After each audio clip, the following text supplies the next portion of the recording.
If you want to know why I don't enjoy resetting, well, it's because of that. Imagine doing that over and over, but at floor 30. Right, that looks better.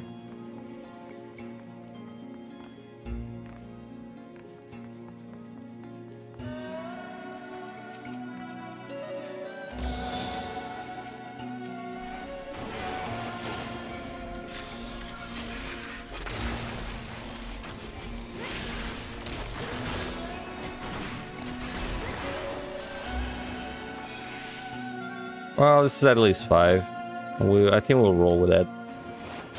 I'm tired of resetting.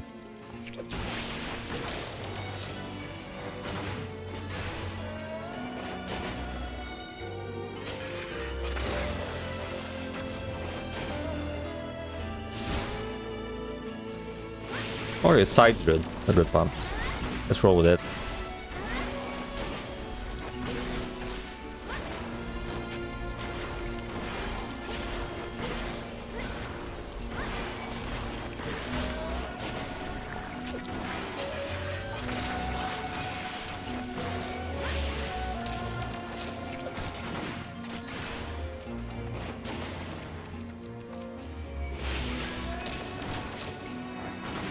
So, like I said, I did do a machinist run during the week.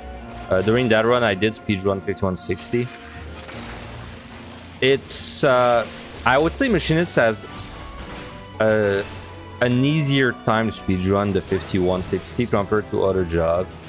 But you should still expect to use 1 or 2 floor wipes out of your own pockets.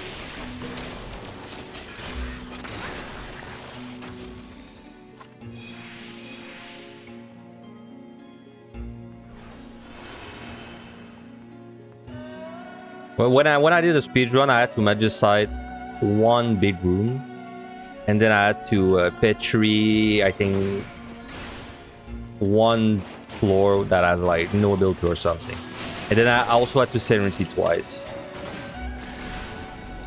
and I would consider that like good, having to only use 2 floor wipes and 2 Serenity.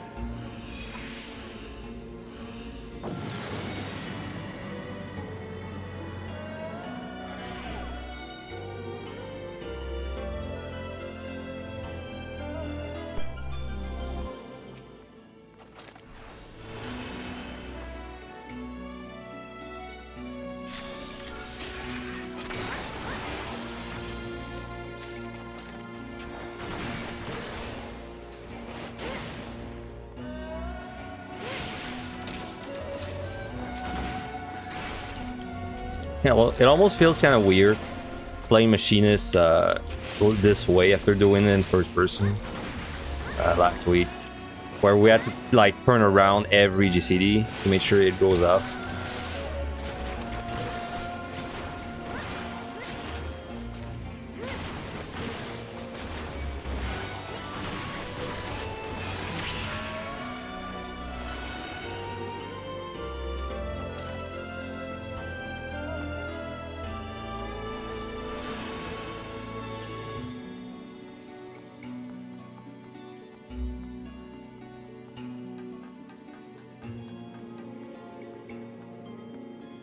So again, the plan, like I said, I would like to do a full machinist run today. But if the score is just too bad, then I will scrap the run, and instead I'll do a speed run in PvP. A 1 to 100 speed run, which is around 2 hours. And which I've avoided doing for a few months now because I was doing Astro in PvD and that drains my potions, but now my potions are healthier. So yeah, I have a lot of PvD potions, surprisingly. Don't think that's ever been the case in my life.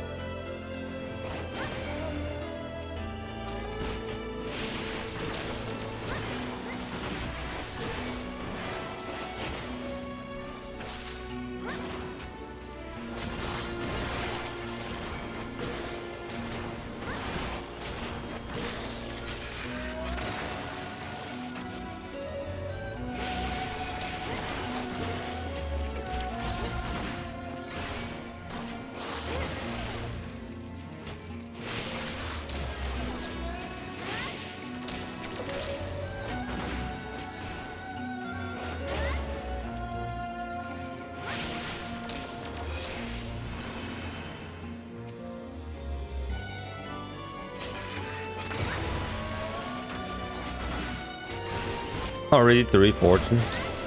Damn, I kind of have to use one soon. Usually you wait until floor 7 to use the fortunes and affluence, because you cannot drop altars before floor 7. But if you have 3 fortunes, seems kind of unlikely that I would not find an extra one for 3 floors. So as soon as I see a floor with many monsters, I will use a fortune.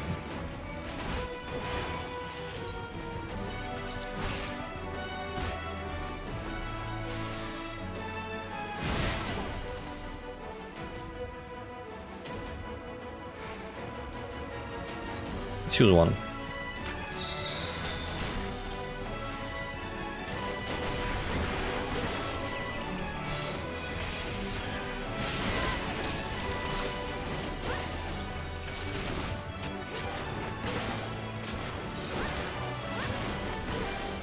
So man, I have so many VODs, so I don't lose my VODs because I like them on Twitch, which makes them basically permanent on Twitch.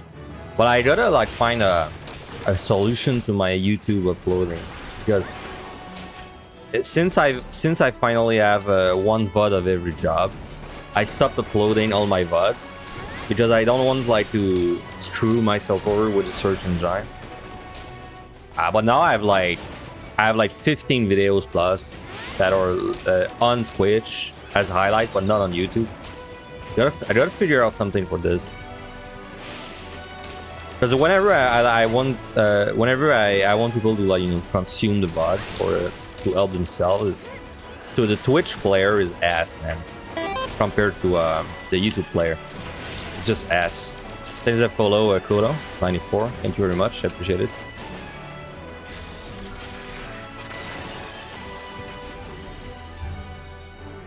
Issue though is like, for example, let's say for example a machinist. So right now on YouTube I have a VOD from machinist. It's called, you know, like machinist MLI here or something like that. I'm sure that if I upload then a VOD again of machinist, which is the same title because it's also a VOD of machinist, I'm sure the search engine is gonna start choosing one of them to show people and then exclude the other one. Which would suck, because I would rather it showed always the same one to everyone, right?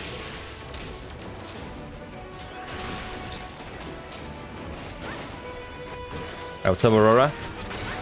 Had the same issue as me, except add lazy to the equation. But it's so fast to if you don't know, if you never like messed around with the extra options. Basically, all you have to do on Twitch is you have to like make a highlight, you know, you have to say like, oh, from this part to this part, and then you save it, and then after that you just do the export to YouTube button on Twitch, and then it does everything for you, right? It uploads the video for you on YouTube, as long as you don't have to do any editing. Yeah, there's a button when you go in your what's it called, video producer, I think. You have like 3 little dots, right, with multiple options. You're gonna have one option that is, it's called export, and if you do that, it will export your VOD to YouTube. But you have to configure your YouTube to like link it to Twitch. But then after that, it will link your, it'll ask you like what is the title you want and the tags and the description. You just tell them what it is, and then you press start. And then it'll export to YouTube. Yeah, you don't have to download them. I've never downloaded my VOD. That only sucks if your VOD gets cut, right? Like, for example, if you have internet issues and then your VOD becomes like 2 VODs, well then you have to download them and then merge them together through some video software. Is your latest Estro MLI Care the YouTube one? Yes. So right now, how it is for my account.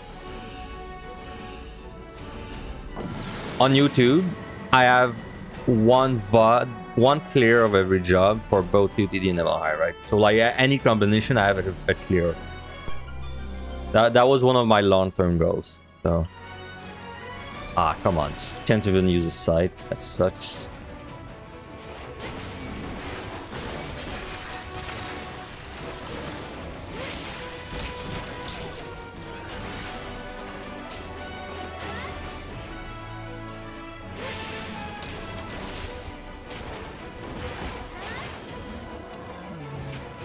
yeah, what I do when I do my videos, basically, it's very simple.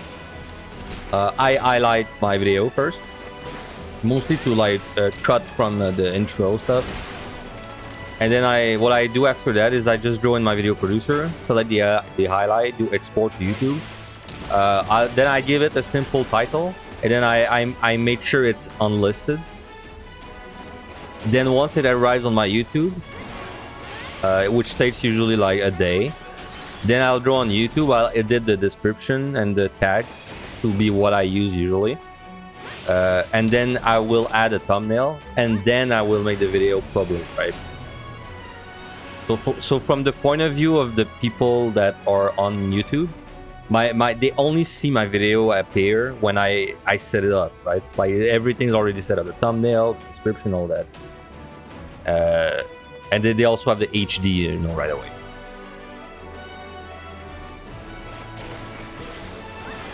That's so smart. I mean, it's the smart thing. It's the smart lazy, I guess. The smart lazy way. Because I mean, realistically, if I was good at editing videos, I would probably do that instead. But it works for me.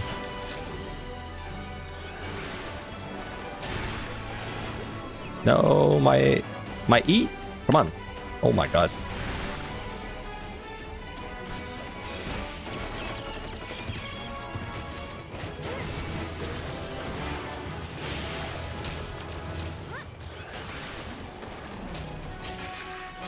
Wow, 2 sides. That's just rude.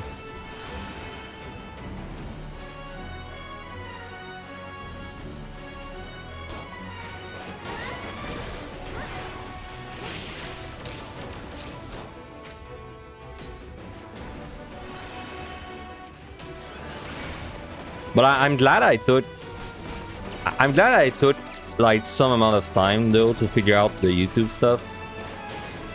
Because I tried when I boot up a private browser, right? So like a browser that doesn't have like my Google settings.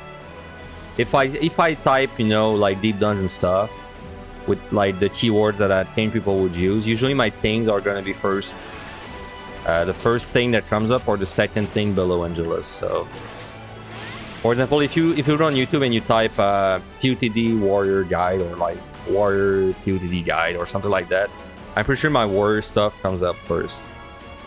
And then if you type something like, you know, like AST clear or like AST HOH clear or stuff like that, and my stuff is usually second place or first place. Tested POTD Gunbreaker solo, yours was first result for me, yeah. That is probably a big reason why my things are coming up like, you know, like for example, if I type Gunbreaker HOH solo, wait, guide? What'd you write? You wrote, oh, you wrote POTD Gunbreaker solo, yeah, like Gunbreaker POTD solo, and my thing is first, you said? Yeah, it's because the way tags work on YouTube, so when you have a video, if you've never made a video, you can basically tell YouTube like, okay, this video has these tags associated with it, which is like just keywords. Then you can tell it like, okay, if someone writes Gunbreaker, then, you know, make my thing come up. If someone types, you know, Gunbreaker POTD, make my thing come up. But you can kind of cheat because even if they're called tags, the real tag is the video title, right? So if someone types something that is similar to your video title, it's more important than the tags themselves. So you may have noticed the way I name my videos on YouTube.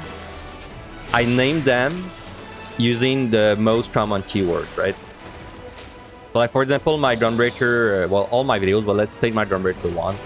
It's called GNB for Gunbreaker, solo, POTD, open the parenthesis, Palace of the Dead clear. So then if anyone like looks up Gunbreaker stuff by using like these words, then my video is very likely to come out. But like, let's say you compare it to Angelus that's below me, right? Angelus video title is how to POTD solo on Groundbreaker, floors 1 to 120, live tutorial, 5.58, Angelus Demonis, right? So if someone searches for like Groundbreaker solo POTD, then Angelus video has as much chance to come up as mine because he has the 3 words in this thing, right? He has POTD, solo, Groundbreaker. But then if someone types Palace of the Dead, then my video is more likely to come up. So, you know, if someone typed the long one, because it's explicit in my title.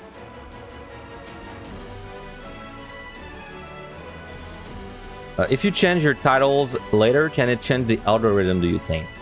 I think, yeah. I think if you change the title later, or if you change the title later, it'll adjust basically. It'll change the thing. Does the description matter? I think it doesn't. I know there used to be a thing where, like, in your description you would put as many words as possible, like 10 years ago. But I don't think this is true, or like it has very low weight overall.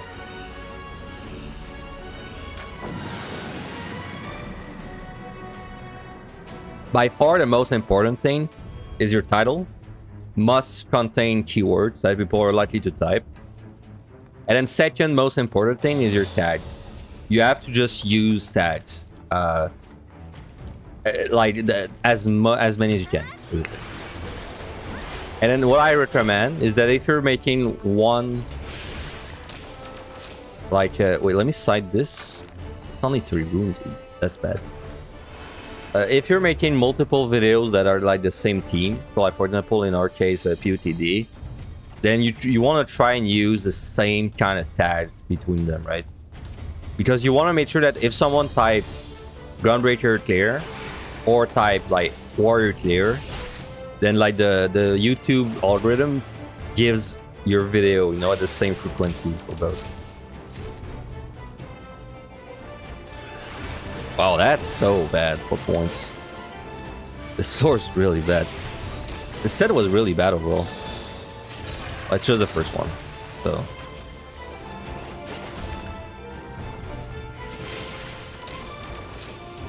This ended up being a YouTube tutorial stream. I mean, it's not like I have like, you know, hundreds of thousands of views, so like my input is definitely, it should be taken with a grain of salt. But I'm satisfied with the result, at least.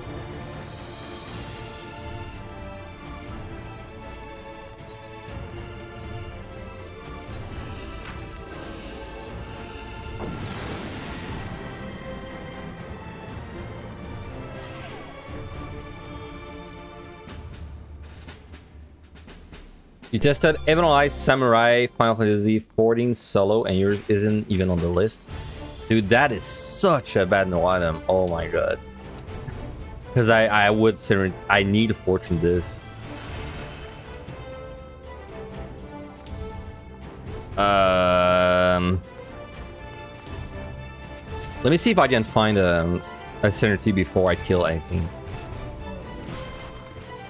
So you wrote that and my thing didn't even come up.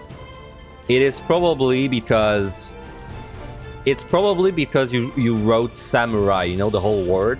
And my VOD does not have Samurai in its title, right? My VOD is like HOH SAM.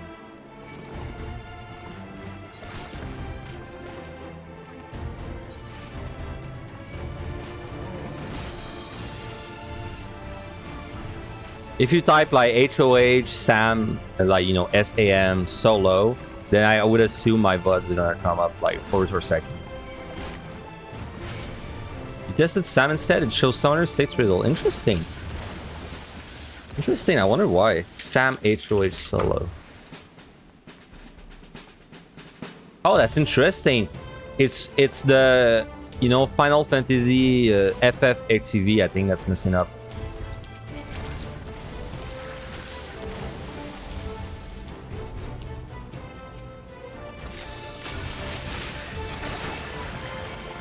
Why did I stun? That was weird.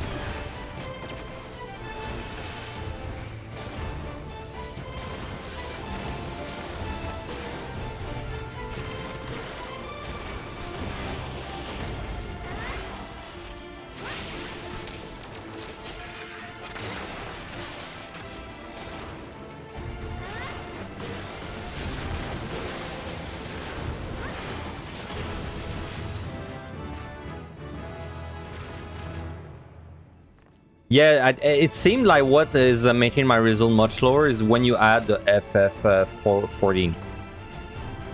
If I had to guess... Yeah, that's right. So if you type this, then my things don't come up. But if you type this, then my things do come up. So if I had to guess, it's probably because in my tags... Well, in my title, I don't have any reference to like Final Fantasy XIV. And then in my tags, I probably don't have Final Fantasy XIV. Or maybe I wrote it differently, right? Maybe I wrote like FF14 instead of FF8CV. So my tags could be better, because that's definitely a way someone would type it. That's all like, that's what you call like, basically it's all search engine optimization stuff.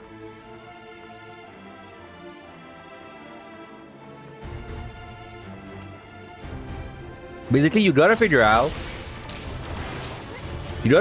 how are most people going to type to like look me up, which funnily enough, if you know there's a typo people are gonna make all the time, it's sometimes good to put in your tags, right?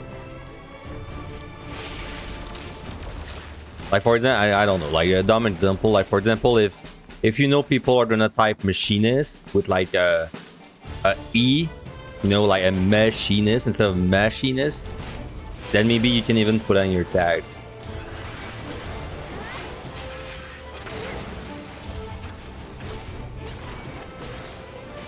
I wonder how often people put Final Fantasy XIV in their tags. Well, I don't do it usually when I know it's specific enough, but I think it's a fair assumption. Probably a lot of people, they just type like Final Fantasy XIV after every query they do.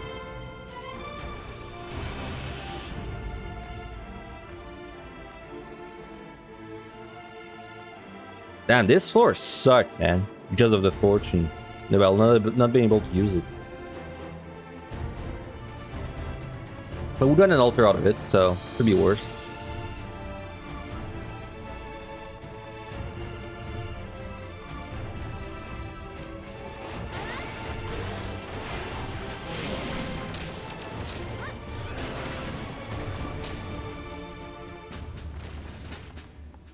Still one more.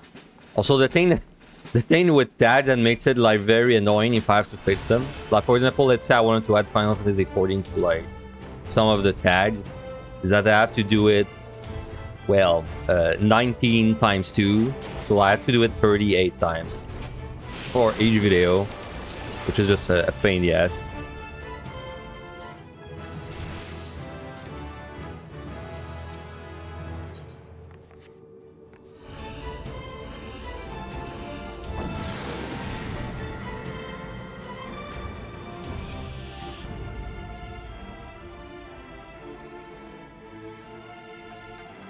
Alright, be a big floor and we're level 70.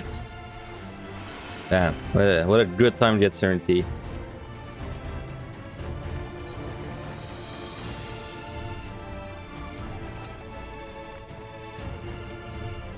Well, that doesn't look good. 2 chests in this room means this is at most 5.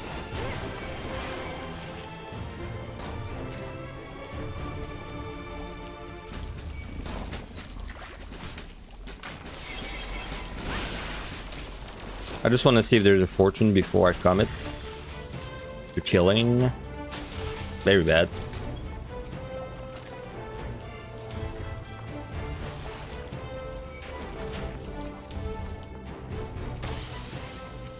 Nope.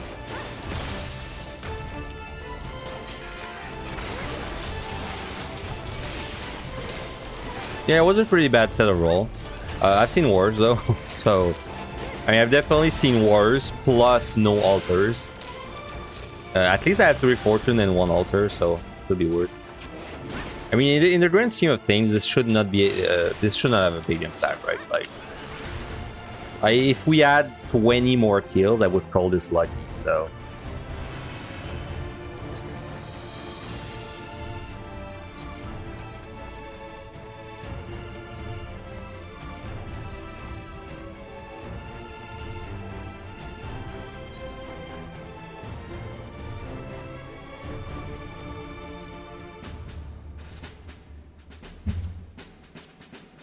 I'd rather change the color of this lamp. This was paint for another character. I think on Lalafell it's better if it's red than pink. Rare F1 stream. Wait, F1 stream? What does that mean? Also, what's up, also? Oh, floor 1. Oh, yeah, you're right. That's pretty rare. Yeah, it's just I didn't have time to set up a file because my work has just been... my week has been too busy. Well, so when I say my work week has been busy, doesn't mean that I spend literally 16 hours working. It just means that my work has been so tiresome that when I'm done working, all I want to do is like chill, not really play, not really put effort. Like I'll play games, but I don't want to put effort in playing games. If that makes sense.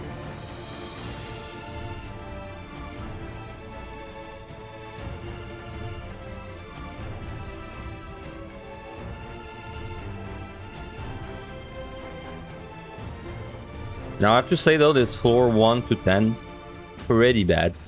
Not the worst I've seen, but pretty bad. We're gonna have basically 100 kills and that's it. We have like an altar and 3 fortunes. That's the only redeeming thing about it.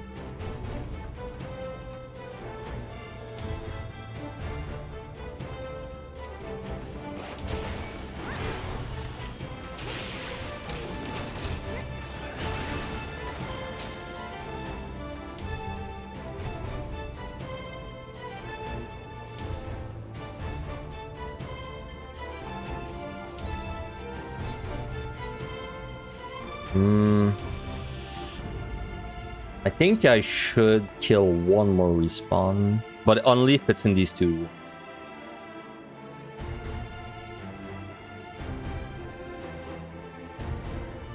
It's nice to see the first 30 floors to learn scoring. Yeah, in Never on High. In POTD, it's different. In Never on High, there's really not much to talk about for the first 50 floors. Like, it's pretty much just get lucky, which in the, like, for example, this respawn was not lucky, but like that's it. Like, get lucky. There's nothing to optimize.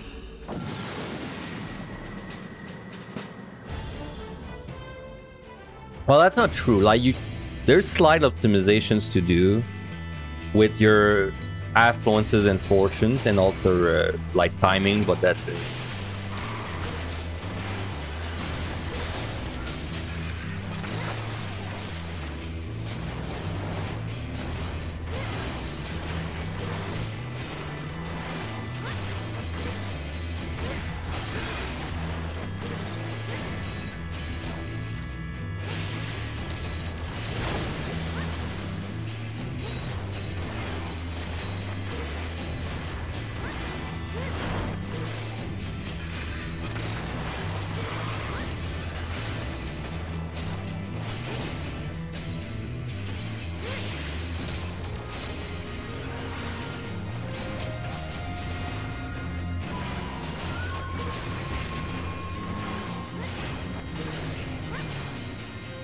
Three flights. Oh yeah, so I did a machinist run earlier this week. I had something insane happen. I burned all of my flights at floor 50 for the last time. So at floor 50, I burned all my flights, and that was the last time I did it. I never found a flight again, all the way to 95, sorry. From floor 50 to 95, I never found a flight again. That was insanity. It didn't really matter for the clear, but I was like, Jesus Christ, that's a long time without seeing flights, man. I definitely, if I was on something like Astro, that was it was GG, right? On Machinist, it was well, I lost the run anyway, but it wasn't because of the lack of flights. It was for other reasons.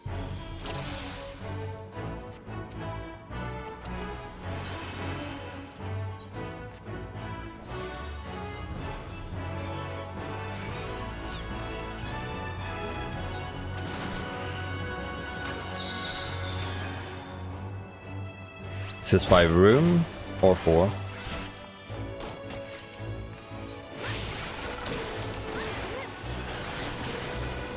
Four.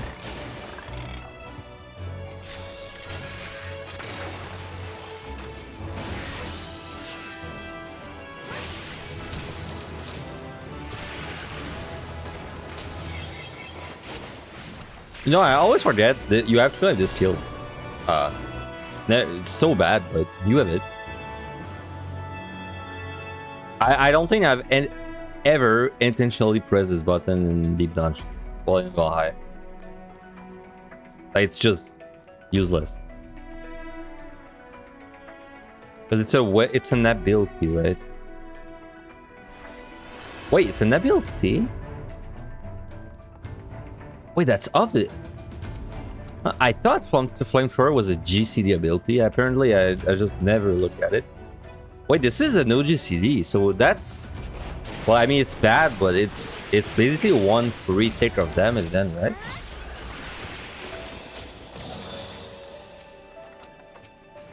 Like, if I'm in between two weapon skills, there's no reason I should not press Flamethrower then, right? It's basically a free 80 potency damage. It's like very minuscule, but something.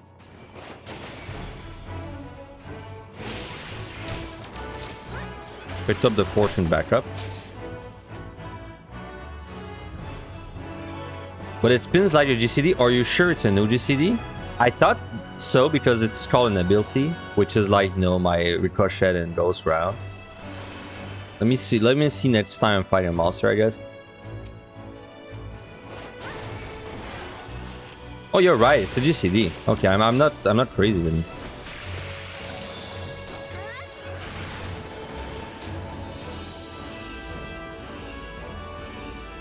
Oh yeah, it was. You're right.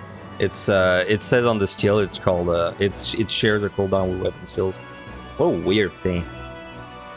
All right, so it's just bad. Never mind. I thought I was missing, you know, like that. A big meaty 80 potency every minute, but I'm actually missing a lot. Nothing.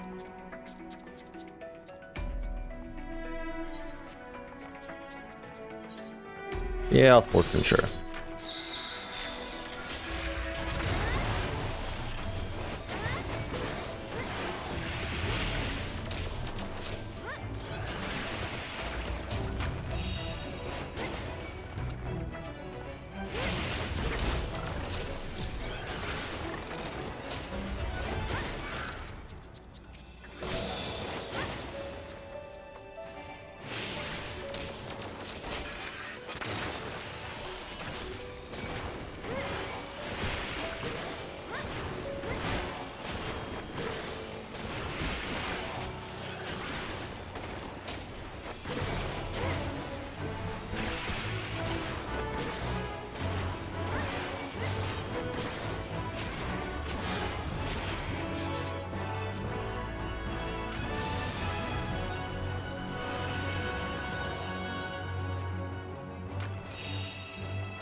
I'd say since I have to beat, I believe a 1 point, I have to beat a 1.92, a 1.92.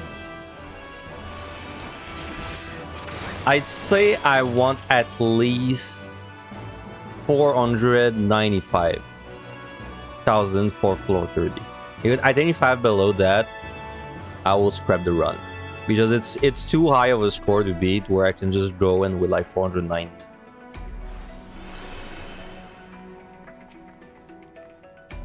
Uh, 495 is usually beatable, but I mean I've definitely had some runs that got below that. Looking at the way the seed's going right now, it's probably gonna be it's probably gonna depend on if I get beat rooms for the next set.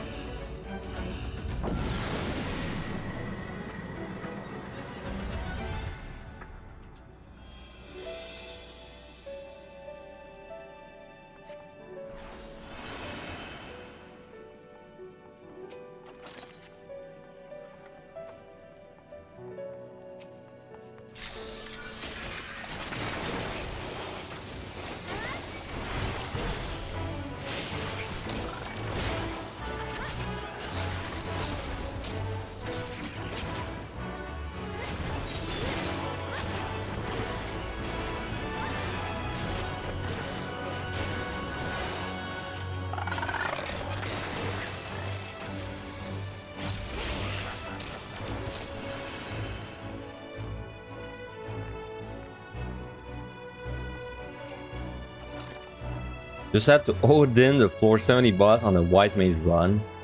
It's a Rotef 61 your lives and health. Wait, were you trying to score? Is that why the time went so bad? Like, were you trying to kill like everything, for example?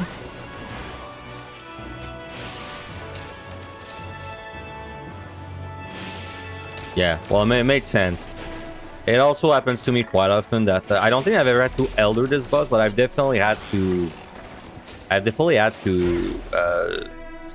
You know, like double frailty this boss on some job.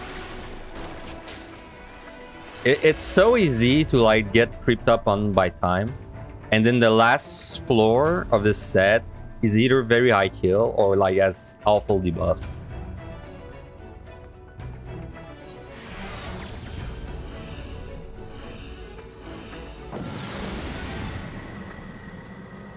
The plan went out the window with max kill, damage down 469. Yep.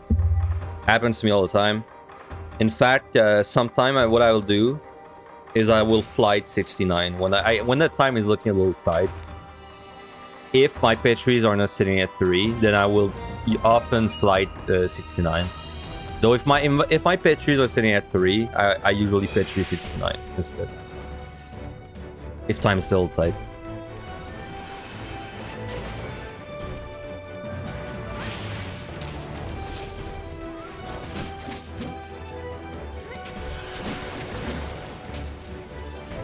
Man, this is really bad. So far, this is really bad. 4-4. You're gonna have to have a lucky next set. Which, to be fair, happens a lot. So, because I'm pretty sure next set has a higher rate of bait rooms for the last 4 floors. So, it's not rare that your run is kind of trash until the last 4 floors of the next set, and then you get lucky. Anyway, bait room coming up.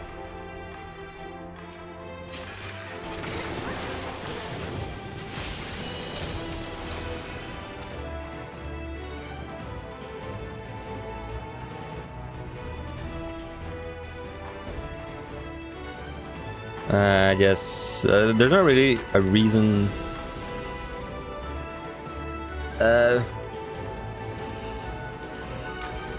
It's a weird call to alter this. It doesn't make sense really. But so someone has been collecting data of the raid of treasure rooms when you don't use anything, and then the raid when you use an F1, and the raid when you use a flight. They still don't have enough data to make it like the certainty, but apparently at the moment it is possible that using an affluence doubles the chance. Oh man, this is just rude. Aside after using it, there's a chance that the affluence actually doubles the treasure room rate. So what's up, power? Am I going to 100 in one shot? So I am, if the scores are right at 430. If the score is bad at 430, I will scrap the run, and then I'll do instead a POTD 1-to-1 speed run for the rest of this run. Do I have to say that so far this is looking pretty bad. So next set is gonna have to be nice to us.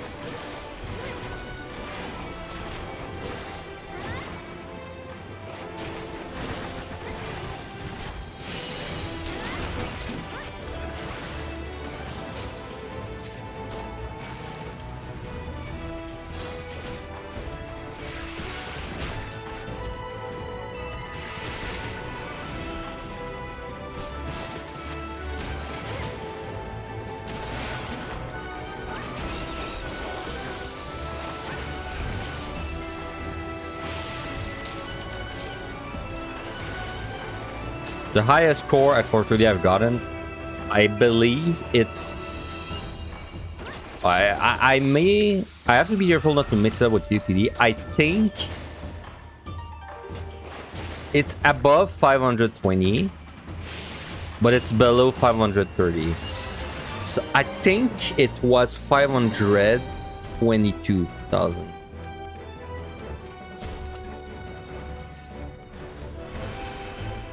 Yeah, in PUTD my highest score was 1.529, and in even I believe it's 522.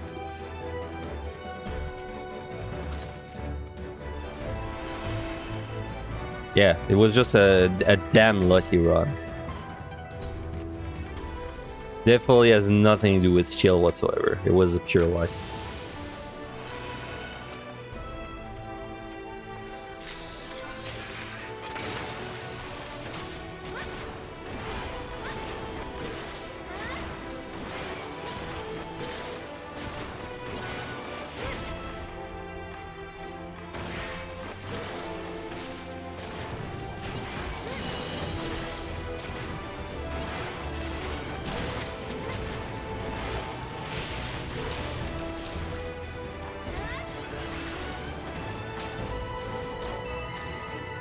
Well, to get something like a 522, it was everything was lucky.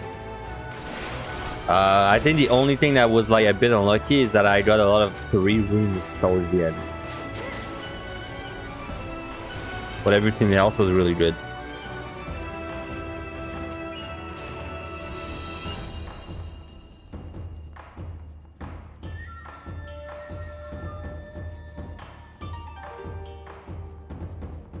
But surprisingly, I remember that my highest 30 wasn't my luckiest run, because I had one run at some point, which I believe was a 515 or so, but had 3 alterations going into the next set. So that run is technically my highest one.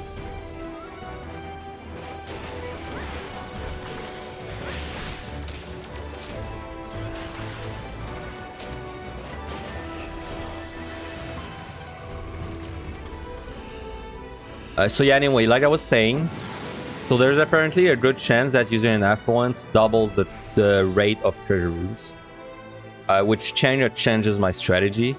But there's still not enough data to be 100% sure it's the case, but there's a good chance it's the case. So the way this is gonna change my strategy is that pretty much whenever first it means I want to avoid using affluence with flight. Which was like something I did all the time. So this is probably the biggest change to me. Second thing, it means that if I'm using an affluent, if I'm using an altar, I kind of want to use an affluent.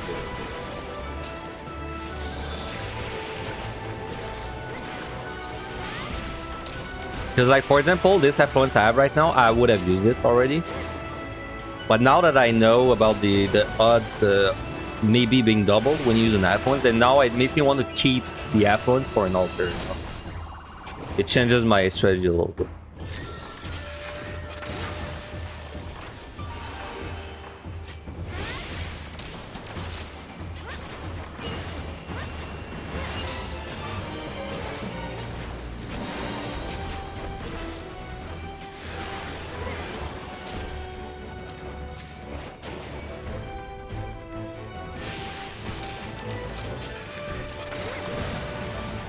And also, using a flight apparently also doubles the treasure room rate. Which is weird. But, you know, it's definitely the kind of spaghetti that I would expect from Square Enix. So, it's kind of surprising, but it's also kind of not surprising.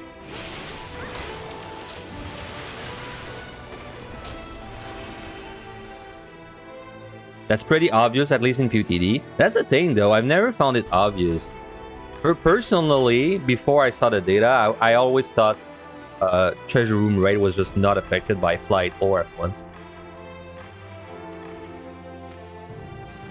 But now that I've seen the numbers, it might. So I think the person that's doing these tests is Deruban, by the way.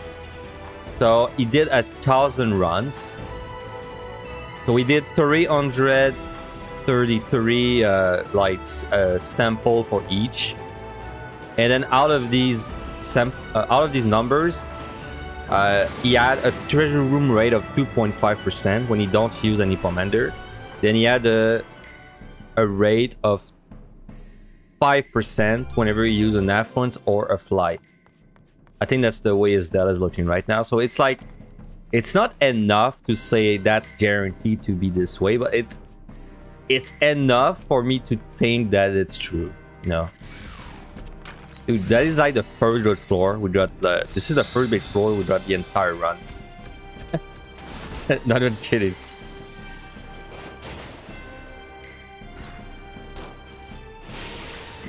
Okay, so no, he did it by himself, but it's the way he's doing it. He has a save, a PUTD save, I believe, at floor 11, which is using to farm intuitions. And the way he's doing it is that he starts the run with like a good chunk of commanders. Then he just uses his commanders to get to like floor 12. And then he checks for a treasure room. And then he writes down if there's a treasure room, depending on what he used. And then he resets the run, right? Like he leaves the run, and then he just goes back in at the same floor. Because when you like lose a run below 400, it lets you reset. Well, not reset, but it lets you start at the floor that you were last at. So it's like he has basically an infinite file that you just keep going back in and then resetting. Well, not resetting, but like dying on. Sorry.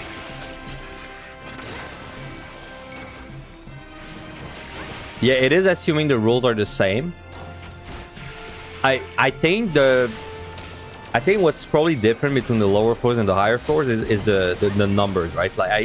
Like for example, instead of being a 2.5% treasure room rate, it's definitely like, I don't know, like, let's say 10%.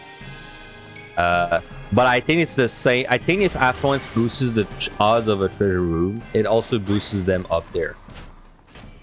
But it may not double, you know. Like for example, right now it looks like it doubles because it goes from 2.5 to 5.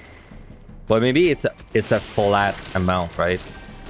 Like because if it doubles, it would mean like for example it goes from 10 to 20, but maybe it actually goes from 10 to 12.5, right? That would be very hard to like actually gather data from, unless someone made a tool that collects data from your runs or something like that. Yeah, exactly. You can tell if it's a flat amount or a rate that's multiplied.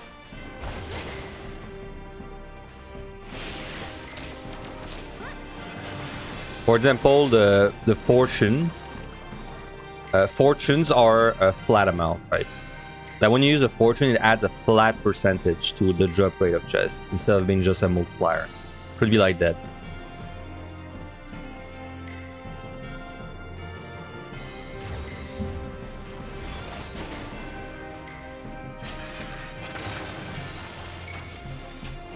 Still.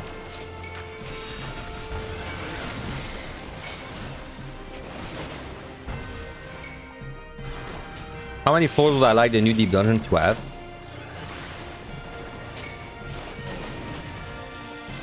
Honestly, I would love more floors than less. But only if they were balanced in an intelligent way. So like, I would love 300, you know, but I don't have faith that they would balance that properly. So I think 100 is more like what I'd like. It's what I'd like with my expectations.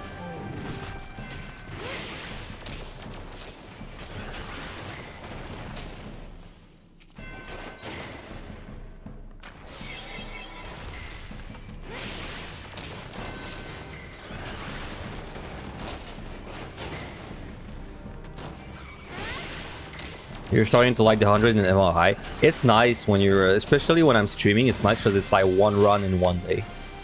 UTD always require like some amount of setup before. Like 100 is a nice number. Oh, nice, much said. It's a nice number, 100. But it's short enough where I feel like it feels like you're always having a small risk of not finding the commanders, especially in a scoring context.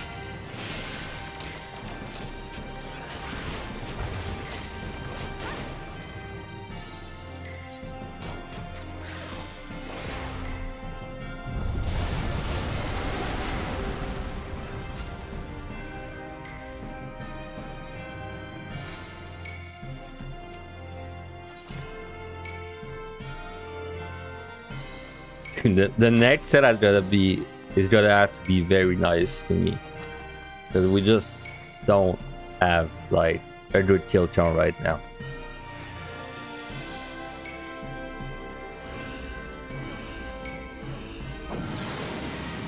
Yeah, I also prefer 151 to 250D. But it's like, honestly, take POTD as it is right now. Change nothing about it except remove the 51 to 80 stretch, and I think I would like it more than MLI. It's just there's a few like just very annoying floors, which to me is the 51 to 80 stretch is like completely pointless.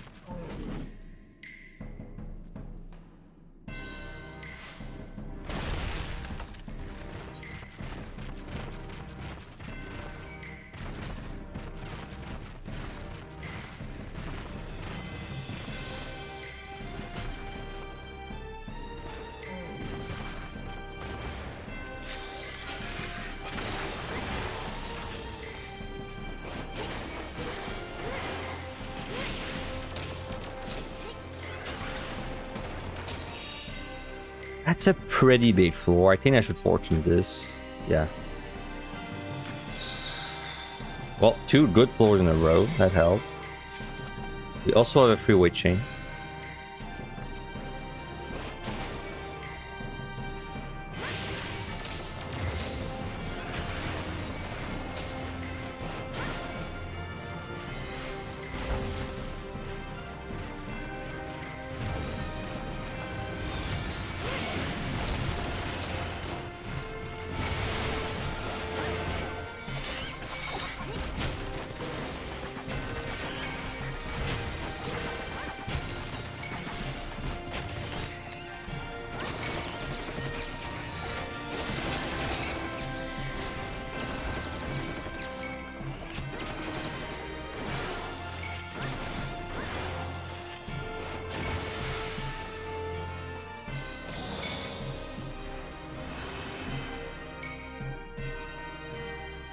You wonder if they're gonna keep the floor layout generation the same. Would be wild if they let there be loops.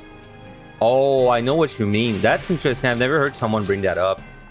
You know, if one room could, well, yeah, I know what you mean, right? Like basically, if you could have a floor with no dead end, where everything's just like connected all over the place. That's interesting. Honestly, I'd like that. I think more than the current generation.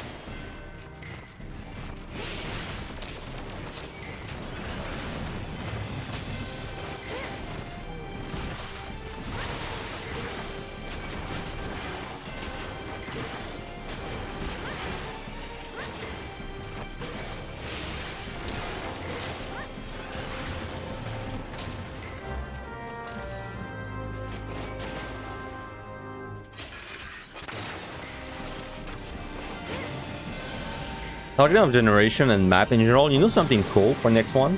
I hope they do more interesting debuffs, and I hope one of the debuffs is one that hides your minimap. I think that'd be fun. If there was a debuff that just like remove your minimap for 1-4, that'd be pretty cool.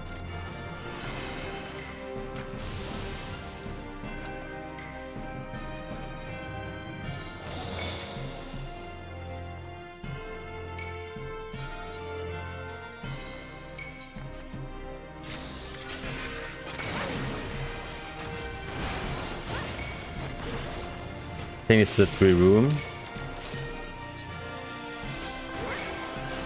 You'd love a trap buff. What kind of buff would be interesting with traps? Like maybe a debuff that makes it so that every room can have 2 traps instead of 1.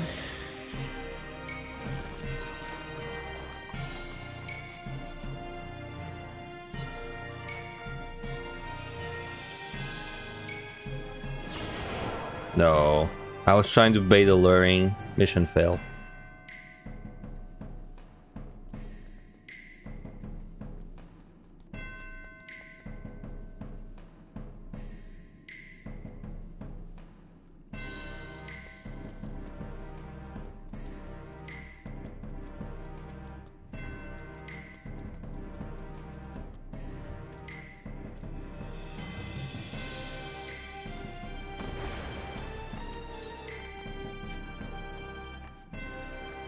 $30 is too long. You hope they do back to 20 for the next one. Same, man.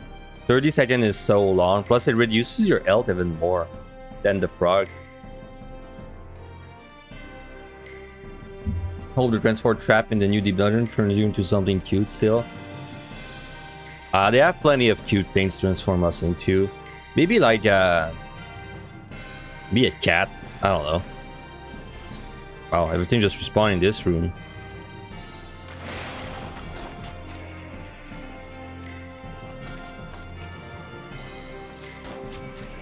Well, this was an awful set.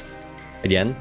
Next set is gonna have to give us like very good luck, or this is getting scrapped and we're gonna speedrun instead. Just a heads up.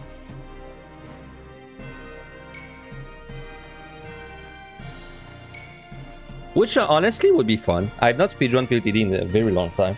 I'd be curious to see if I could beat my PB. Which was, I believe... What was my PB in POTD?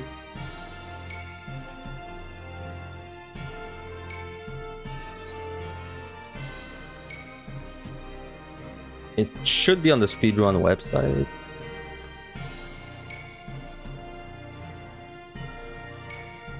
Yeah, my PB in POTD is 2 hours 6 minutes for floor 1 to 100. We could definitely get sub 2, right?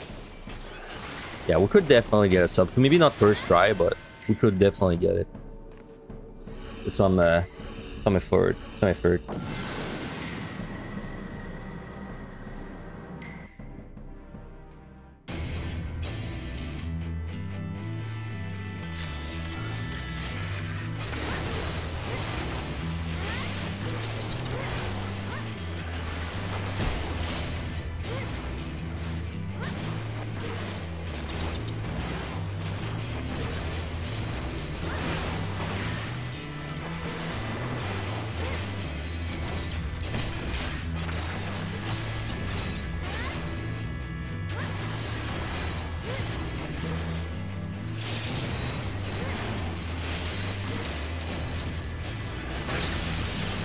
Hope the bosses are harder in the new deep dungeon.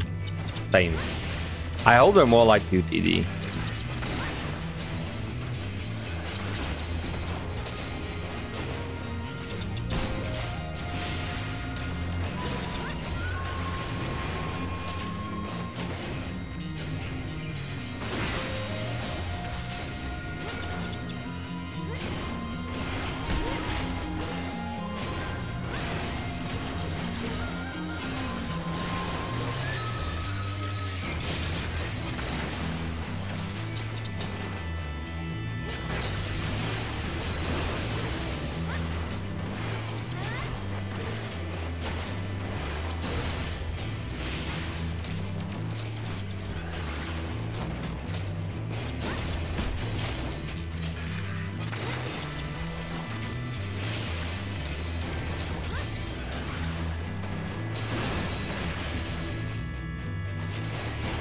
Yeah, we kill it with flamethrower though. Yeah, let's pretend it wasn't my turret that killed it, but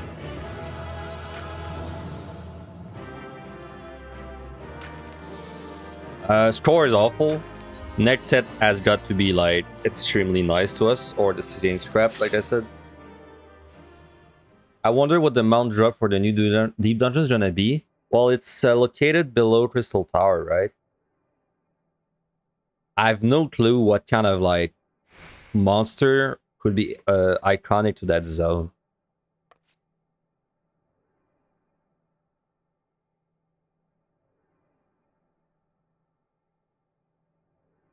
Right now the bosses feel like sleep checks. Actually, everyone high when the runway and make them longer but easier. It's like MLI. I feel like they tried too hard to give the monsters mechanics instead of actually making them hard. So like they were probably fine the first time you know blind prod them. You know, like the first time you go against Onra blind, you're like, okay, well, how does this work? I gotta figure it out.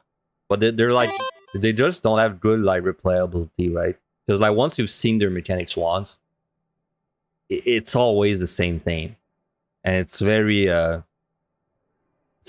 boring. It's not hard once you figure out the puzzle aspect of it.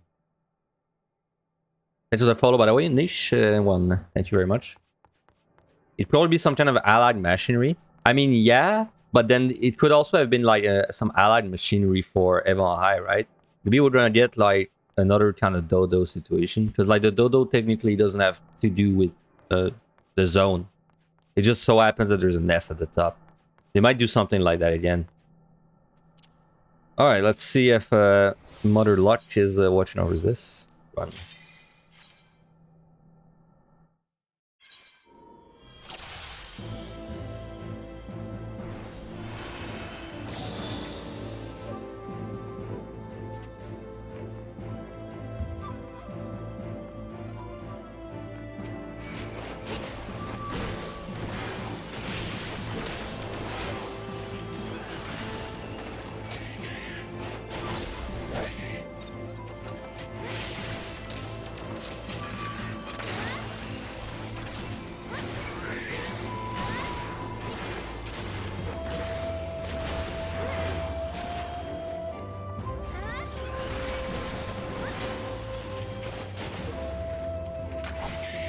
I would start. I don't think I could find a learning on the first floor, but let me double check. Nothing there.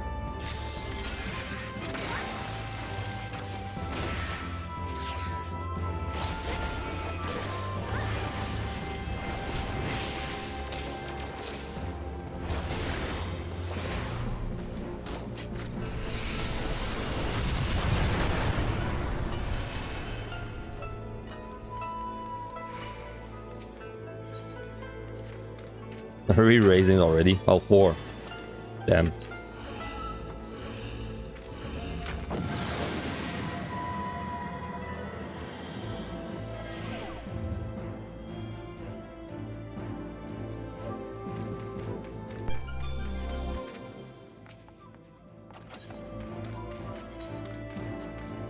As much as I'd like to keep the affluences for... is that a treasure room? No. As much as I'd like to keep the affluence for an alteration, we have 0 alteration right now. So. We're gonna find some.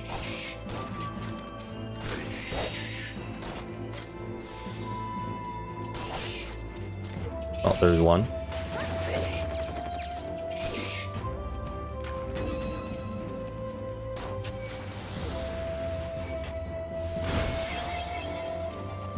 Dude, Dragonfly just came out for WoW if you live under a rock, and it's crazy how popular it is right now.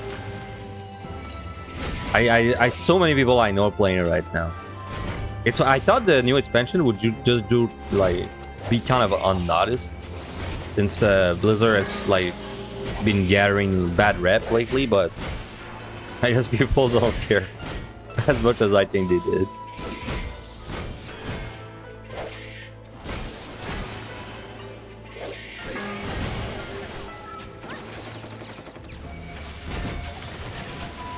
No, I don't think I want to fortune this.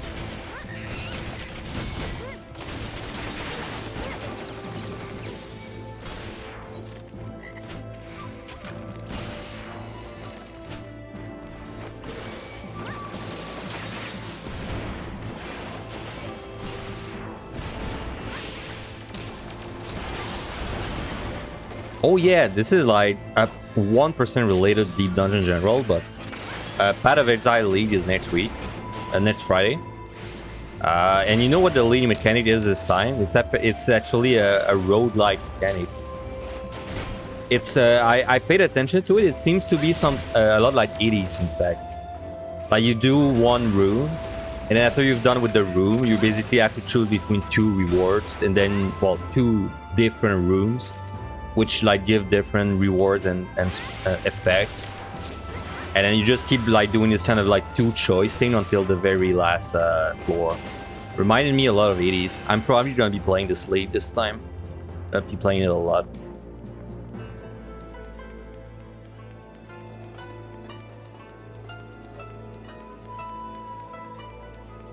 Huey though is not a very, I don't think it's a very good stream game, so I would probably not stream it at all.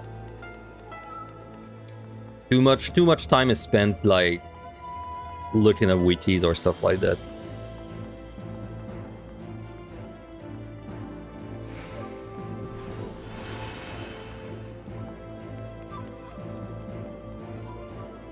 There you are.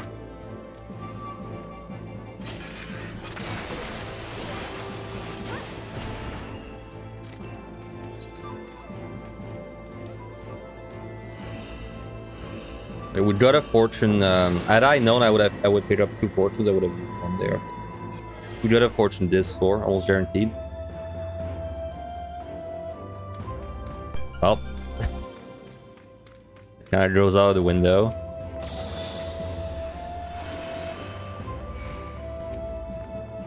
I mean, I would Serenity though. If I find a free fortune, I think I would Serenity.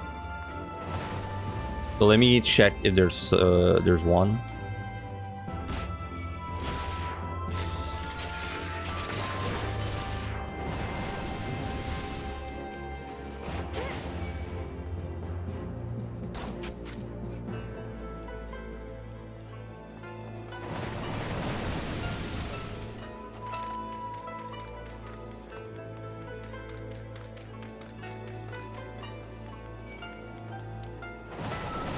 Okay, it's too risky to go beyond this point, so...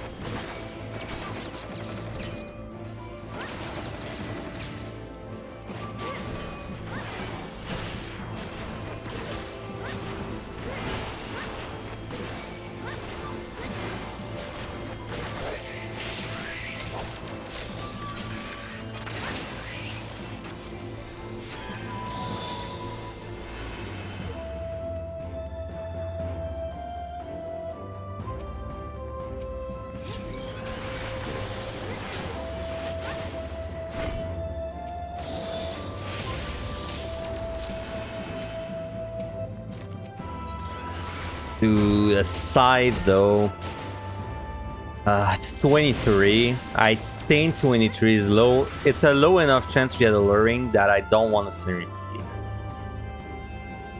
That sucks though.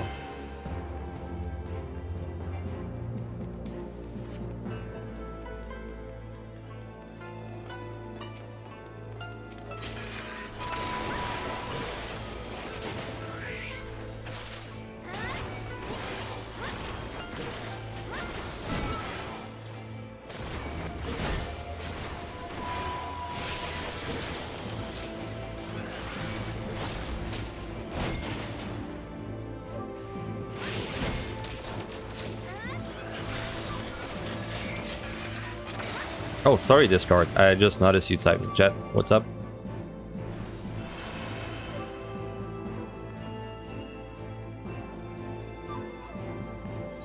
So, okay. Well, we still need, in my opinion, if this does not get 2 big rooms, this is hopeless. This is gonna be like a low 90. If we have 2 big rooms, I think we're fine. Wait, I will side this. That's the first mirror we got.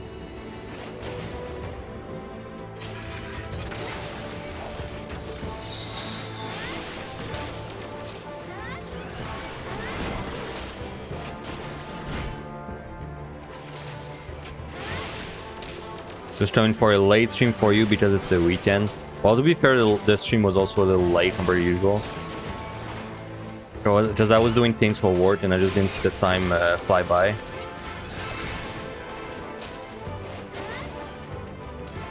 Wealthy. Fortune.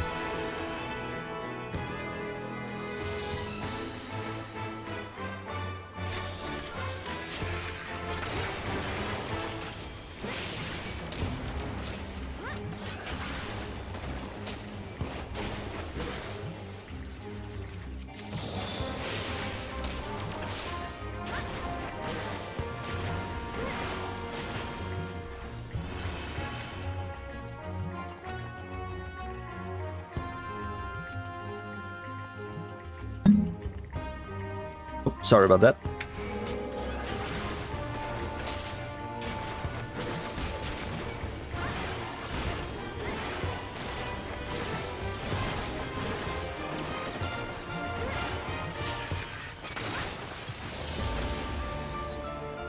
Wasted fortune. Can't do much about that. Let's use this Magicite to kill the respawn instantly.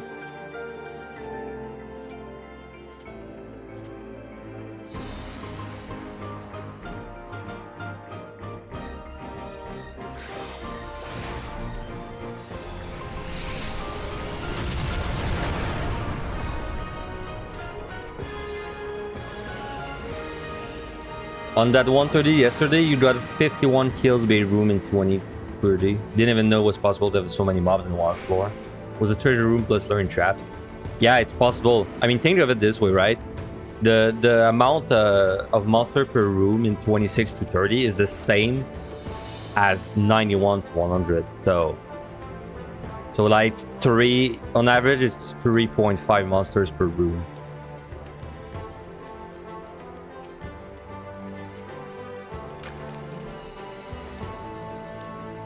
Yeah. So like basically, if you have a big room on this set, on the last 4 floors, it's the same amount of monsters as you would have on the very last set in the big room.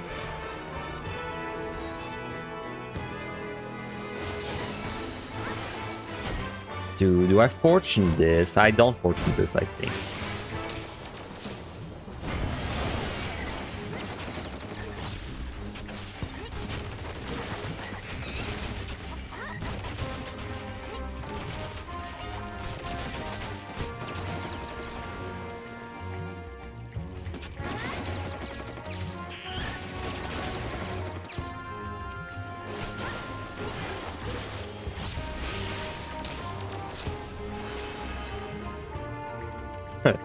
We're gonna need the last floor needs to be kind of the last 4 floors need to be kind of nuts to just to even have a chance to have like an okay score. I'm not even fishing for an amazing score. I just want an okay score, but I think this is not gonna get it.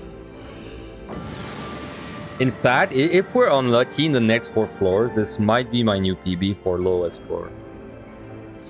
If we're unlucky. Well, it's usually you get value of the last 4, so.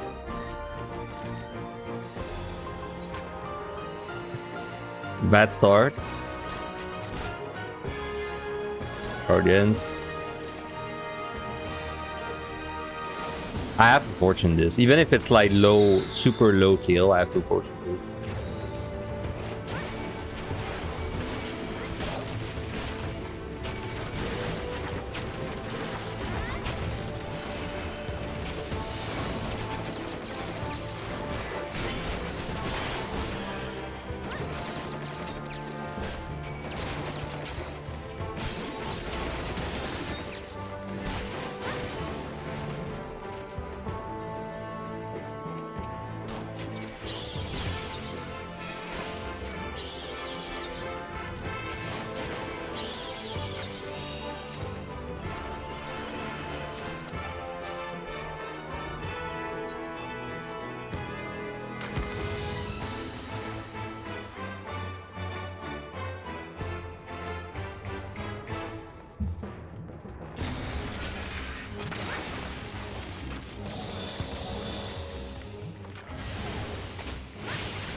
Alright, well, this is my last altar and my last F1s. Will be kind of a good time to get a big room. Nice. What is less nice though is that I have to Serenity. I think outside.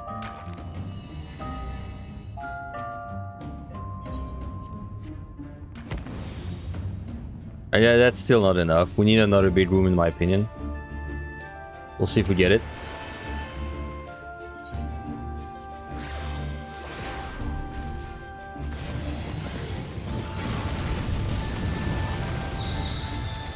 Oh my god.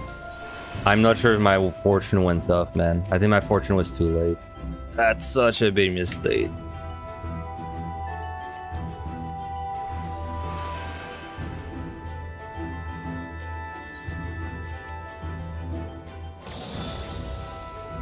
Well, I mean, even this doesn't really matter. If we don't get another big room, this is a reset.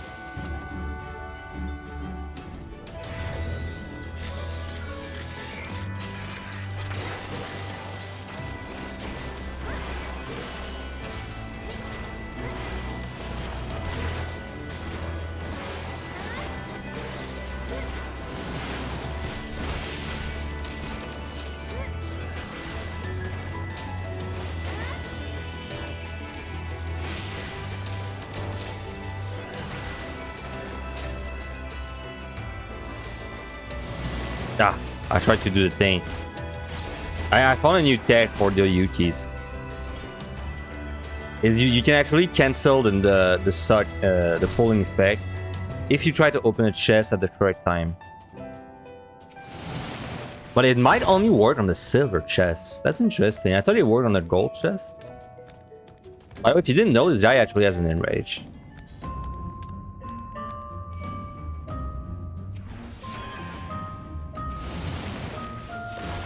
Huh, I wonder why I can't replicate it right now. This is the enrage, by the way.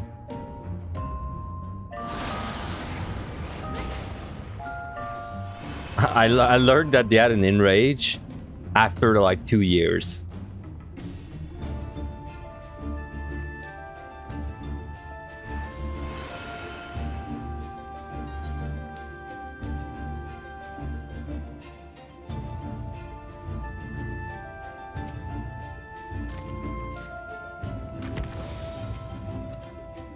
You tried doing the chest trick as well, but you couldn't get it to work. Yeah, when I found it out, I tried it out 3 times and it worked all 3 times. Oh, I guess the timing is just very strict.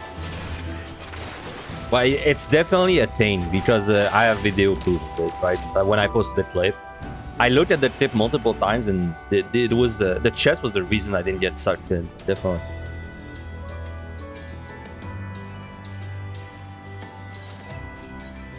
Hey, that's some fuel.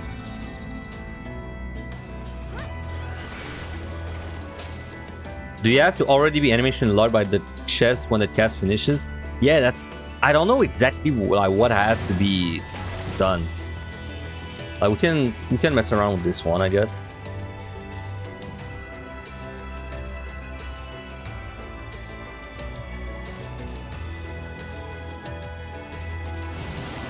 Yeah. I don't know how to replicate it, man.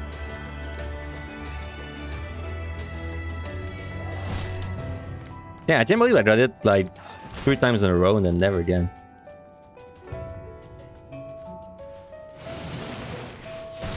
Oh, it's really weird.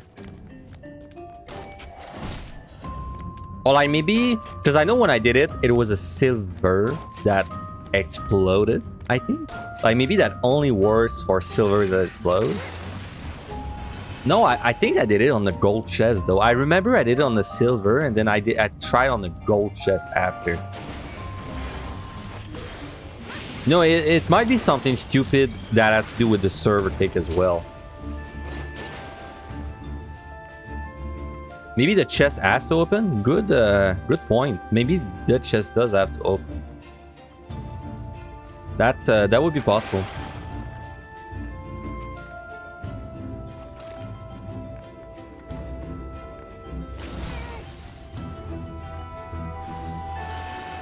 But I've probably safety or conceal there, but this is not what is gonna make or break this.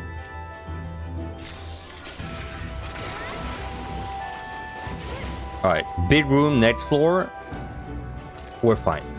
But if we don't have a big room next floor, I don't think this is gonna be fine. Well, our big room last floor is also fine, but anyway. I am going into the next set with basically no fortunes, no affluence, and no altars too.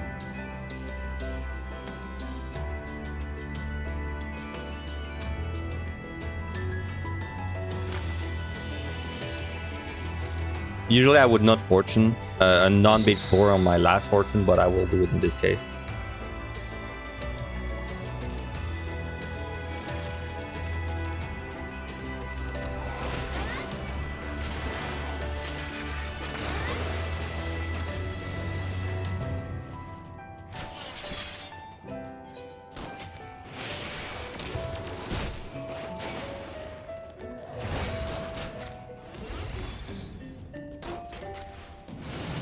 Damn, I tried.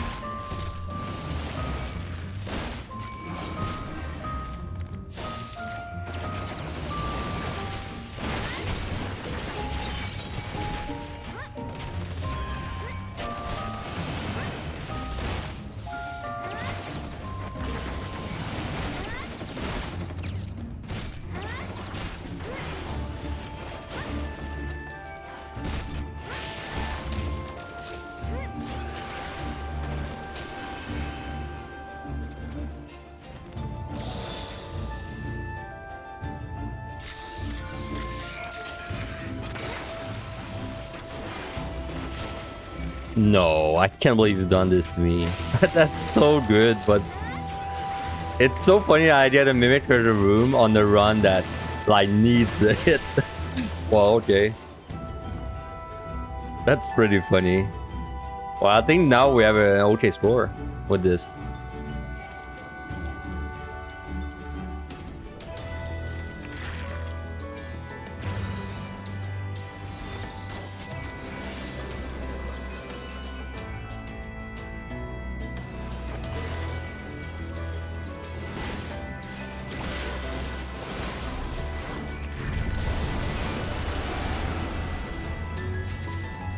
Wow, that saved the run.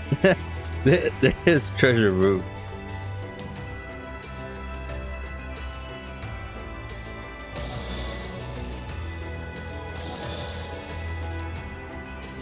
You want to see more now that you have actually tried doing a score run. So like I said, the 1 to 50 stretch is like pure RNG. Like the only mistakes I did is like I didn't fortune the big room on the last floor because I forgot to. But like it didn't really matter because I fortuned this one instead, which was 31 kills. So it was basically like almost the same. And then I stepped on the trap last floor, right? So like whatever score I have, even if I played better, you would be looking at maybe like 1,000 points. So you're curious to see how I play on DPS on 41 to 60 if I need to pull, etc. On 5160 is gonna be interesting. Definitely. The 41 to 50 is not gonna be that interesting though. It's gonna be like, well, of course, like from my point of view, since I've done it so much, it's not interesting from like my point of view. But you're right. Like if you don't really know how it goes, then yeah, you might actually learn things on DPS.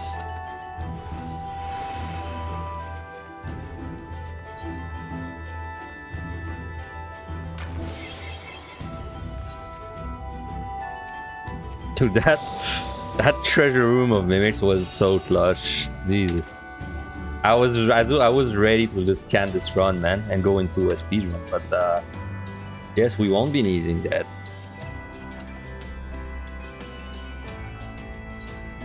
It's still, as crazy as it sounds, this is still not an amazing score. In fact, I don't even think this is gonna break 500k unless the next score is a big. So. But it's like, it's good enough for me to at least build up.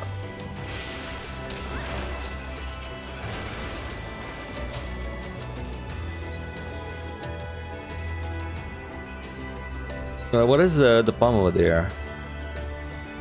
You think you would try Summoner as your next job? You're in luck because Summoner should be pretty similar to Machinist. It's basically Machinist, but you have a little less fighting power and a little more damage. Well, a lot more damage.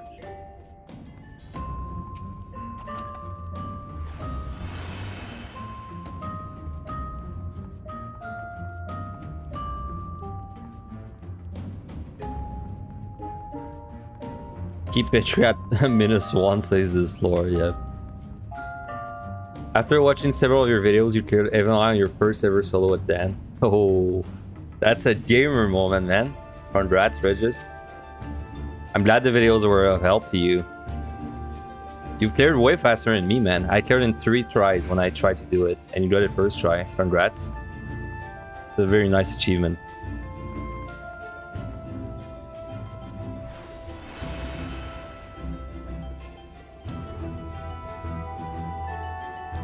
Respawn, respawn. Where are you? There you are.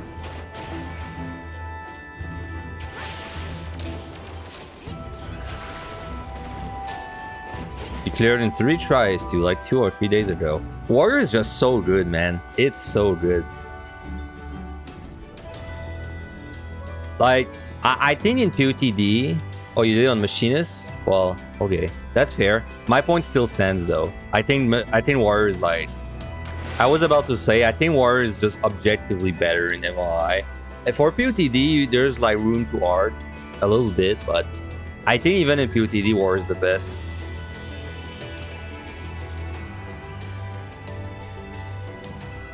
Respawn, hello?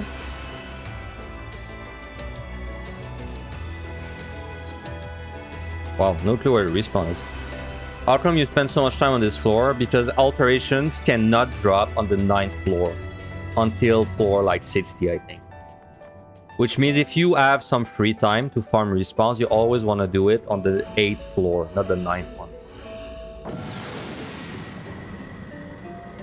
And the reason I'm not worried about time is because, well, I know the kill time. It's trying to be around 2 minutes with frailty and strength, so...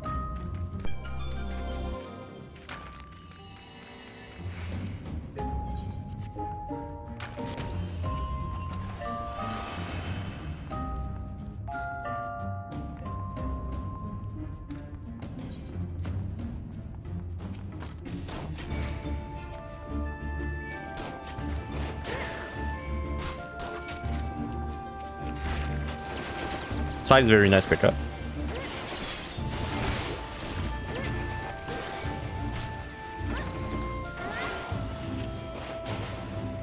I know there's a little lion that gives you a buff, but I don't want to wait for it to give it to me, so...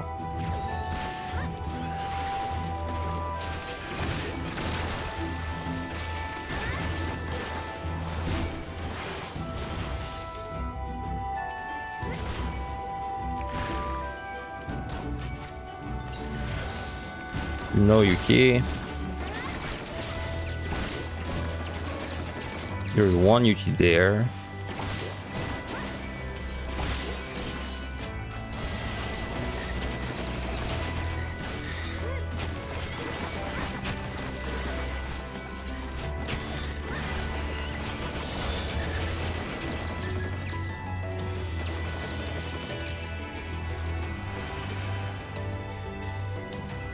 You already had Necromancer, so at least we're mentally prepared for the late game RNG. 1 second. Do this.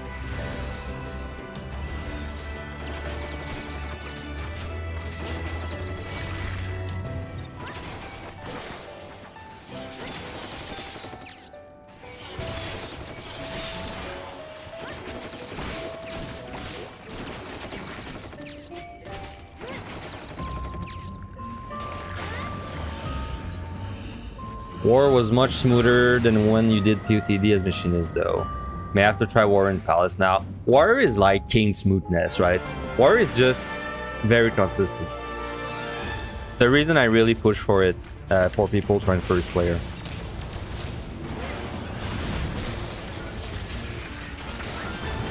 Like you are so resistant to debuffs in general and RNG.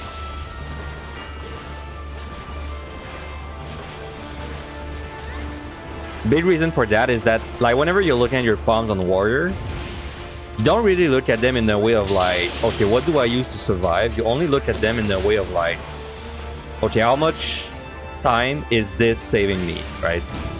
Basically, all your palms, you only look at them and you like wonder like, how will this save me time? Except strength and lust on Behemoth. That's about it. Meanwhile, if you're playing Machinist, there's always like a risk that you just run out of steals and synergies and lose. And yeah, it's really good in the POTD, though it's a little more boring because you don't have any release. But It doesn't matter that much.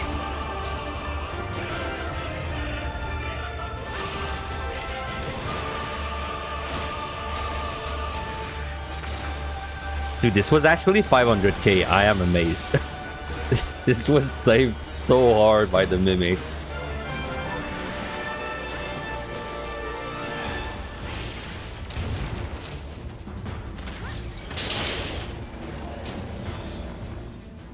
Well, we have 0 altars and 0 fortunes though. But I mean, it's okay. We can roll with it.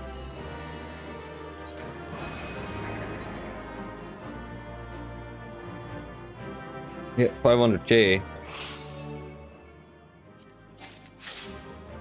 Don't feel anything anymore after seeing 500k. Let this be a definition of why you never reset before 430. Yep. That's why I don't like resetting in general.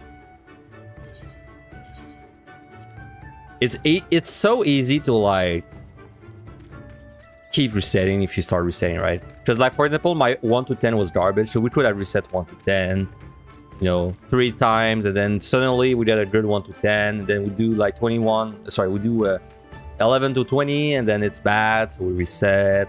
And then we reset 1 to 10 3 more times until we get a good one. And then suddenly you reset like 10 times. And then you get a bad 21 to 30, so it didn't even matter. If you're aiming for 3 million in PUTD, what is a good score for 100? 3 million is very easy to get. Honestly, you're not aiming for anything really. Like if you just want a 3 million, I would say if you have at least 1.4 million at 100, you're like perfectly fine.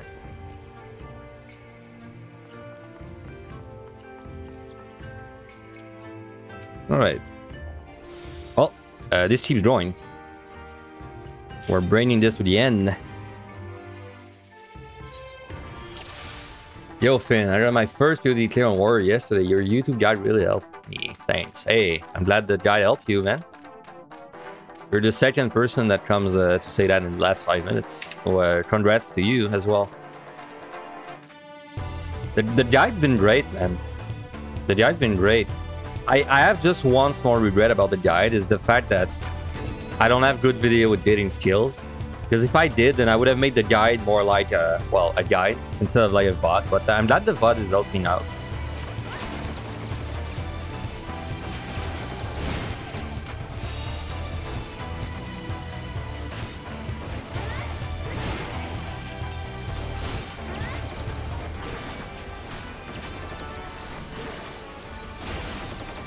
Alright, what we really want to find is like alteration would be nice, but like a fortune would be kind of what I want.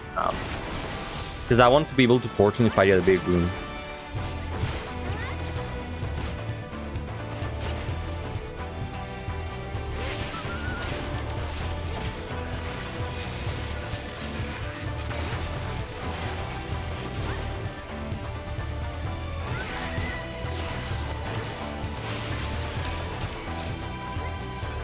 Half one's good. I'm gonna use that right away.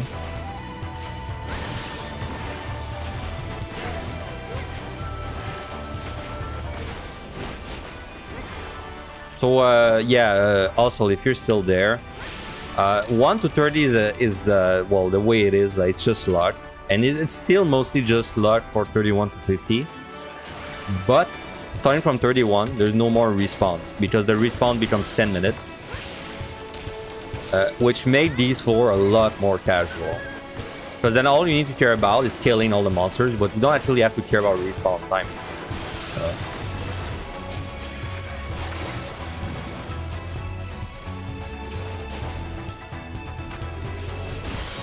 Now, you don't have to care about respawns on 1 to 30. Like, you can just do 1 to 30 and not give a shit about respawn, but I mean, you will have a little less points. Like, it's not a big deal, but it's not optimal. Now, I like doing things optimal.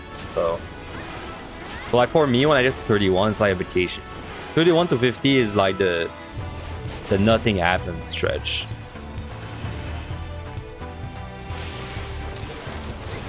Do you always use a Magicite in the big rooms in the previous set? No, usually I don't use one.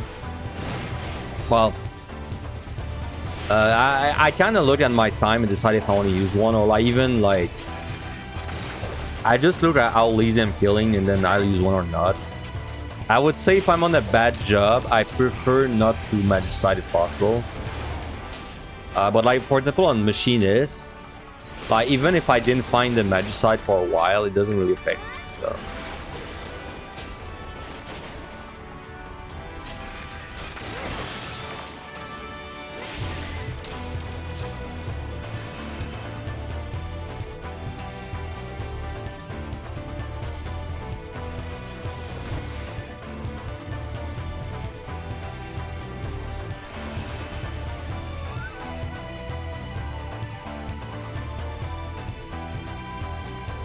So when I say care about respawns, so often people think that means farming, you know, the respawns for 10 minutes on the last floor, which is like a part of it. But what's really important when you're trying to go for respawns is you have to make sure that when you exit a floor, you know the respawn is not about that. That's the most important part. So like for example, when I'm about to leave a floor, I check like, okay, is the respawn 10 seconds away? Because if it is, then I will go like look for it and then leave, right? That's what's important when you're trying to go for the respawn.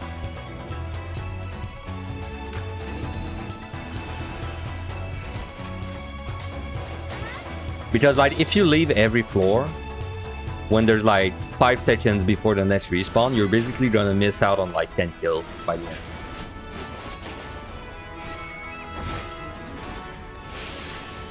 Because whenever you go to the next floor, the respawn is reset, right? Like the timer's reset. And this is the reason, by the way, that PUTD is such a pain in the ass to score. Because I gotta do this for 150 floors.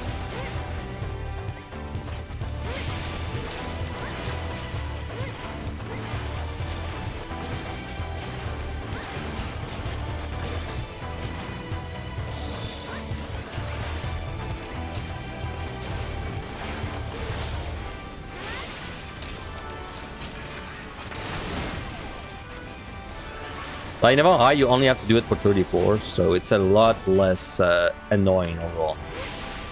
It's still annoying, but it's only annoying for 1 hour, 30 minutes, instead of being annoying for 9 hours, 10 hours in PUTD, sorry.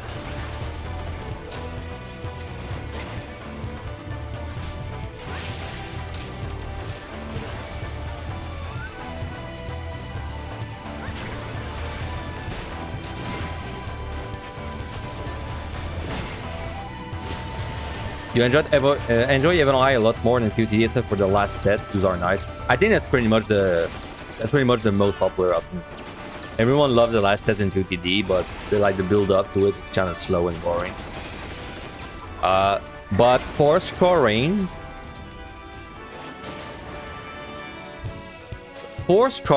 the early floors in PUTD are more like, they're kind of boring because of the respawn, but they're also kind of more skillful, right? Like there's like in PUTD I can do jack to like make my 1 to 50 better. I can do anything. Like, it doesn't matter what job I play, it doesn't matter what I do, I will always kill everything and full explore and speedrun, right? In PUTD it's different. It's a lot harder to full kill speedrun a lot of the early sets.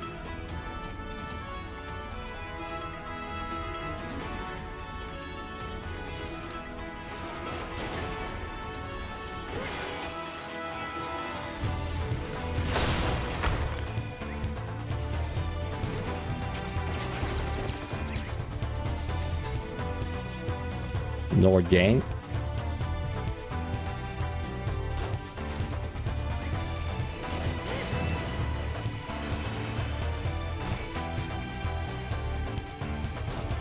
You found that in PUTD, your first stage run score practice failed a 21 to 30 speed run. Yeah, that is the perfect example. Healer, like specifically on healer, the 21 to 30 stretch is kind of hard. Because you don't have your AoE for like about for most of it.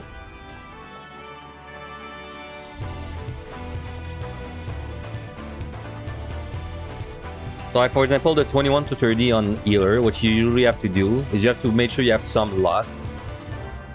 And then you have to like do AoE pulls with lust. Or at least a few floors.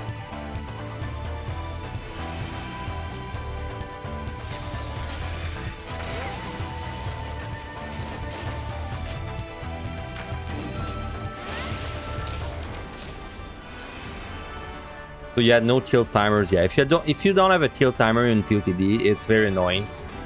So like in Evil Life, if I don't have the kill time for a boss, I feel like it's easier to flex with Frailty, Strain, and even Magicite. But then in POTD, if you don't have the kill time and you go into the boss and you don't have enough time, it's just there's no like solution to it.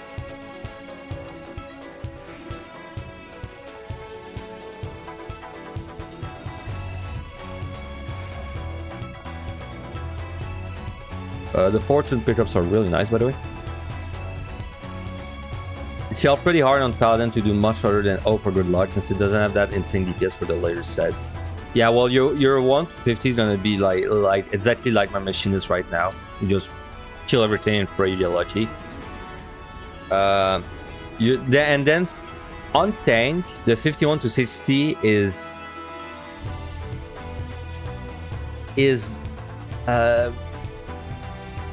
how to say, like the 51 to 60 on tank, I feel like it's a little easier than DPS, especially if you try to speedrun. But I don't know. No, I'd say it's a little harder. It's like it's less scary to die. It's less likely you'll die, but it's a little harder to optimize your time. Yeah, I'd put it that way. It's way easier to die on DPS.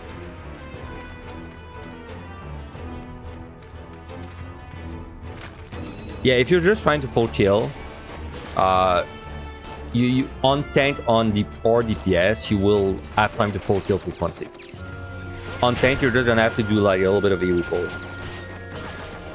On DPS, you should be able to single target everything.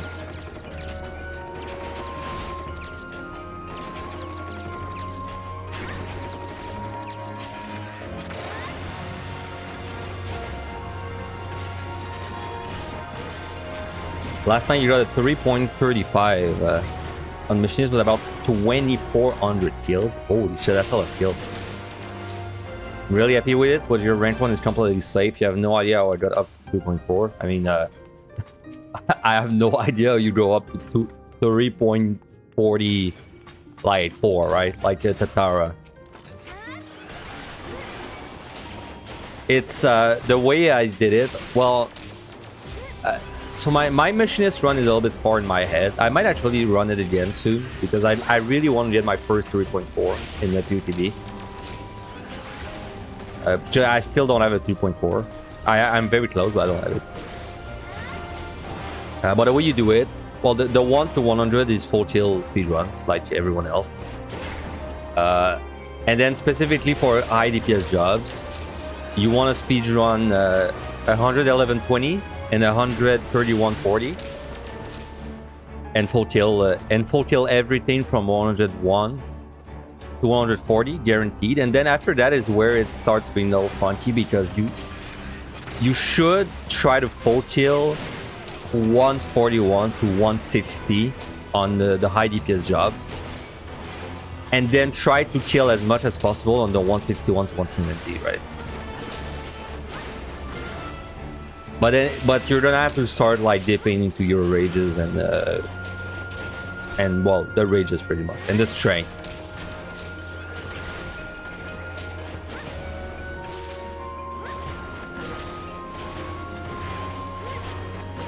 I mean, really, the way you want to play high DPS jobs, well, high score attempts, I should say, is whenever you see a treasure room, it should be a rage almost every time.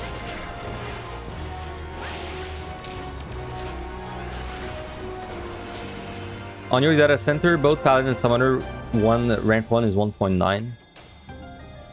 But you feel a lot more confident farming extra kills on Summoner. Yeah. I mean, yeah, I mean, Summoner just has so much damage, of course.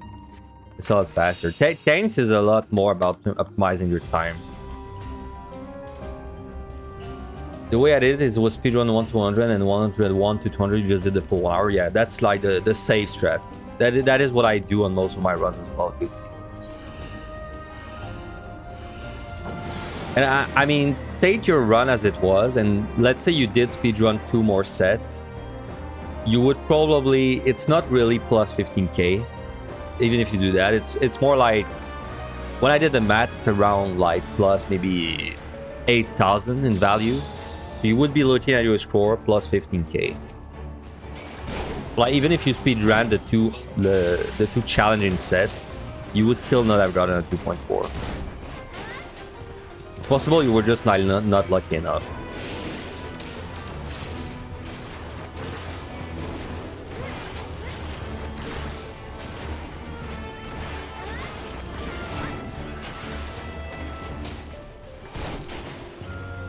The reasons a speed runs are like, so a speed run is 15k usually, but on the very last set, sorry, on the sets above 100, this is worth 50 kills. But you gotta keep in mind that if you speed run a set, it means you're spending 30 less minutes on it, and the respawn timer is 130 on these floors. It means that if you're spending 30 less minutes on it, you are seeing 20 less monsters. Which means a speedrun is actually worth 30 kills, not 50 kills. So it's not as good as you might think.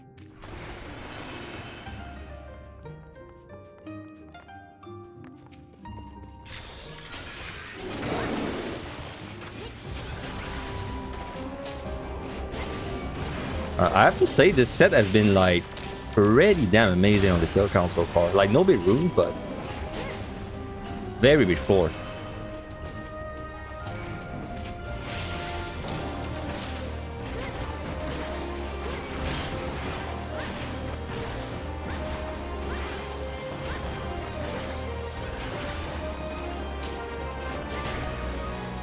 Now the way to really push your score on tank, well, first is to try and speedrun 51 to 60, which will cost you pumps.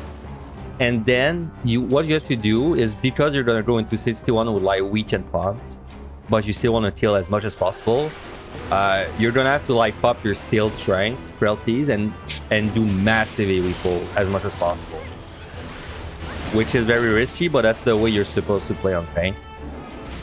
And then any extra site you find, you use it for landmines.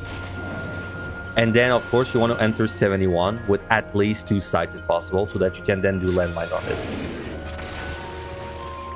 And then after that, like beyond 73, it's like a normal clear. Yeah, when you're playing the low DPS tank, it is worse. But it's still better than single target, so...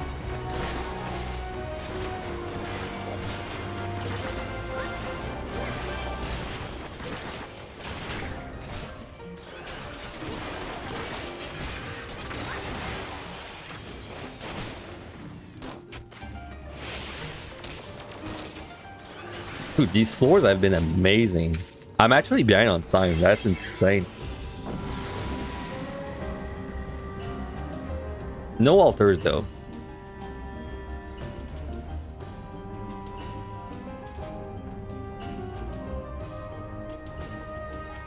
You don't think you'll play more Paladin? Well, that's fair. I mean, you clear, right? So... Warrior is great, especially in MLI. Though I would say... No, I would say Warrior is great, right? I was gonna say Dark Knight is maybe a little better to score, but like the raw intuition lets you get away with a lot.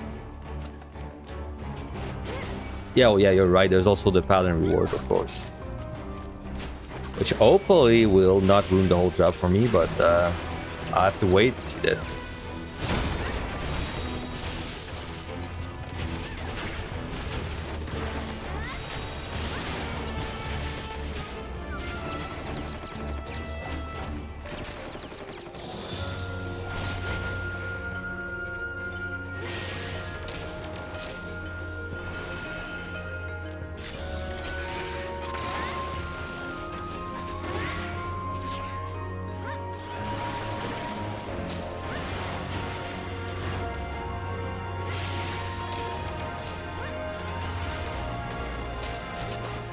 Alter, very nice. So, okay. What I would do, usually, is I would alter right away, because there's no reason to keep it. But now that I know affluence is likely to affect the treasure room rate, I want to try and couple that with an affluence. So I'm going to keep the altar until I have an affluence used with it. Unless I have like 3 altars. If I have 3 altars, I will always use it. Because then overcapping is too risky. I think that's the way I want to go about it.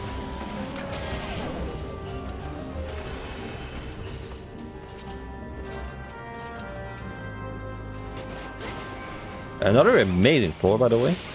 God damn. That's really good for the points. That is really good.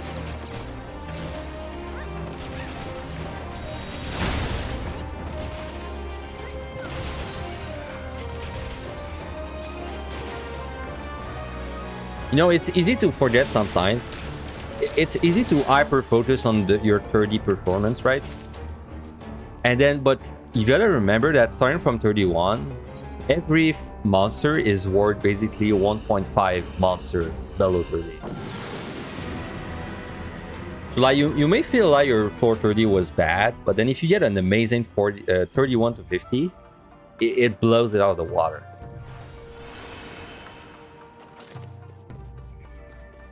You know, let me tell you, if they showed you a score card after floor 50, you would feel a lot more bad than the one on floor 30.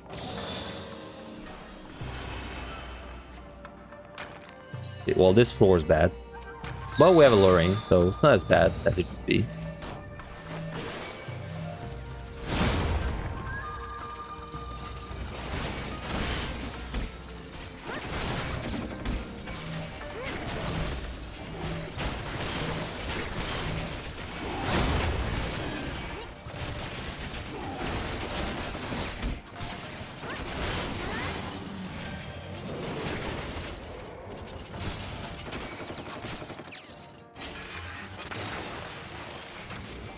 Schrodinger's fortune.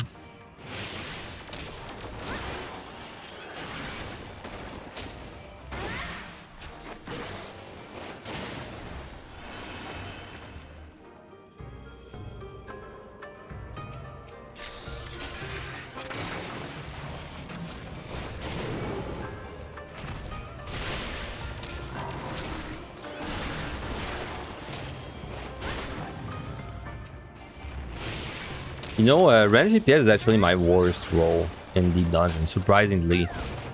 It's kind of weird because it's usually people's best role. For me, it's my worst role.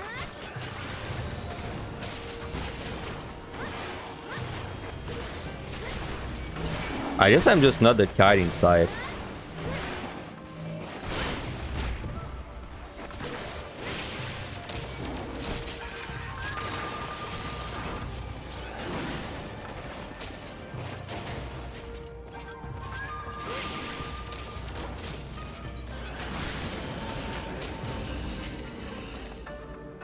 Hold on.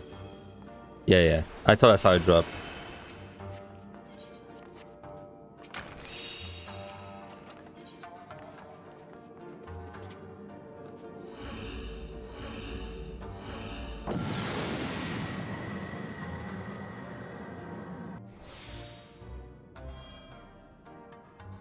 I don't know what time is. Yeah, 28, 38, we're fine.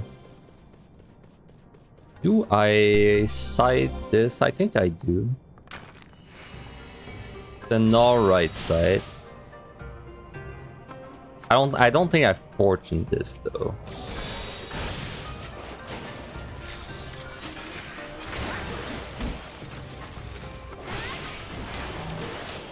Summoner is kind of similar to Machinist, you mean? Yeah, I guess it is. But I mean, I don't have like insane scores on Summoner as well, so maybe I'm not as good as I think I am on Summoner, because it is kind of like an average, yes. But I'm better with kiting when it's like cast bars, I feel like. Like for example, I'm pretty confident in my red mage. I would say I'm confident in my Summoner as well. But then Machinist is where it's is where I'm not confident, and I think a big part of it is also because I don't know which monsters you can bind and graze. I don't know them by heart.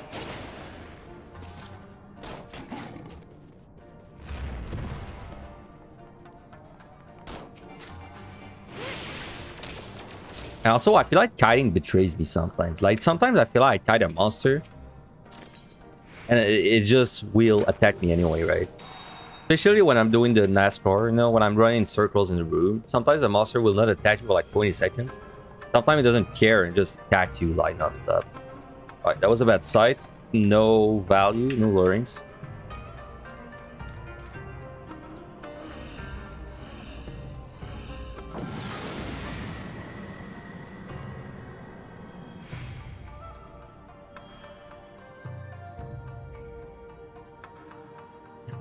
On the last floor too. Nice. That's really nice. Alright. It sucks a little bit because then my fortune cannot give me alterations, but I still believe it's fun, so.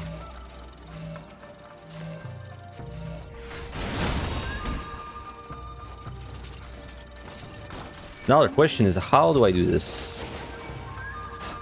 I think I want to blow up the Dodus. I don't really want to mess with them.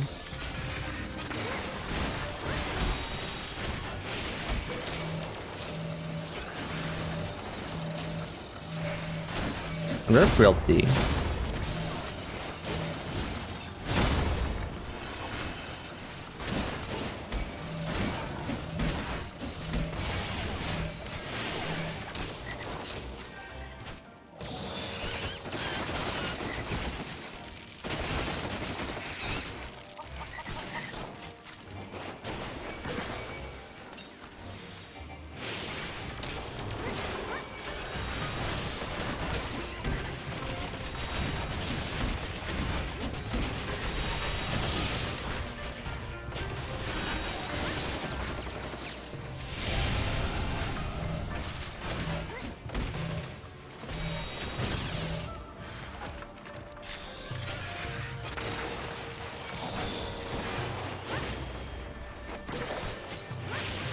Nice strength. Should I refresh it anyway?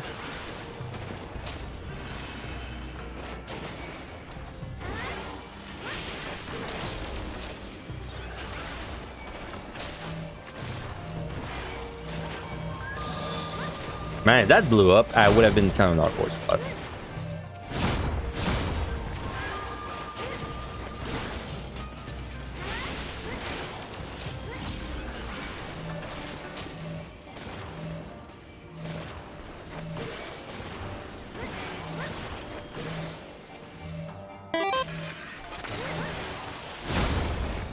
Thanks for the follow, Nemija. Thank you very much. I appreciate it. Damn, we're approaching the 1500 followers, man. Yeah, nice.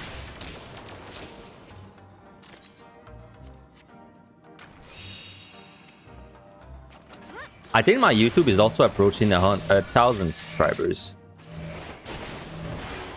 I remember I get some kind of like full milestone at 1,000 subscribers on YouTube. I don't remember what it is though. It might have to do with like streaming. Maybe like higher quality. I don't remember what it was. Alright, time to go. Well, that was a really good set, especially because of the big room at the end.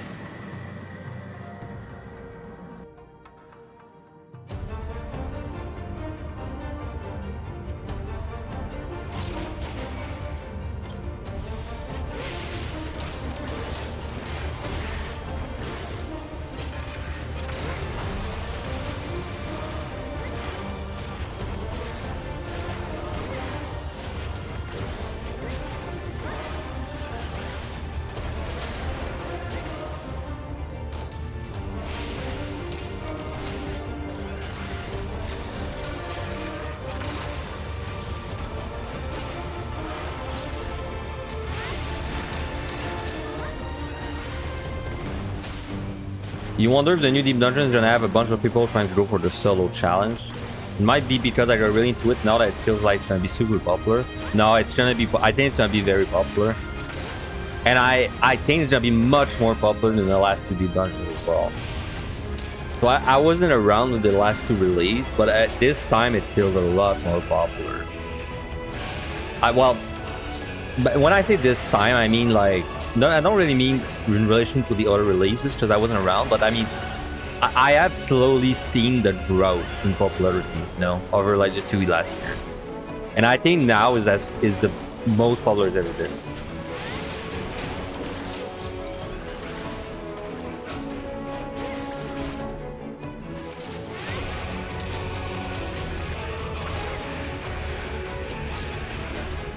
Oh, well, talking to new people, trying out Deep Dungeon.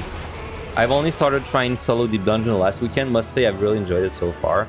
It was kind of the same for me, dude. So when I started doing this 2 years ago, I was only going for the titles, initially, of course.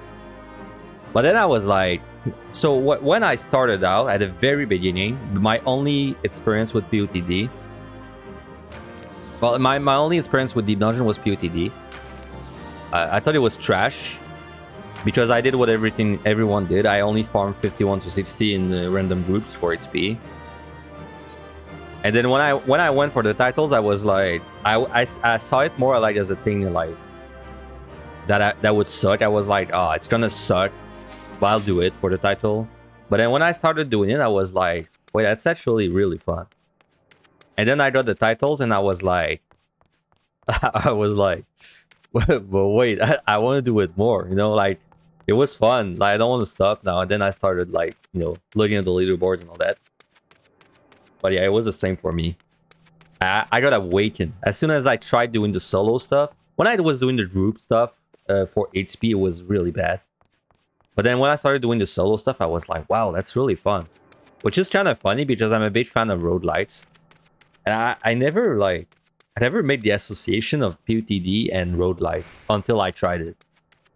In fact, as crazy as it sounds, I didn't even know you carried your commanders between sets until I started to solo. Because I was so like...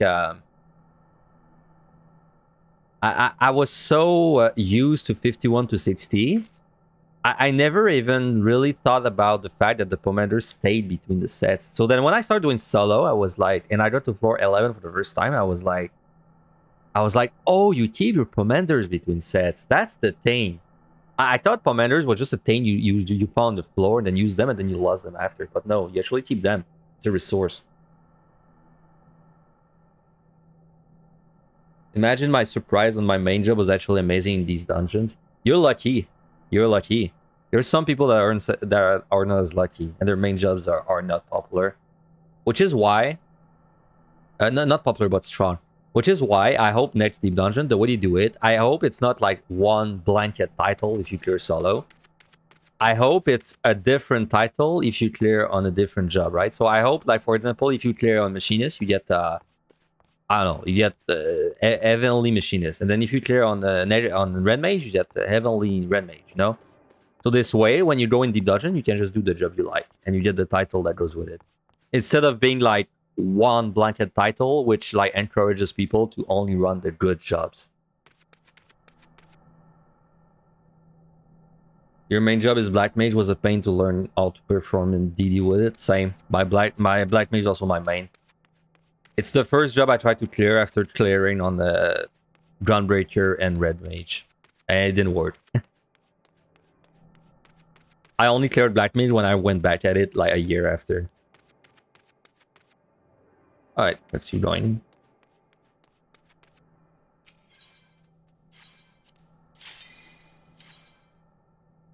The more I play, the less I feel I have a main job. Dude, same. I mean, Black Mage is my main, technically, because it's what I bring first in Raid. But at this point, especially because I spend all my days in Deep Dungeon playing different jobs, it's hard to, like... In Deep Dungeon, like, let's say we exclude raids, it's hard for me to say if I have a main job in Deep Dungeon, right?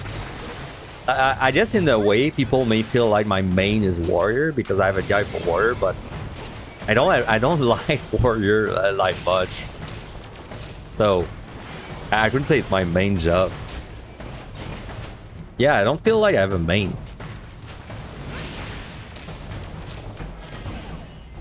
in there at least. In fact, I couldn't even tell you what I think I'm the best at.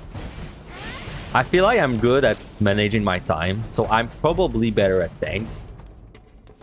But even then, I'm not sure.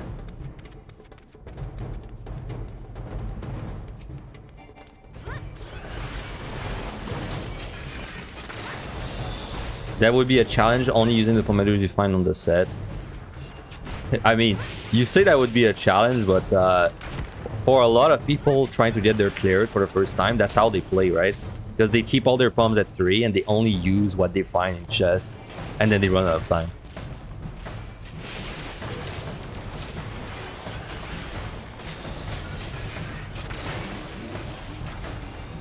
Saw me as a tank guy initially. Yeah, I'm definitely not a tank guy. At least everywhere else in the game, I'm a caster main, mostly Blight Mage. In Deep Dungeon, I think that's fair to see me as a tank main. It's just funny because I would say tanks are definitely not my favorite jobs in there. But there's a chance that they're my best jobs, I would say.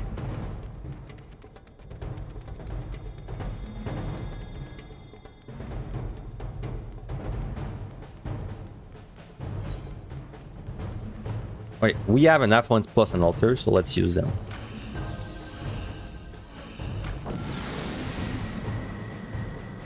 You died to 140 because you forgot to pot before resolution. Had to get out at 8% boss HP and then died to stream. Ah, shit. That sucks. I really like your voice. May I ask where you're from? I'm from Canada. Canada, but like French Canada. So like East Coast Canada. I'm not a European. People think I'm European often, but I'm not.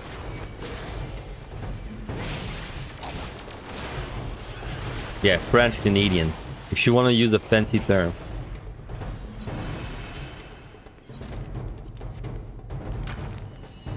If you want to go even deeper than that, it's the same. I'm from the same place as HQC, so I have the same accent as HQC. Just I talk like 10 times less fast.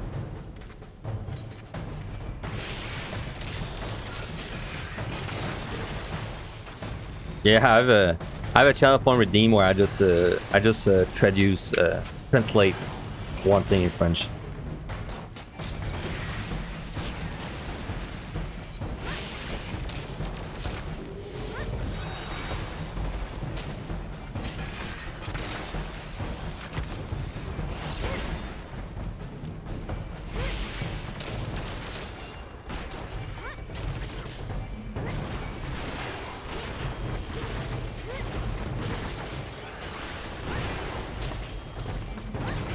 Alter vision, very nice.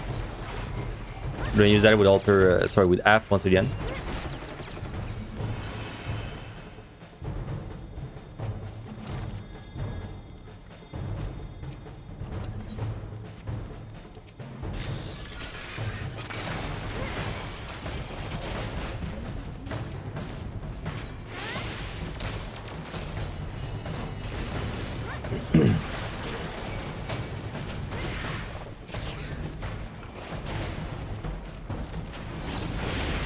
Well, today's a Titan day, huh?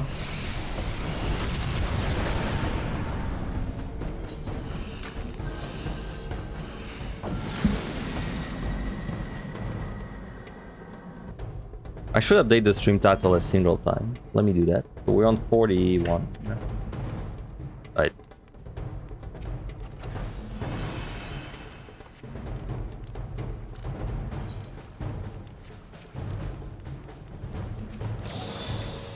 Is it considered an addiction when it's 2 AM and you're considering to continue project POTD? Not yet. It's getting there though. When you start thinking of like leaving your wife and gambling all your life savings is when it starts being an addiction. You know, you're like, oh, maybe if I throw down hundreds of dollars down this well, I'll get like better pumps. That's when it starts being an addiction.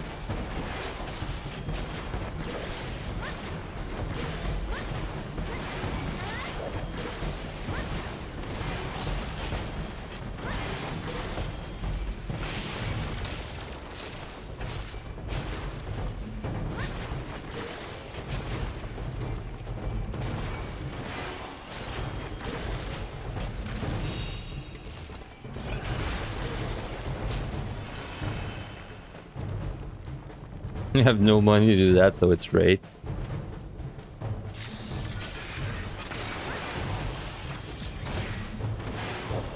You can throw in your...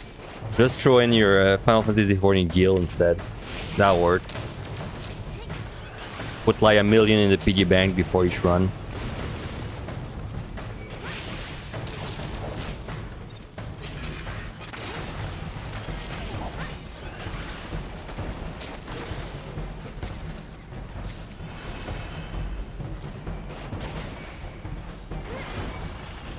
So you make so much money in Deep Dungeon. It's insane. And you know what's insane? I think when the new Deep Dungeon comes out, it won't even make run money. Because it'll be so popular, the badges are gonna crash instantly. But PUTD, man?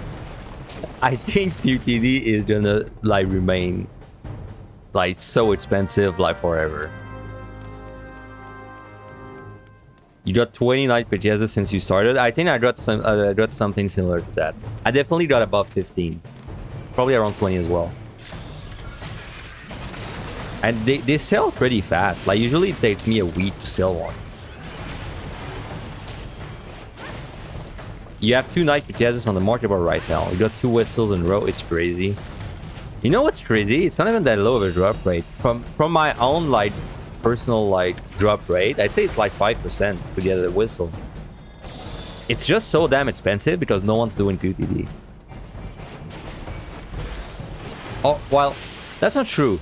It's not that no one's doing PUTD, it's that it's rare to have people that know how to like really get tags. You know, like to get a lot of them.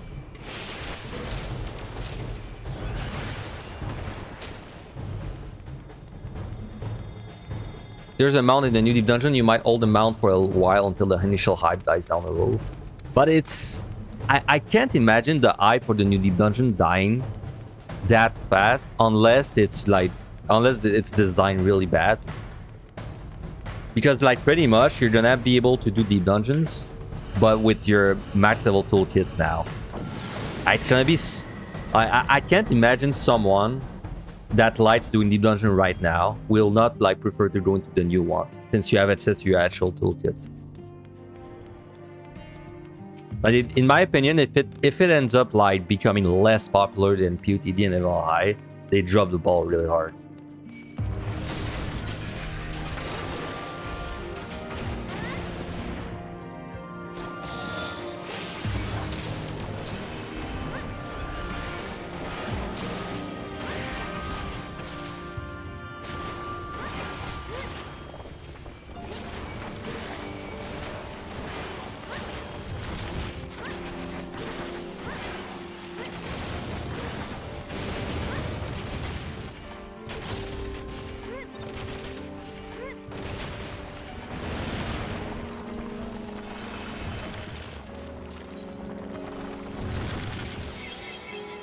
What would be cool is different stats for party runs and solo runs and amount in each, like solo only stats. Interesting.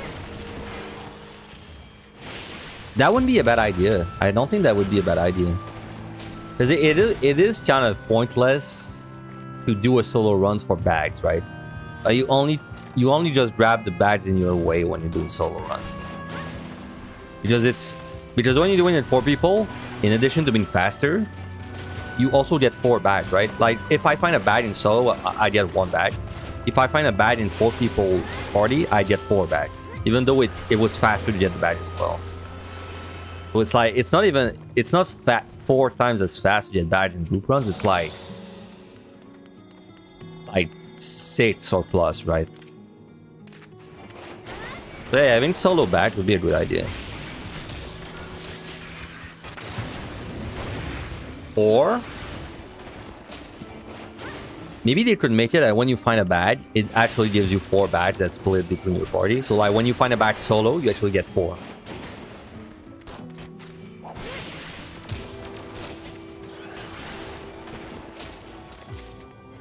Very nice alteration. I will use that with an affluence. Unless I'm approaching the end of this set. If I'm approaching the end of this, I will use it. Because I don't want to carry altars into the next one. Alright, I think we're gonna fortune this no matter what.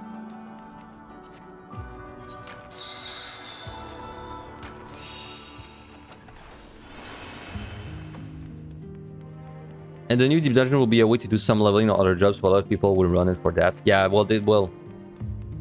I agree with Power there. I think the average mortal is only gonna spam like HP floors because you know, efficiency drain. Lots of people only care about efficiency, so.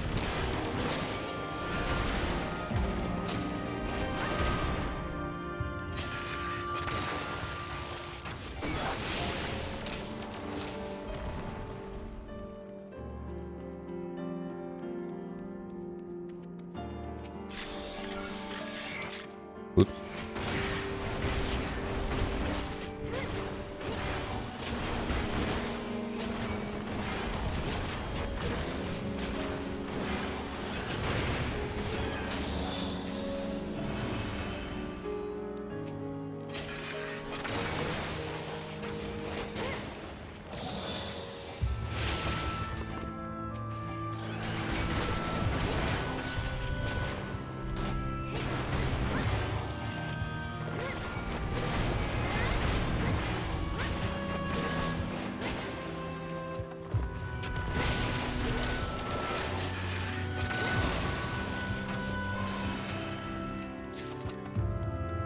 Chest drop, yeah.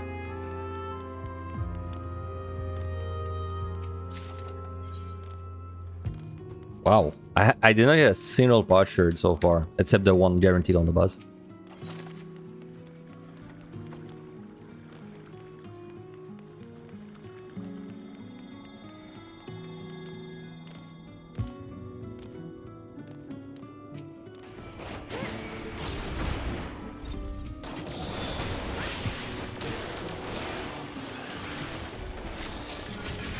No lure rings, unlucky.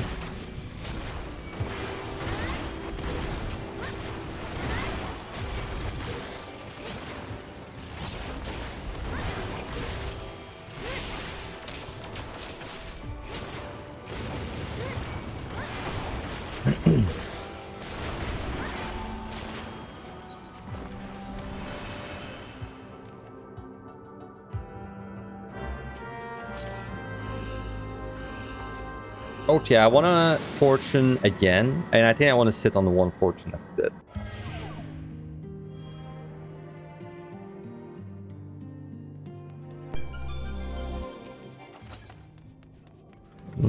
Let's fortune this one.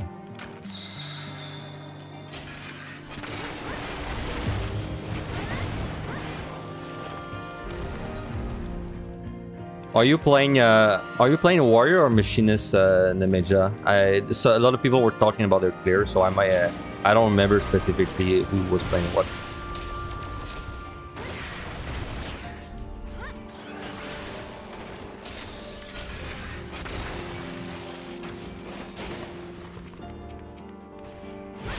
Right, you were right. You said you meant machinist.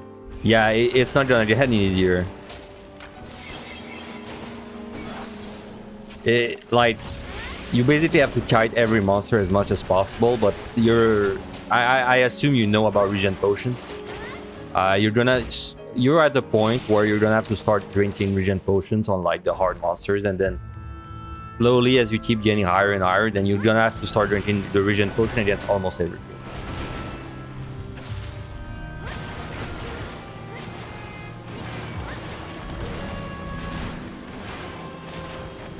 Regen potions are a godsend.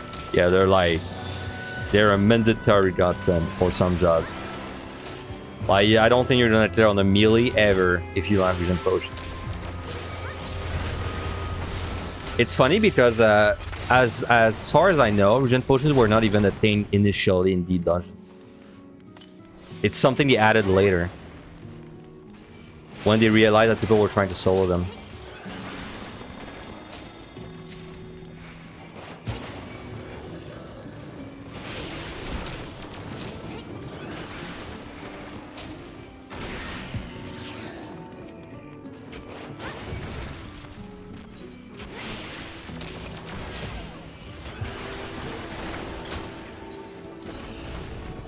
Yeah, you should be glad they added them. If they didn't add them... Let's say there's a timeline out there where they never added regen potion. We would still have clears on tanks, on red mage. But like other than red mage and tanks and healers, I think every other job would not have a clear.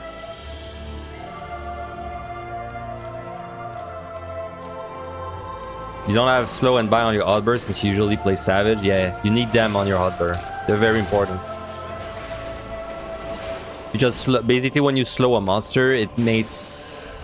For some monsters, when you slow them, it's the difference between them doing like your entire HP or like not even hitting you once.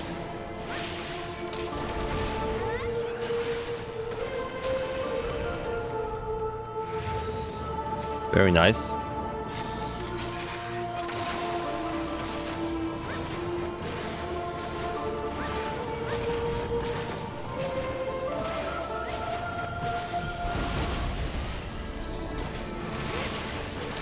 Yeah, if you're coming from raids, and I assume, let's say you don't have anything that's useless for raids not binded, you want slow and bind, so food raids, light raids definitely. I also highly recommend you bind your potions, both, like the super potions and the regen potions. Highly recommend you bind them. And is that it? Is there anything else? Yeah, Peloton, you definitely, like, this is not useful in raids, but you definitely want to be using Peloton and interrupts too. And arm's length slows. Yeah. Arm's length slow as well. It's like mitigation. Which I always forget exists, so I personally always forget to use it, but it's there, and it's very useful. But, like, you definitely need to keybind your potions if you've not done that. Like, don't trust me. When I started out, I was taking my potions. It made such a massive difference when I actually keybound them.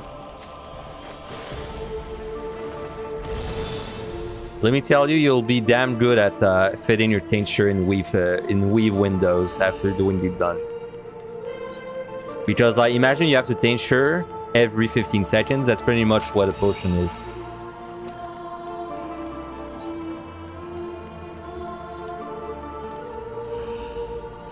Oh yeah, I'll use the alteration now.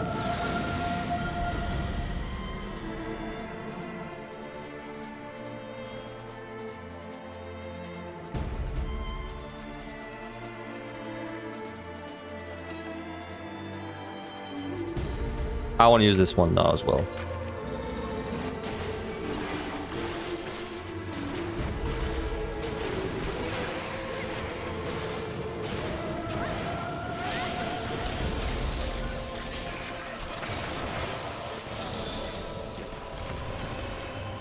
Yeah, there's so many items we have to use that don't queue up. It's so annoying. Like the potions, both type, print, commanders are kind of like potions, but are even worse as well.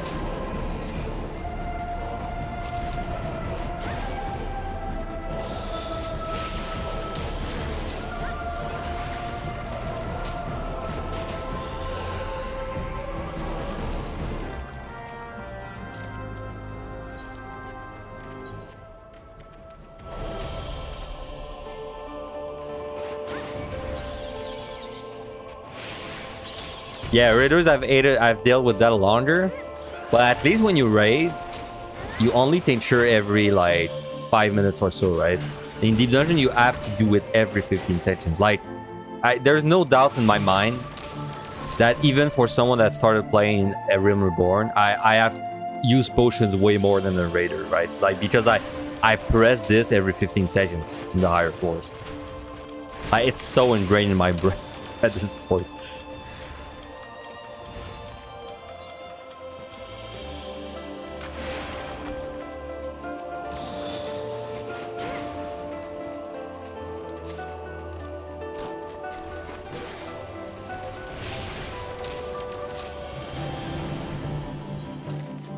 Damn, all these pet trees.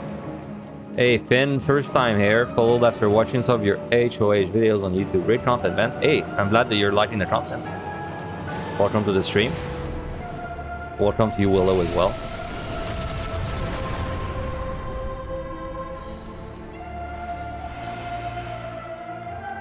Something that so when you're coming into the dungeon from raiding, there's a habit you're gonna have to try to break. It's trying to... You have to stop trying to perfectly weave everything, right?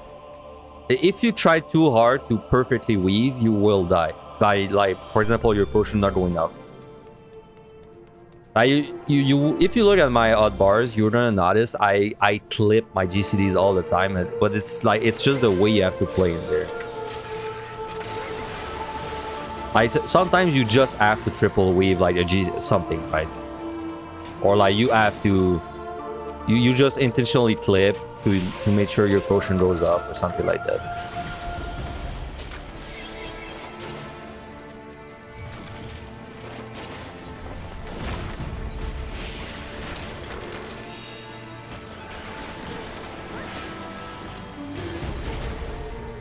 Yeah, it is a hard habit to break if you're coming from a raiding environment.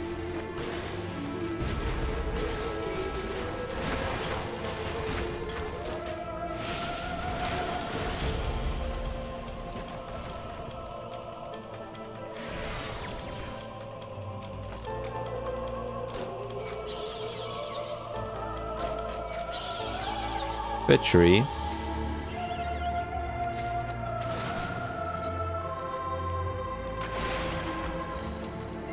Well, that set wasn't that good, honestly. It was pretty bad.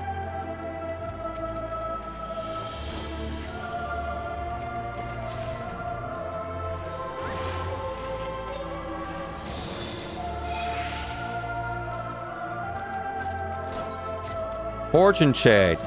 So would now be a good time to fortune? Unfortunately, no, for two reasons. First, well, every monster is dead. And second, even if I started this floor, I would not want a fortune, because I want to keep one for like big rooms, right? Basically, in Event High, I always try to keep one fortune for a big room, because if you get a big room and you can't fortune it, I feel like it's too punishing. So always keep one in the bank, unless like there's some exceptions. Like for example, if I'm doing a floor that's like pretty big and there's a treasure room in it, then like maybe I'd the fortune, but that's about it. And I'm talking about the last one there. If I have 3, then yeah, I use it for free.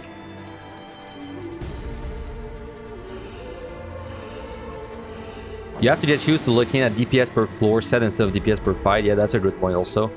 I mean, I was watching who was it, Asmondrall, right? When Asmondrall was trying to get his Necro, he was doing the mistake of like DPS per fight. So he was doing Red Mage, and every encounter it would open with a hard cast for Thunder. Which is good for DPS per fight, but bad for DPS per set.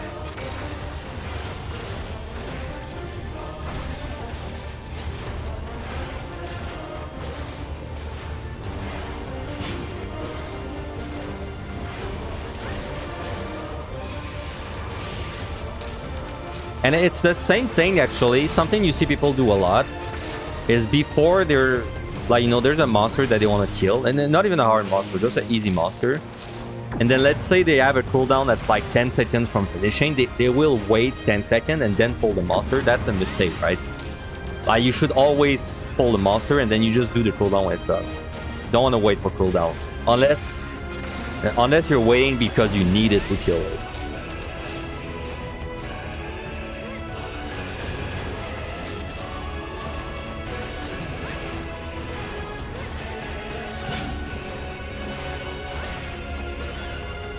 We have pretty damn good palms for attempting the speedrun. We have everything, but we have 3 sides, which is really good.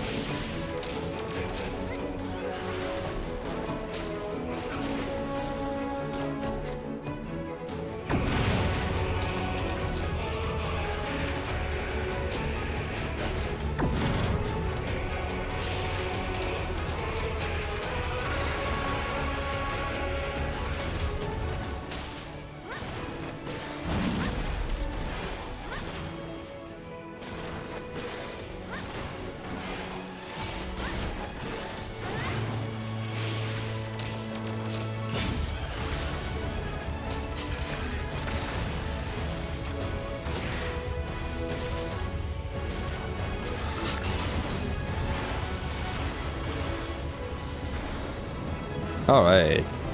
We picked up no flights. So, burn intuition, that's about it.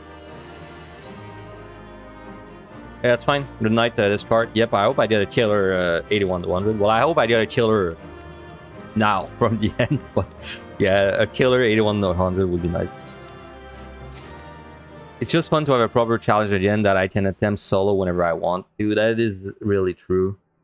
I mean, big reason why I really like this content is because it's solo and it's hard, and also like hard content. So but I can attempt it on my own time, right? That's the thing that makes me dislike grading, is that I have to like, you know, commit to a specific time frame. Almost feels like a job. I mean, in a way, I stream at a specific time, so it's kind of the same. But I mean, in a normal like instant, like in a normal world, you just do your solos whenever the hell you want. Something I realized I was guilty of when I tried Summoner through PvD the other way, waiting for Dreadworm Trance will come off cooldown to pull, but with mobs where I was going to have to use another primal to finish them off, so you might as well have pulled with whatever primal you had left and use Dreadworm to end it. Yeah. Usually what I do on Summoner is I do that. If I have a summon ready, but my Dreadworm's ready, because you don't want to delay your Dreadworm like too long, because it is like a big damage deal. So what I do usually is if I have summons available and I'm fighting a monster but my Dreadworm is ready, I use like something, and then I just Dreadworm after this something goes away. So it's usually 2 GCDs, right? So for example, I do Ifrit, and then I'll do like 2 Ruby Rune, and then I will do my Dreadworm. Or I'll do like Titan, and I'll do 2 GCDs and go into my Dreadworm. Or anyway, something like that. But you definitely don't, like, if you have 3 summons ready and your Dreadworm's ready, you definitely don't want to use the 3 summons then Dreadworm. Like that's just delaying it too much. Okay. Let me be right back. 3 minutes. I'll be running a quick ad. Sorry about that. And then once I'm back, we will speedrun this and hopefully survive. So be right back.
Alright, I'm back. Just let me finish the snack. Oh, Sade, you raided me.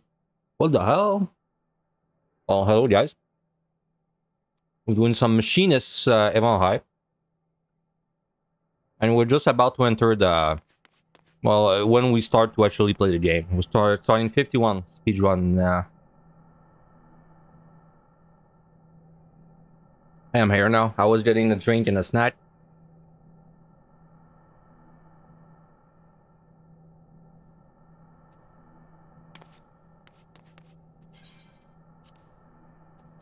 Playing a game I know, right?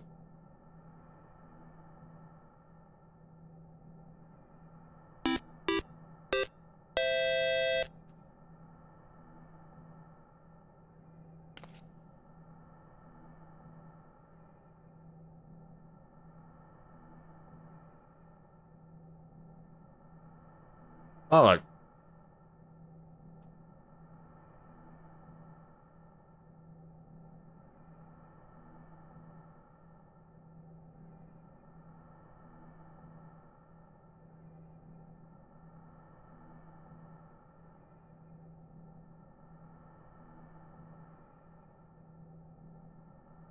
Dude, I was eating a slice of Mexican like chicken pizza. It was delicious. Holy shit. Oh, anyway, so Sade, thank you for the raid. Also, wait, was there a raid? Oh, you subbed as well. Thank you, Sade, for the sub. Thank you very much. Then 8 months in a row. Unfortunately for you, Loken beat you with 11 months, so try harder, please. Anyway, thank you, Loken, as well, for the 11 months, of course. Really enjoy winning. Catch up, man. You know what, Loken? It's kind of crazy, right? Because my brother is like 6 years younger than me. And every time it's his birthday, I'm like, did you catch up yet? But he never catches up, man. He's always like behind. I swear, some people, they just don't grind, man. They don't have the grind genes.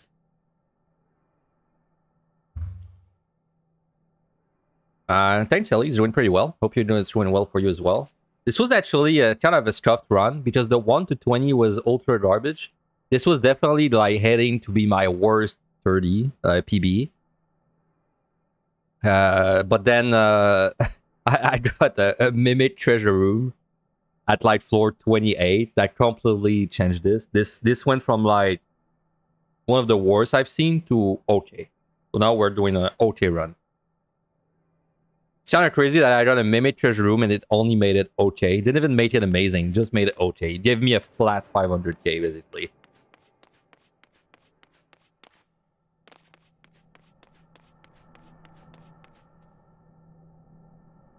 Okay, so anyway, we're gonna try to speedrun this set, which is 5160.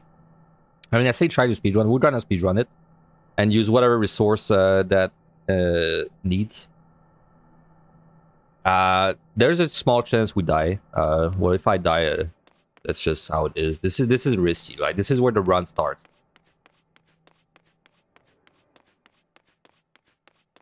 So food's good, tincture's good. Okay, we're good to go. Let me update the stream title. Because I'm a good streamer. That updates it every 10 floors, right? Alright, there it is.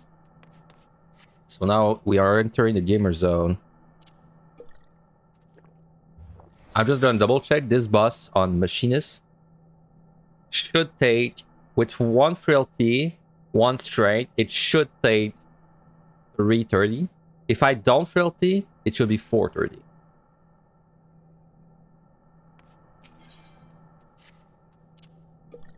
Is it worth raising this set? When I started trying to do the speedruns there, yeah, I would always raising this. Now I don't.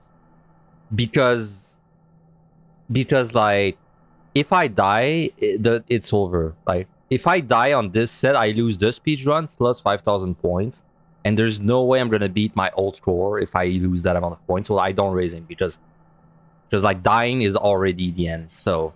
But if you're trying just to get a 1.9, yes, always raising this if you're trying to speedrun. Always. It's way too dangerous. Yep, you can frailty the bosses. Frailty is a debuff on enemies, so it works on bosses as well. Alright. Should I strike before that? But sure. So it's kind of a weird speedrun on Machinist. Because, like, we don't really have good AoE power, so we have to kind of, like, single target our way up there. Which is hard. But I would do a lot of damage as well, so it's not as bad as you would think. Well, wait, I want to use this. We're definitely going to be charging potions, let me tell you that.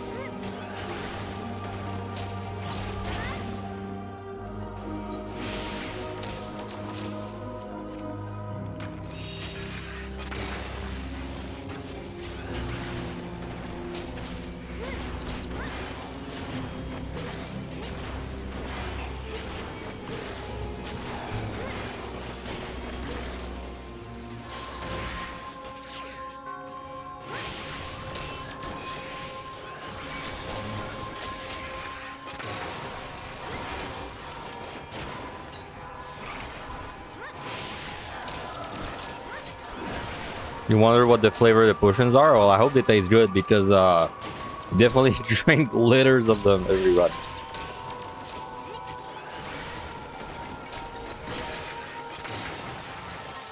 Are there even many DPS that are good at AoEing this down? Not really.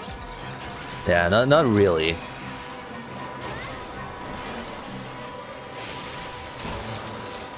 Very good.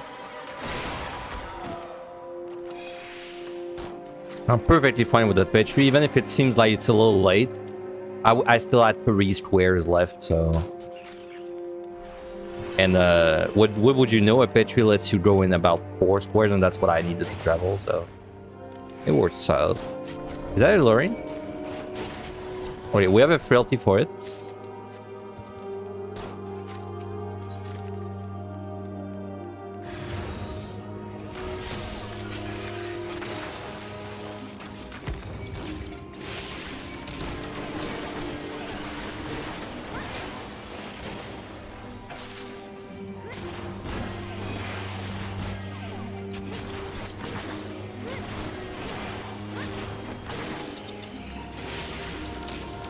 Would it be worth it to start a second fight to farm potions? If you have only 70 at 471, yes, you need. I would only enter the high floors when you have at least 150 potions. If you have below 150 potions, I would not enter anything above like 61. So yes, you need a second save to get a few of them. Wow, we have 2 Serenities. That's kind of crazy. I have to remove this. I have a choice. Holy shit, that's a bad layout. That's the worst layout. That is actually the worst layout I could have gotten. Not even kidding. This is the objective worst layout. Because there's no way to travel this efficiently. This might be a Magicite, dude. Like, or Petri. There's a luring there. Witch Chain.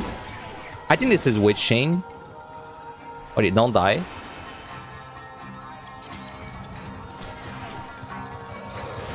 How the hell was I missing a Witch Chain?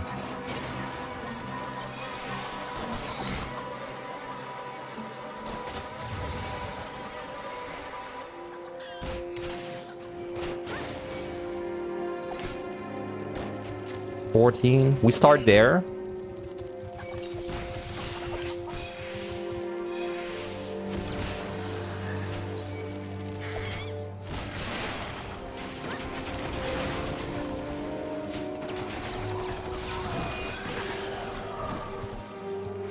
Fortune check? No, I counter the fortune, but I don't want to go down to 0 when there's a potential of a big win.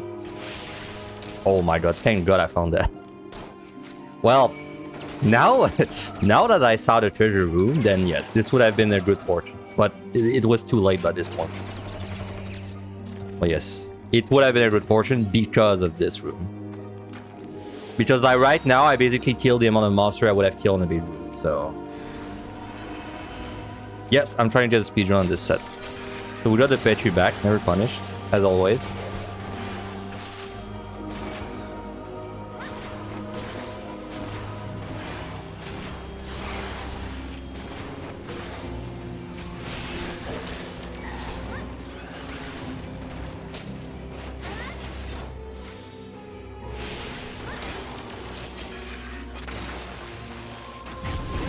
No, way more than that.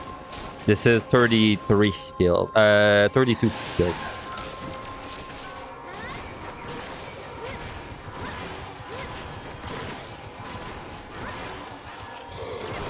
I'm not even mad about that. Give me the Patrice, man. This was such a good kill count for this floor, but this floor was just bad for the speed run. Like this is as bad as it could be. Like the same distance to go both ways, and both ways I have to backtrack one room, and then the key is in the middle. That was something. Anyway, we're out of there. How do treasure rooms work? Does it take mobs from other rooms, or are there just a lot of more mobs in one floor? It's just that. Treasure room is just one room that basically generates the same monsters as the rest of the floor, but like a bunch of them. I think like from 10 to 15. And something interesting about it is if it generates patrols, the patrols will not patrol. Like they'll just be in the room and not move. So switching back, very nice.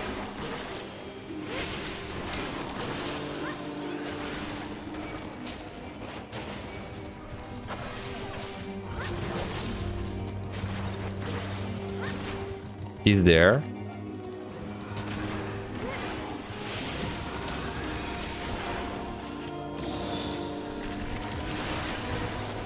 Let's bring you with me. I see a patrol.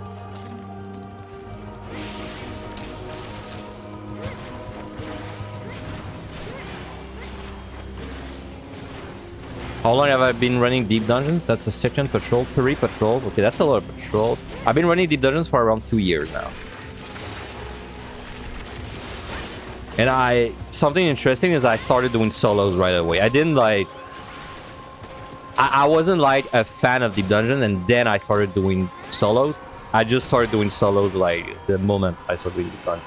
I didn't progress from like team to solo.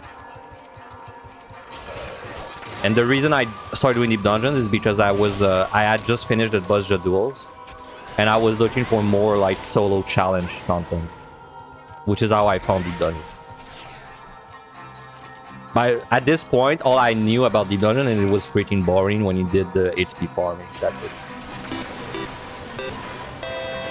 Hey, Orson, thank you very much for the sub, man. 4 months, thank you.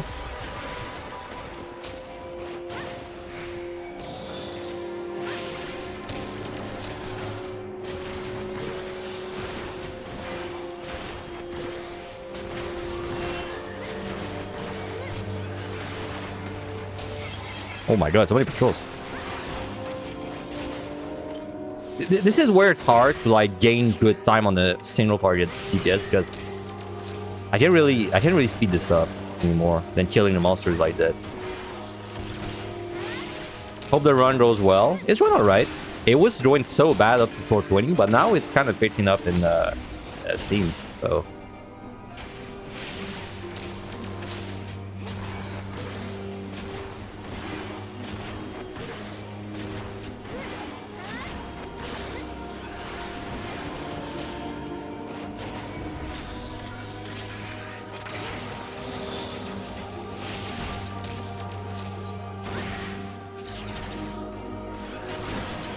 we're already at 60 kills. That is a lot of kills for 3 floor.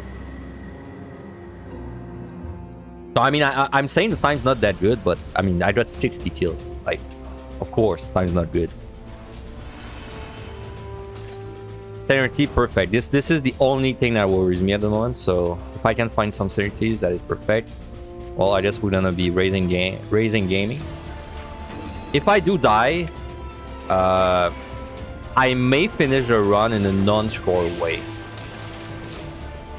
Because range DPS is actually a job I need practice on, so if I do die, then I would consider it. But let's just try not to die and not have to worry about it.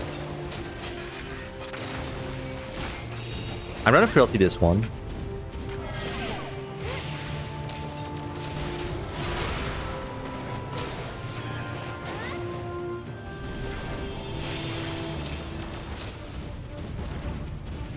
Altar is good. I don't want to use that right now, though. He's there. Time to get sleep. I'll stop by again for sure. Good luck. Hey, thanks. Thanks for hanging around. Good luck on your runs on Machinist. You have a good night of sleep. We need to kill the Convoys first because they have an enrage.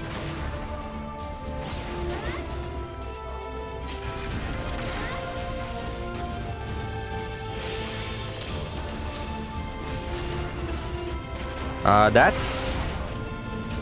I don't want to backtrack for it, so I'll just use it now. I mean, it's still valuable. Come on, pick it up. Alright. How will you prod a new deep dungeon? With a team for the first year or directly solo? So I want to do it solo, but I need a team for farming the Ether Pool. And then once I have a good amount of Ether Pool, I go solo full time. That's my plan.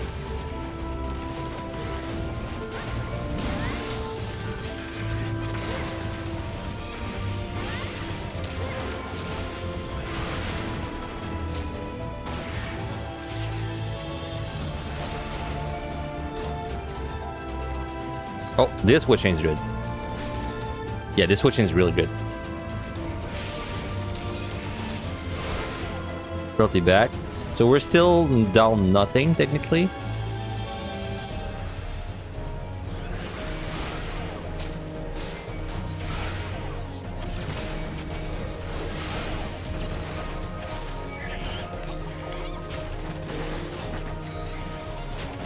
These dots hurt a lot, by the way. You definitely don't want to stack them, especially if they don't have a frailty. I think if you don't have a frailty, 4 of them do more damage than your regen, so...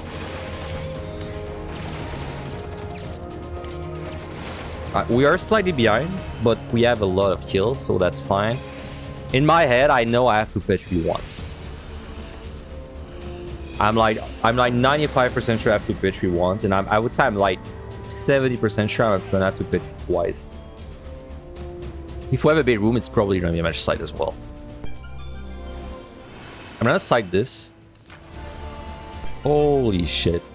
These layouts. This is not that bad of a layout, but it's still pretty bad.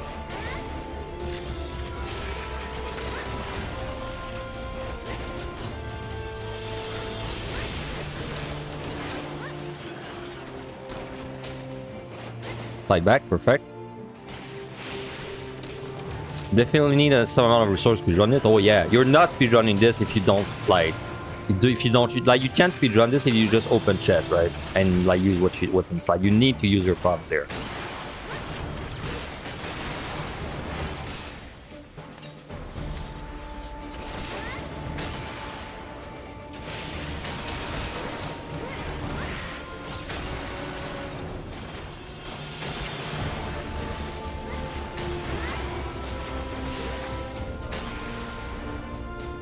Alright, if the floor has a lot of Maruchis, I may be able to switch chain A with this. I think there's a patrol. Yes.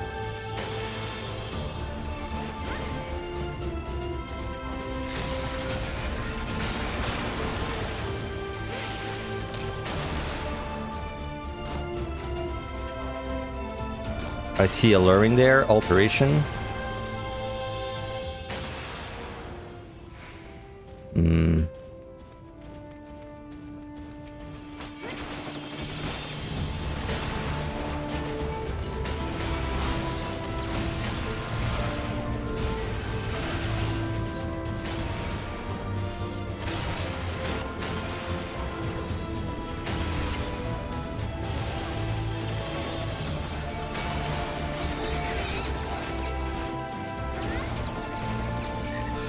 I'm gonna filthy again because of the blind. I'm not sure if I kill them in time. So.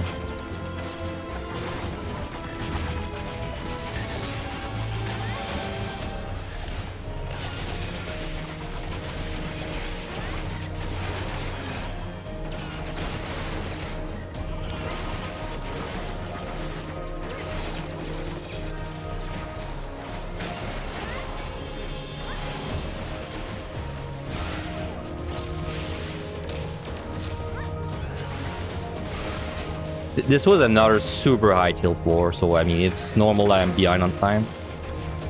I mean, we're trading palms for more kills. You gotta see it that way.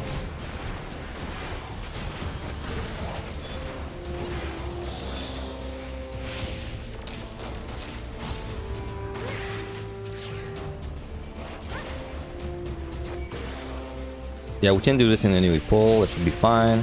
I don't think I want to use a landmine. I don't need to.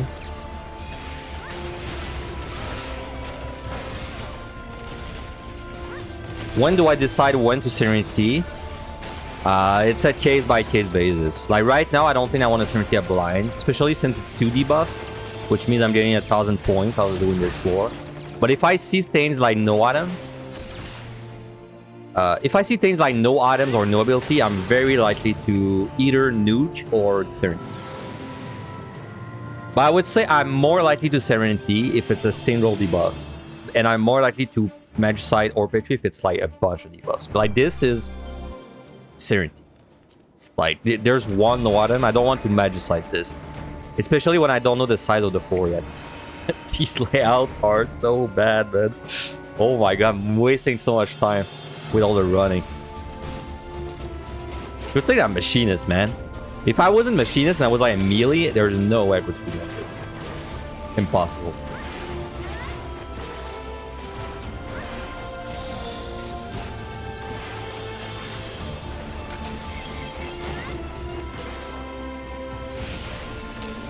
This might be a Petri though. Nah, I don't know actually. Okay, I can tank you guys for a while. There's nothing dangerous there. Maybe Frailty again? No, I think this should be Petri. I don't think I should sit on my Petri. Okay, but if I want a Petri, I have to survive. Getting out of this room. Landmine.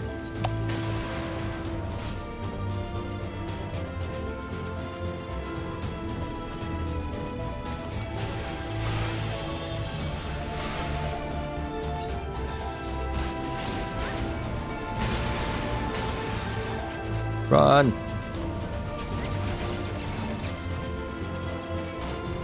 I don't know if I'll Petri. I might do a Witching Frailty again.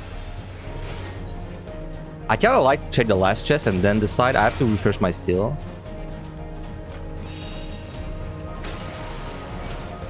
No, I'm not a Petri. This is too risky. Like doing the Witching might kill me.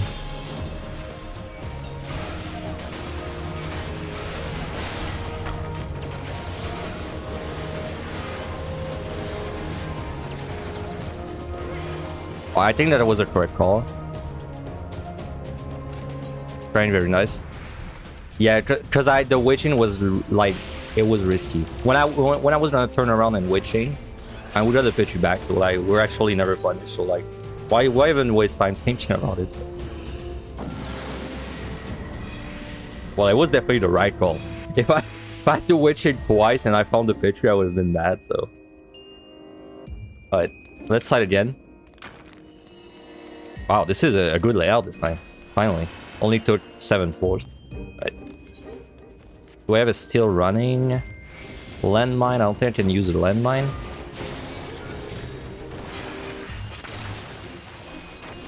Well, that side's wasted.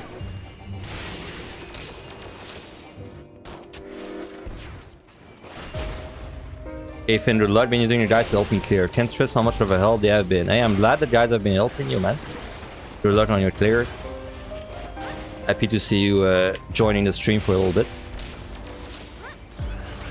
The guys have been helping out a lot of people, man. Kind of crazy.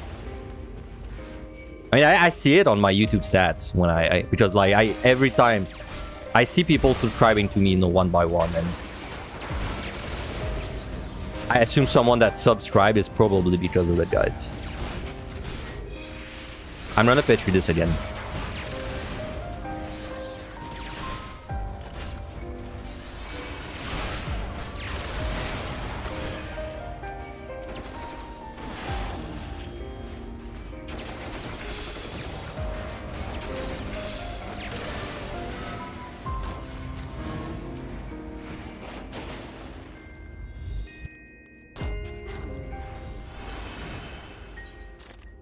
Three slides on one floor, Rip. I maybe can do this without using another floor wipe. It depends on the size of the floors. So there's a chest I'm leaving back there, but it's a safety, so I don't want to backtrack for like 100 points. Perfect word is I don't pitch it yet. And I don't have to go to the boss. I don't know if that's going to be possible. Though. Let's see. This is... This will be a good time to get, like, a free pitch. I'll just put it that way. I can't Serenity. I can't use my last Serenity. This would be stupid. I think I'm gonna pitch with this again.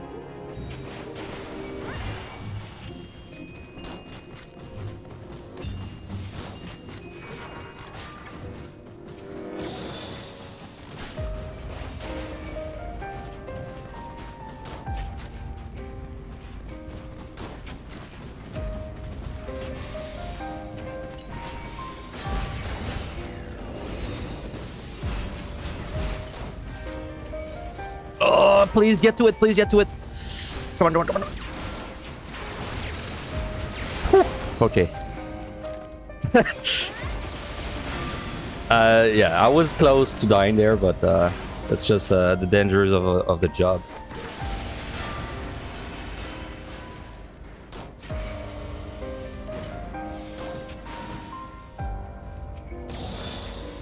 Okay, I'm glad there was no landmine in this room too. I would have felt a little bad. This is a lot of kills. This is 147. Damn. It's not as good as my last Machinist run, as crazy as it is, because my last Machinist run was insane. Still pretty good though. Okay, so this floor, I just pray I don't have debuffs I need to remove. Because if I do, I have to go down 0 Serenity. So I just don't give me like no item or nobility. Good, perfect. So I think we can do this normally. You know, maybe witching at most, but that's it.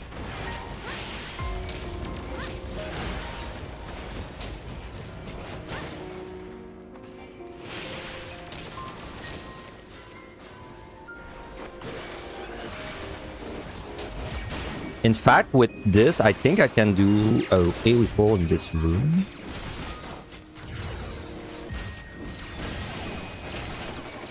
I have 3 AoE combos, so...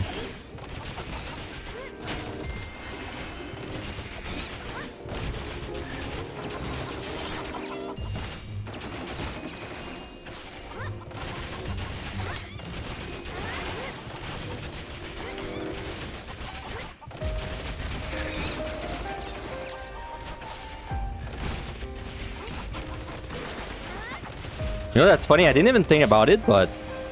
Because when I saw the Ace buff, I was like, okay, that's gonna help me do AoE faster, but it's actually not. Because, like, your AoE, your auto crossbow does not benefit from Ace. So... Well, it still worked out, so, like, who cares? Also, we got a Petri back, so never punished again.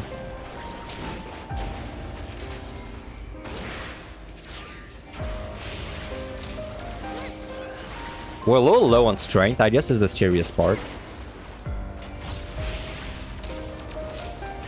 Serenity, really good. Perfect. I think we can do the boss without fealty, but we have to refresh the strength.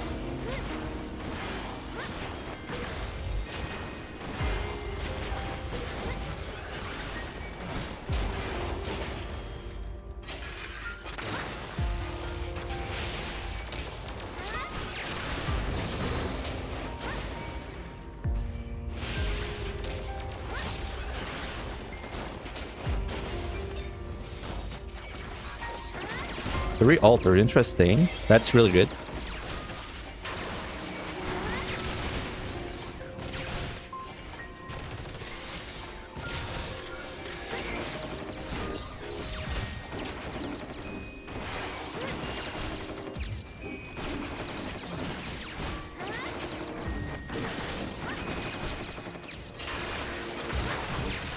Okay, we should be good to do this without fealty.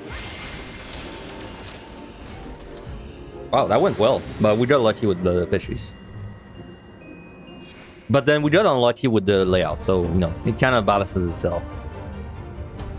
If we got good layout, it would not have required me to pitch 3, it probably would have required me to pitch 3 one less time overall.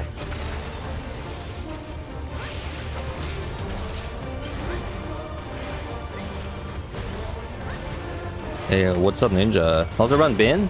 It was so bad from 1 to 20, and then it was pretty good from like 20 to now.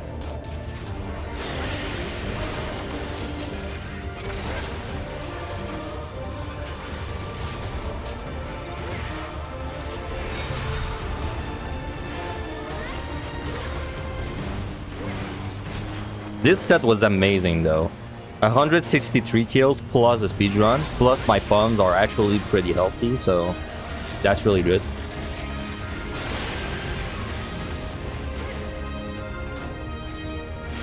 Yeah, so what happened is that 28, I got a mimic. At 27, I got a big room, which was not enough juice to like make me care about the run.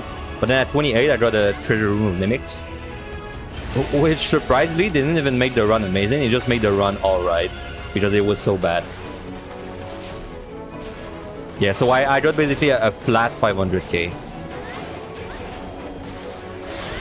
But a 500k with high mimic count, which is like a worse 500k. So, but it was still alright. It's good enough to like run.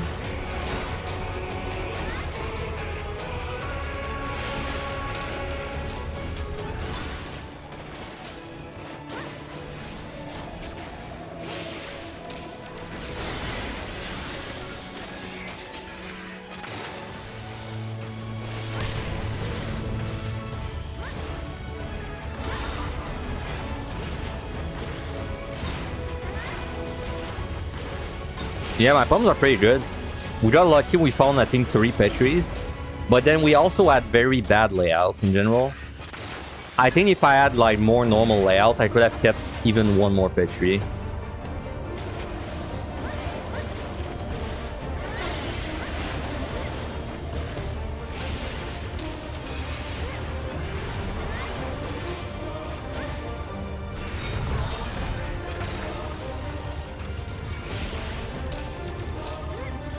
Honestly, I don't care that much if I go out of this set and I'm missing 2 Petries.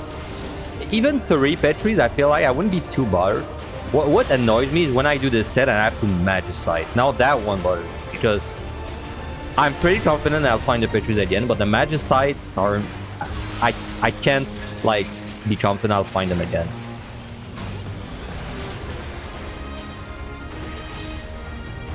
So right now, what's making me happy is the fact that I have 3 Magicites. That's like the main thing from the big appeal.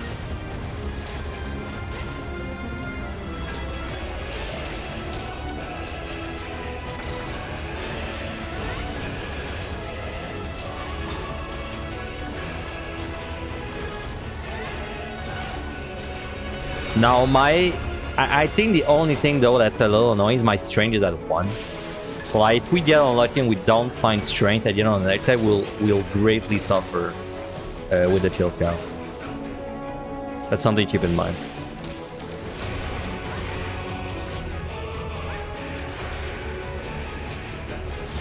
Yes, all the kills above 30 are worth 300 points, except mimics are worth 700.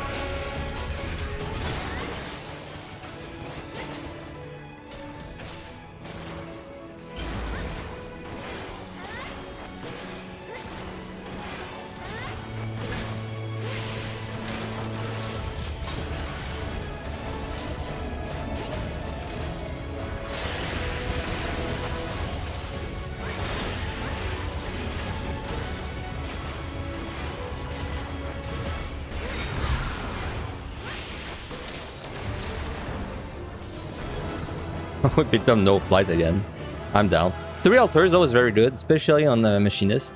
Like if I had 3 altars at 61 on like, you know, a job that can't interrupt, it would be good but annoying. But like on machinist, it's straight up good because then I can just alter non-stop. And I don't care if it's mimics or guardians. Well, I mean, it's better if it's guardians, but even if I have mimics, I kill them with no downside. So okay, so well, I'll know.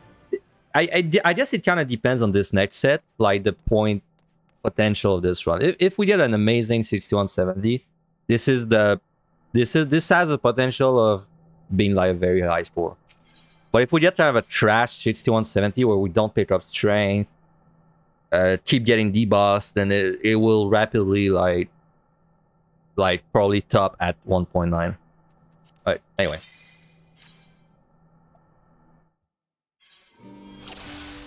So let's see.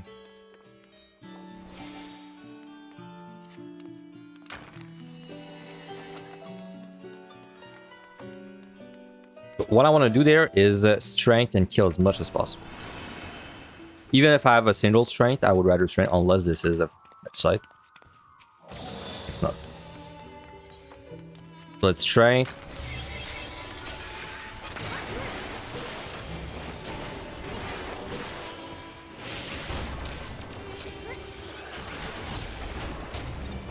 I think it's the reason I suck at range DPS more than other jobs is that I want to see inside the other rooms when I'm fighting, right? Which means I'm not really kiting. Like, for example, there are 3 poison stacks.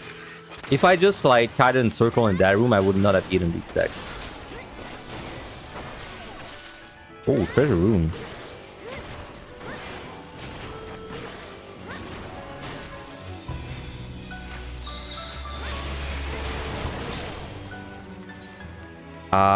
Wow, treasure room. That makes me want to pet tree, man. Even though I strength, I think I'm gonna pet tree.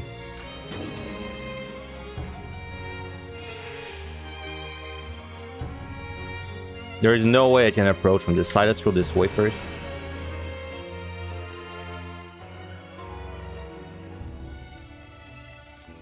Okay, bring the monsters in the room to the far back ahead, and then we should. Racing is really nice.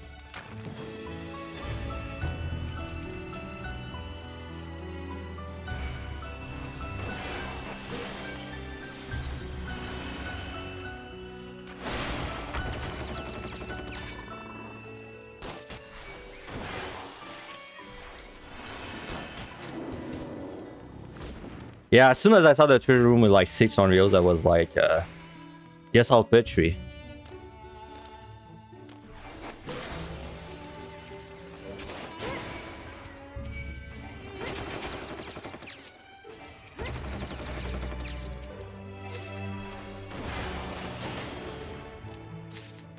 Dude, I love a good optimal Petri where the last stain dies at the very last second. Couldn't be a better optimal Petri there. Right, side back. Now I did waste a little bit of my strength there. It's fine. I was a little assed in using it maybe.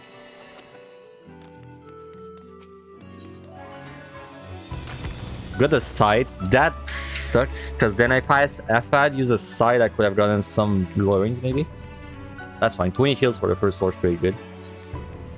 My Frieza or did the fortune drop not a single chest? Oh well. Good old fortune. That's a raising.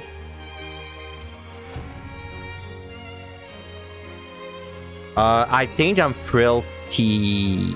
I think I'm gonna frailty this floor with a sight. I want to use my strength as much as possible. Well, the best way to do that is use it with a frailty. So, well, it makes things interesting. I should match sight this. Yeah, I'm gonna match sight this.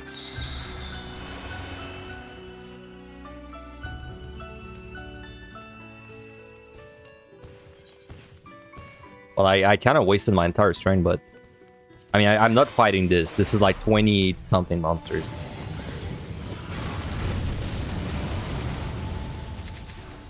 $27 monsters, yeah.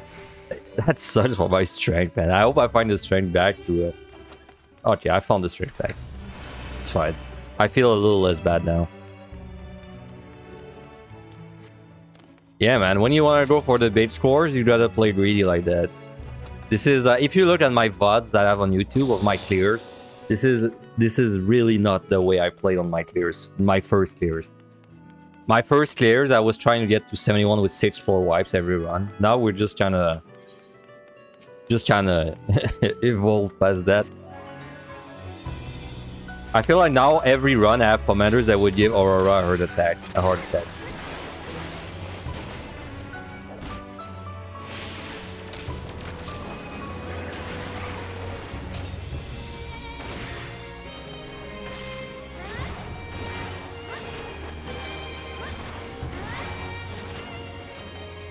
Hey, 5. Not that we really care.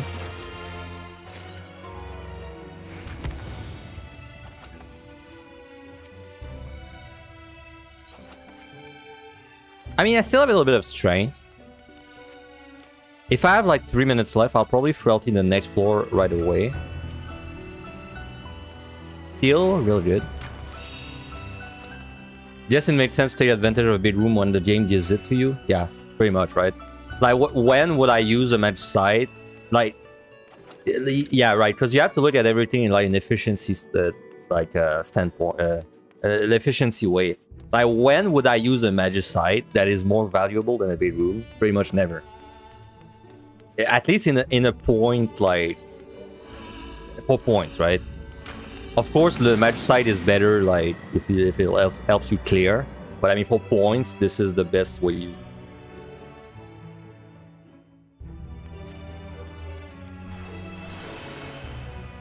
Let me cite this.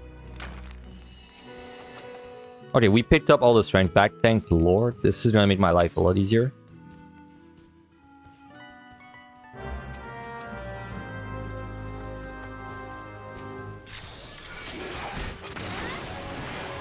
I'm not gonna frailty yet, but I might frailty this floor. If I see a Luring Trap, I'll frailty the Luring Trap.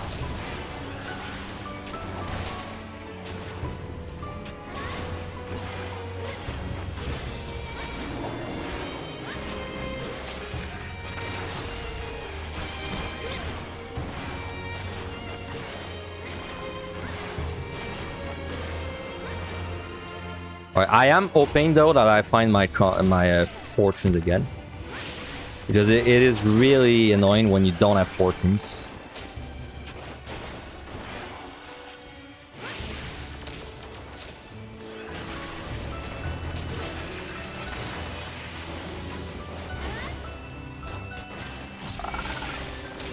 Wow, they both turned. They were both not looking my way, I think.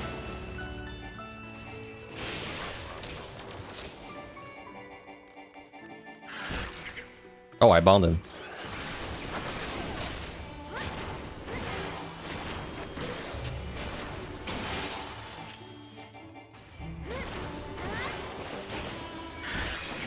Fortune, nice. Very nice. Oh my god, all these unreals. I'm glad I have steel.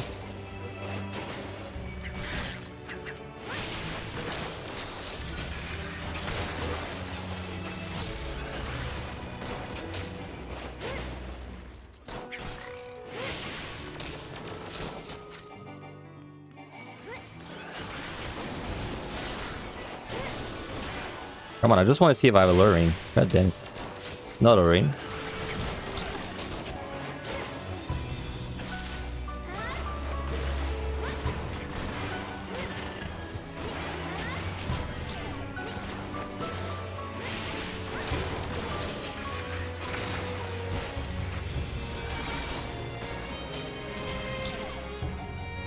Alright, luring there. So we're gonna frailty when we step on that. Is that a landmine? Yes, okay. I have ones, that's right. So let's kill the mimics, because I don't have a choice.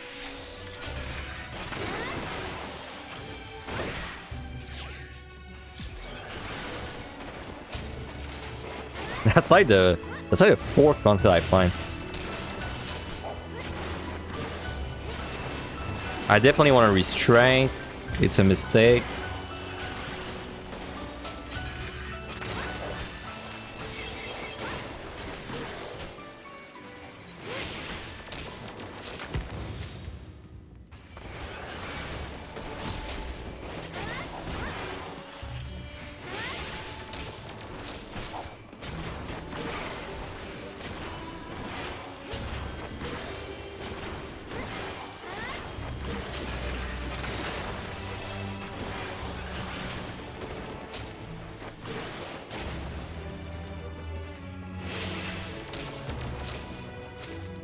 Strength's back, very nice. Farms looking solid, man. I know I have one page 2 Magicite, which sounds scary, but I think farms are looking pretty good at.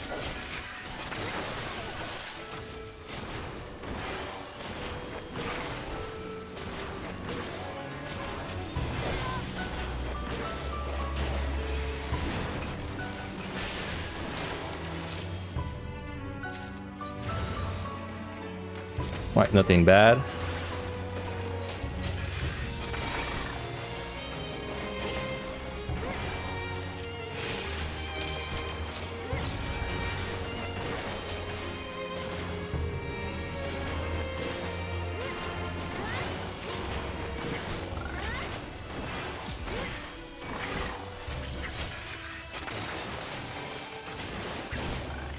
I will just have to kill like 10 Onryos.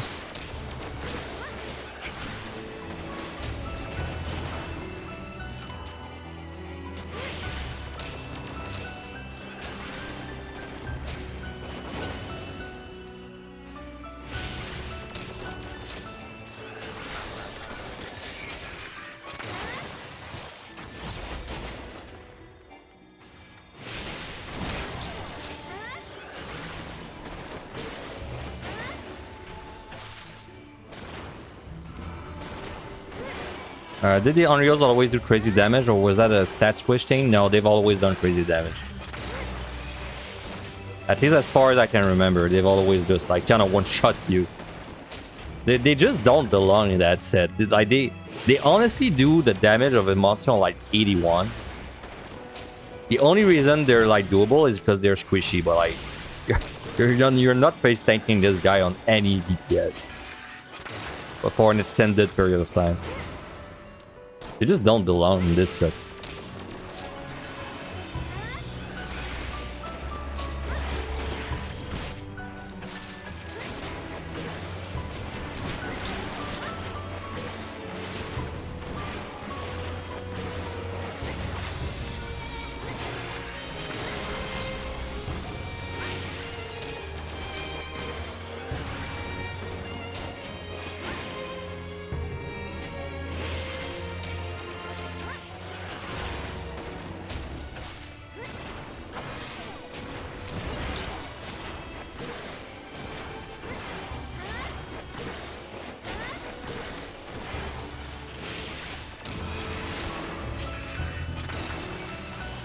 Wow, that Frailty gonna run out almost exactly when I'm out of monsters. Convenient.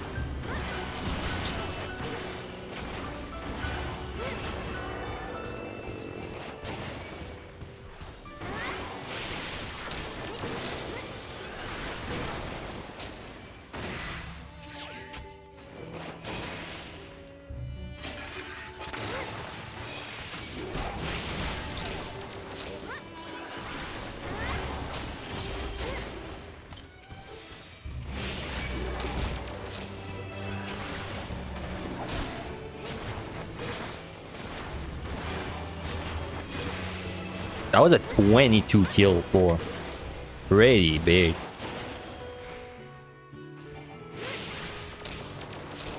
In fact, we're already at 70 kills in 3 floors. Oh my god. Just to make sure there's nothing left in this. No, there's not. Alright, so we're good to go. My steel ran out. We're gonna alter again. We're gonna affluence alter, right? Because we want to use the affluence with the alters from now on.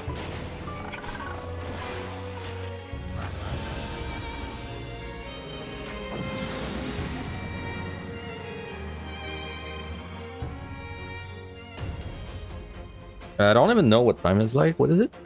Ah, time is really good, but I mean we petri twice, so of course it is good. I'm gonna fortune this as well.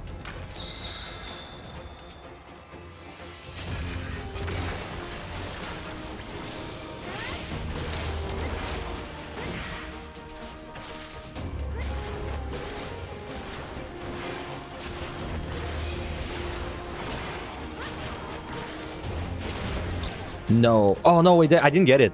Look, it says I got it, but I don't actually have it. Server take, man. Small indie developer thing.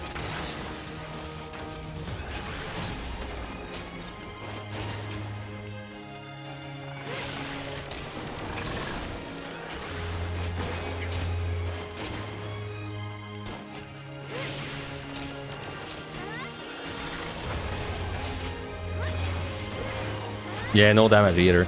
That happens a lot with damage.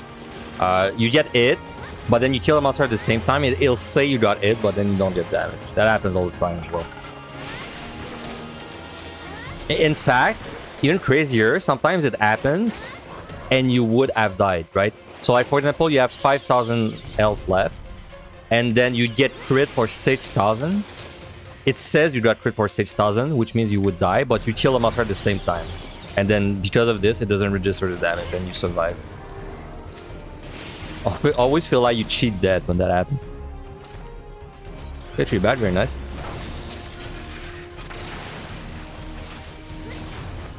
Dude, if that's a Magicite, that would be extremely cracked.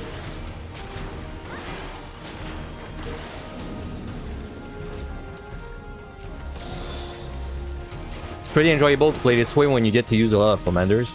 I know, right? It's fun to use your palms, man. It's why whenever someone's grinding Necro, not even scoring, like whenever someone's grinding Necro and they just don't use their palms, man, it's just tackling the content wrong. You should just use your palms. Be free. Spread your wings. Even if you don't score, man. Like, even if you don't score, just use your damn palm. Like, it's funny, right? So, like, for example, sometimes someone's gonna waste rage, man, and they're like, my run's over, right? Like, I've wasted the rage that I needed. But when you think about it, if you waste a rage, all that means is that there's one chest that has to give you the rage back, right? Like, it's not a big deal. So it's why my relationship with bombs is pretty much like just use them whenever you feel like. You're gonna feel a lot less annoyed too if you lose a run because you timed out on 97. Versus if you lost a run because you had like a pull, like you step on the luring on like 72, and then you thought that you could maybe do it without the waiting to save the waiting, but then you died anyway. You know?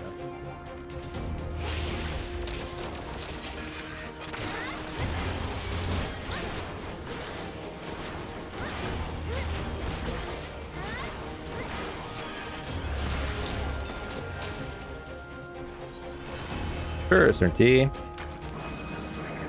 But it feels fueled by checking all the chests through full exploration. Yeah, well, yeah, in the context of a scroll run, I get more palms because I check more chests. Also because I use my palms, right? Like, because I use fortunes and affluences and altars, I get more chests.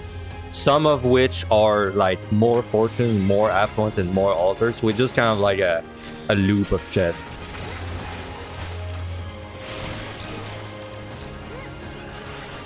Just gotta use these damn palms, man.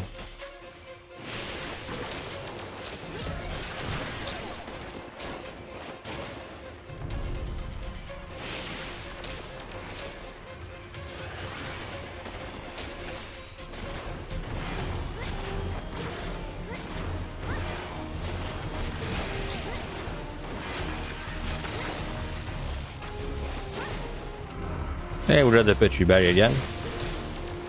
So, never punished, as always. Pretty good Petri rate so far.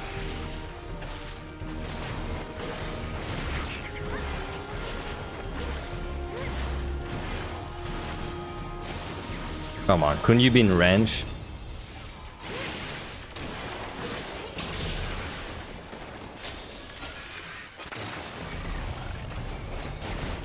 That's the upside of machines, by the way. The big advantage range DPS have is I can do all this fighting while I'm exploring.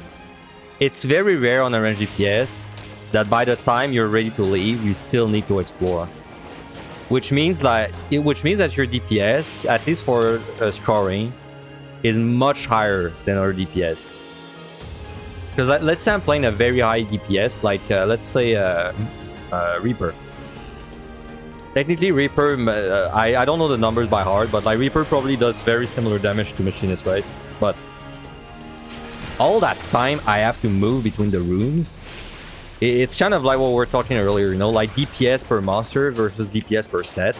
Like my DPS per monster is good, is amazing on Reaper, but like the DPS per set sucks because I have to do so much running around. You know, on Machinist, I just kind of like do both at the same time. Now, unfortunately, I was talking the entire time, so I don't remember if I left monsters alive. So let me just double check. But if I were a good runner, I would know if I had monsters left alive and I would just leave. Nothing there.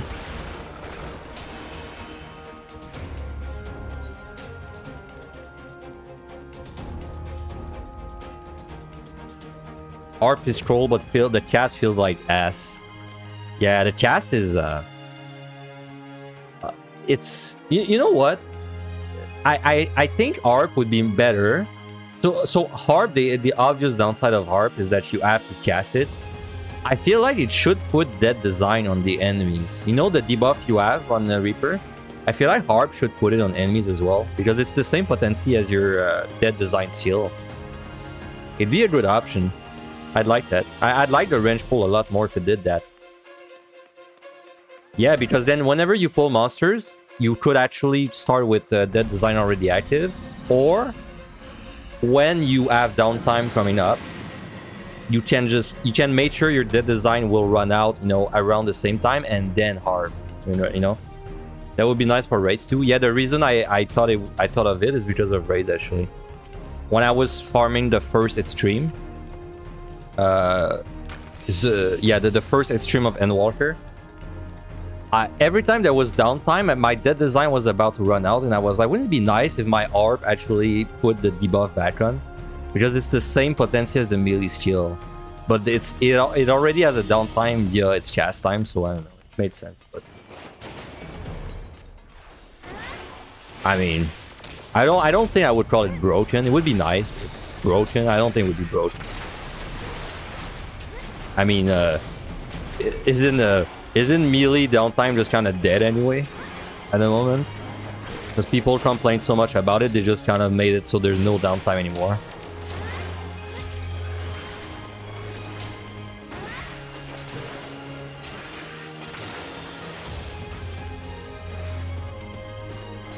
I found so many god seals, what the fuck?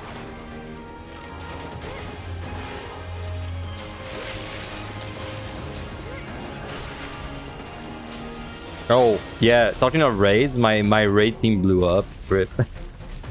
Blew up at the last boss.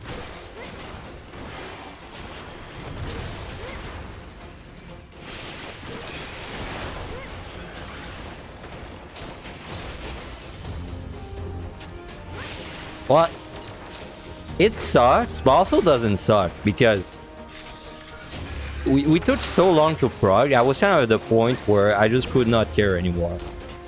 I was like, because I knew that from the moment we killed it, we would have to do this like 8 more weeks. Now I'm free. I'm like, whatever. I like it more that it broke. I kind of like it more that it broke than that it remained. I mean, I'm not the reason it broke anyway, so...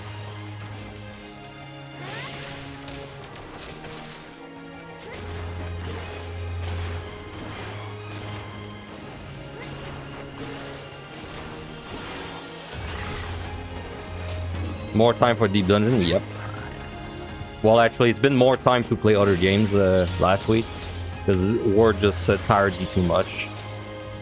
I still rather continue Omori. I didn't forget about Omori, it's just I was so tired from work, I didn't want to like boot up the stream and all that. Also nice, another conceal. Only the 7th one.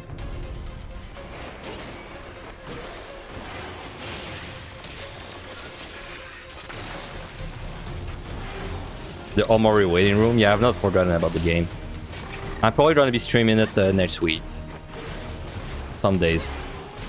Then after that, it's gonna get complicated because the new Paravedza Elite is coming out, which I want to play this time. But I tend to get very addicted to Paravedza when I play, so we'll see if it consumes my life.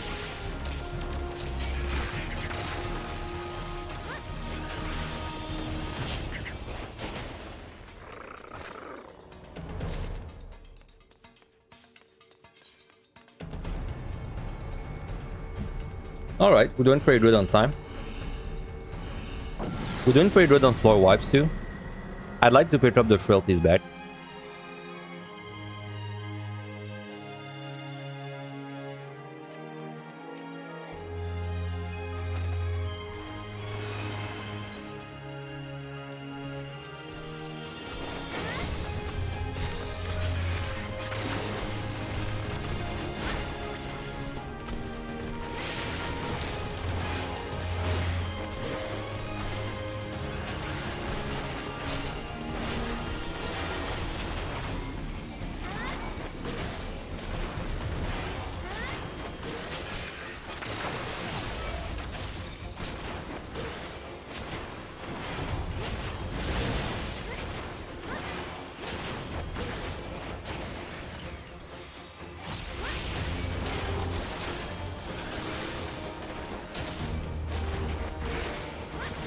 Gonna refresh that strength.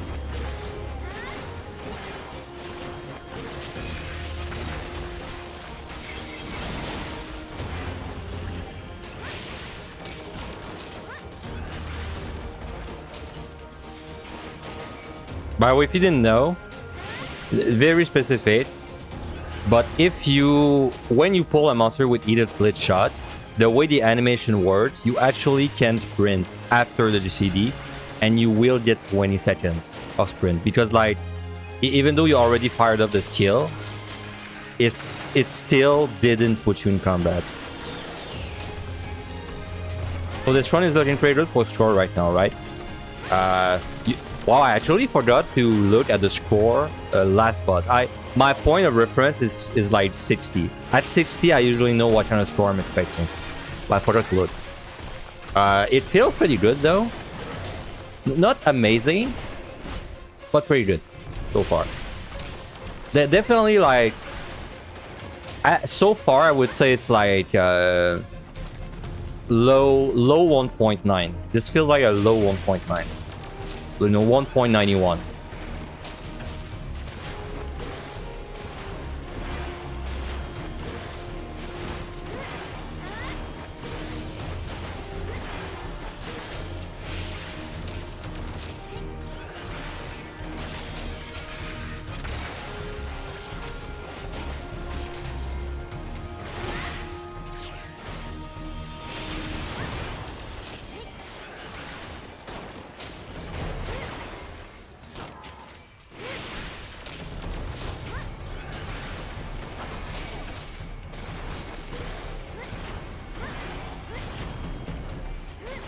Which is nice.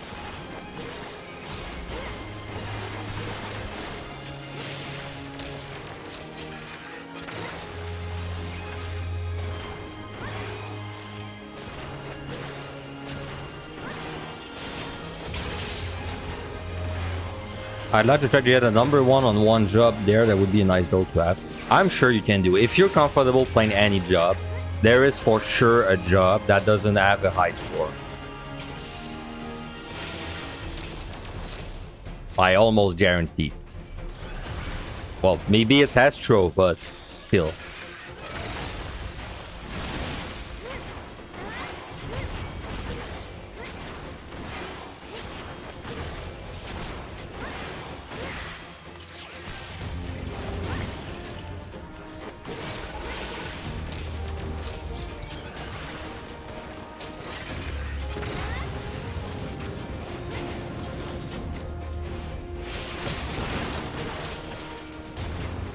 I always forget, is Chaos the Yuzu spicy guy?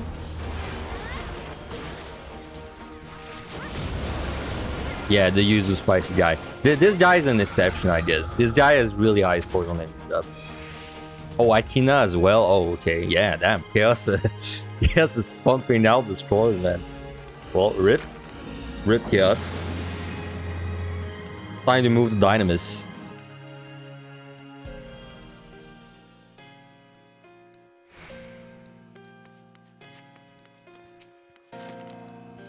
Marcy 8 got all the... Oh, you got all of them? Every single one? Really? That's really nice if you have every single one.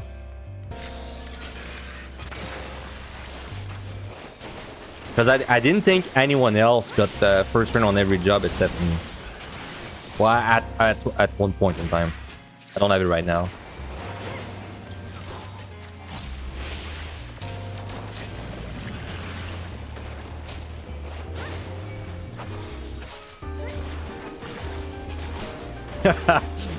EU more like you. Fucking Americans, man.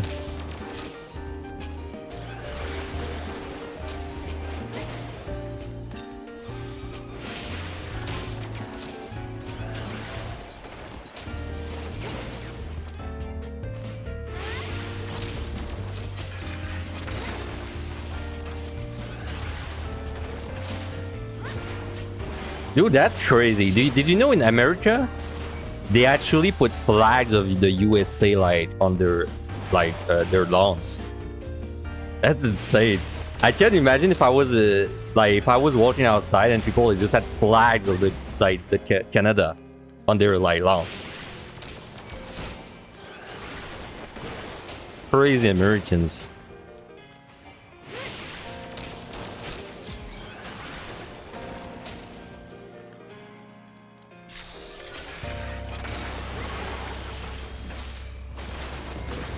You have one on your house. Well, there's one.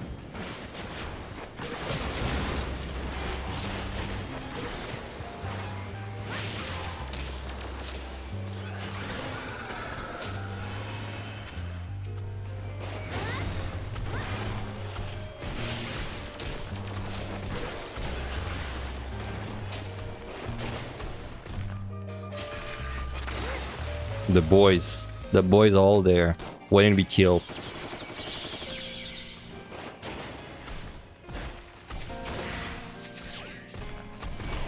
How's time? Time's pretty good. Oh, time is really good, actually. Yeah, time is amazing. Oh shit. I think we don't even need to use anything else. Maybe just a stray.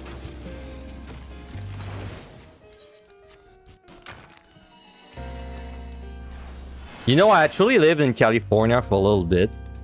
6 months. It was insane how different it was from where I live. Like, I was walking outside. This is gonna sound like super normal if you come from this place. I was walking outside and people, they had goddamn like cactus on their lawn, like big cactus. I was like, what the fuck? Like, they have actual cactus on their lawn, man. But then cactus is something you see in like Lucky Luke, the drone comic. And people, they just had them on their lawn, like a tree, but instead it's a cactus. That's insane. Also, when I live in California, McDonald's was so cheap. It wasn't like... I don't remember the numbers that well because it was so long ago, but like a Big Mac was like... It was so cheap, it was probably cheaper to buy a Big Mac than actually buy ingredients.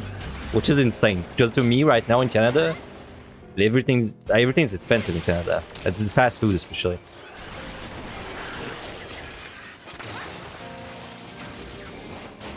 Got a lot of cactuses. Isn't the plural of cactus cacti? Is it how you say it?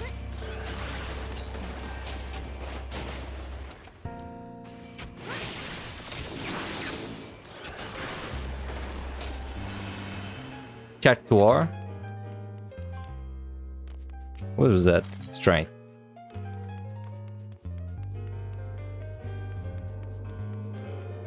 Man, we're just kind of rolling this set on Machinist, huh? This set on Tank is usually so sweaty. On Machinist, it's just kind of whatever. In fact, this is way easier than the last one, I feel like.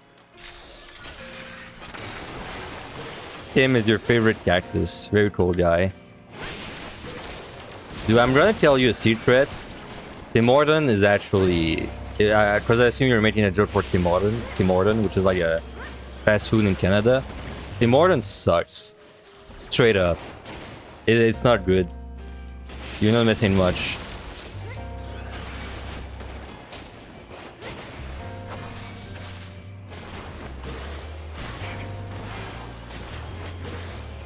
Their coffee is ass, their breakfasts are ass, and their donuts are okay.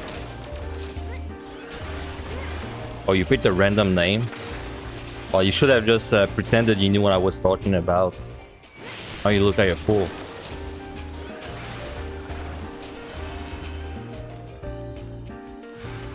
Oh, mimic. I'll read strength, but I don't think I need to use any more after that.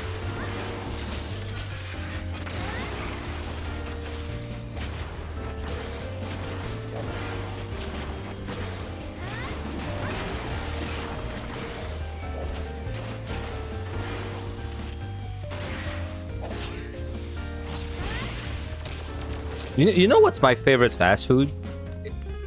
It's McDonald's, man. I don't eat fast food that often, but like whenever I'm craving fast food, it's always McDonald's. I don't know why. I think people, they ate on McDonald's just to be hipsters. To me, it just tastes so good. You ate McDonald's? Uh-oh. Are you a hipster, really?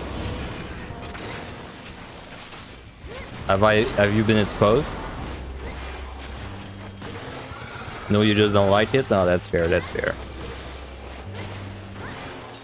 I definitely know some people, though, that they ate McDonald's just because it's popular, but... Especially the coffee at McDonald's is so good, man. The coffee at McDonald's is so good. I don't know what the hell they do with their coffee, but it's really good. Oh, their fries are really bad. I don't like the fries at McDonald's. Their fries are just not good. They taste too much like salt. I love the Big Mac and the coffee pretty much, and like the nuggets. The thing with the nuggets though is that they're so expensive. It's like they're so ridiculously expensive. It's like $1 per nugget. Like what the fuck? Like at this point, I would rather eat the damn nickel, you know. Best fries. The best fries in fast food is always like these kind of small places where that's run by a family, and they just serve you like these super greasy fries that are like giant. That's the best fries. You think Canadian McDonald's must have better coffee? Maybe we do, because like I usually take coffee in like restaurants and all that, and I would say McDonald's is usually best coffee. Even a restaurant where you sit down, I usually prefer the coffee at McDonald's. And you know what? It's not always been like that. Because when I was a kid, the coffee at McDonald's kind of sucked. But at some point, I think they switched their supplier or something, because at some point, the coffee became amazing.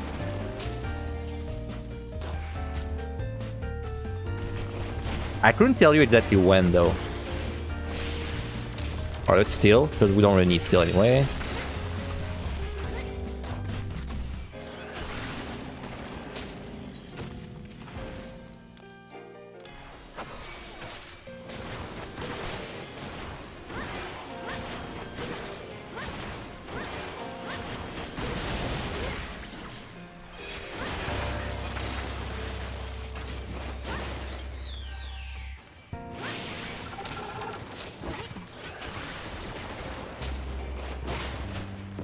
I don't know. Oh, nice petri. I don't know if you've ever noticed, the range on the turret is insane.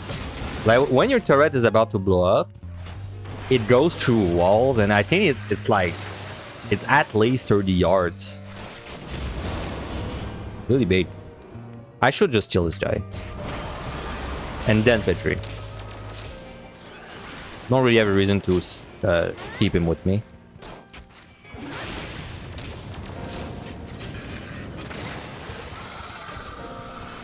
Alright, then maybe we wasted the strength, but also maybe not, because then maybe I can do the boss without strength. That would have been sick if that was a match site. Can't have everything. Yeah, wow, I'll just use that right now.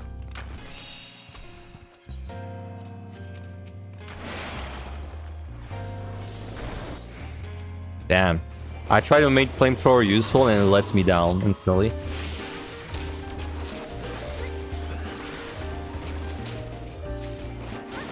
Damn, that was a small floor. Kind of a shame.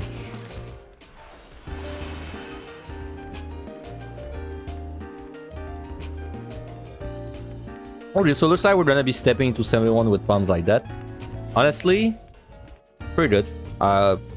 We're gonna have like 2 strength as well, which is good. 1 alter. No affluence is a little annoying.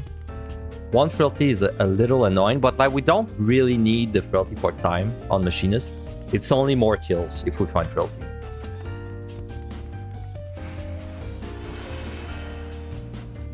Well, anyway, there's a floor left anyway, so like maybe we're gonna pick up things.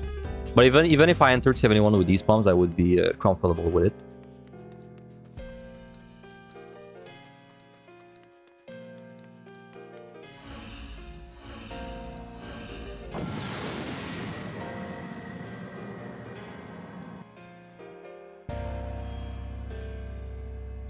Alright. And we just kill everything and we're done with the set. And I don't even think I need to strength the boss as well.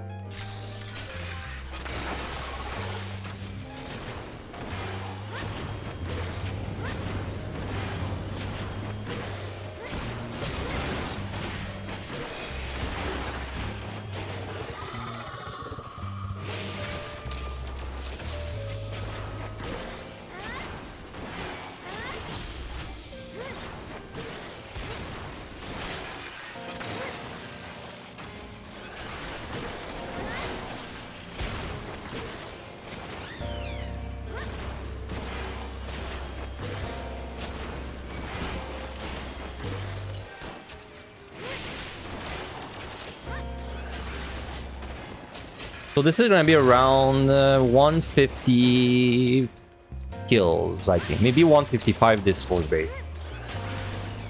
Pretty good. With 16 mimics. Pretty damn good. Not the best I've had, but pretty damn good. This set and the last one have been really good.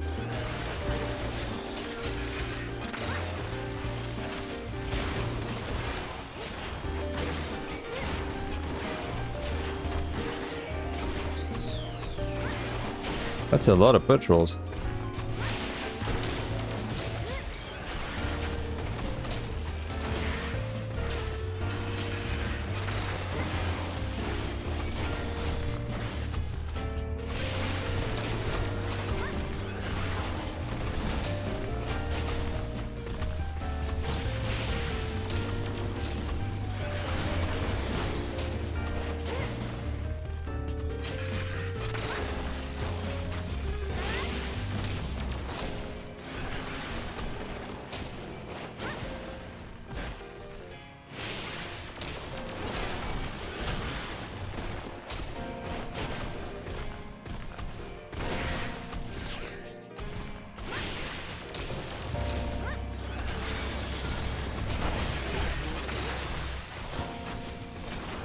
And my strength is about to run out.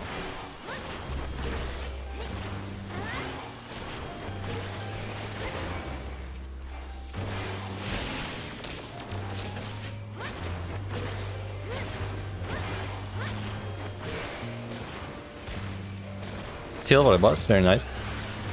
That'll save me potion.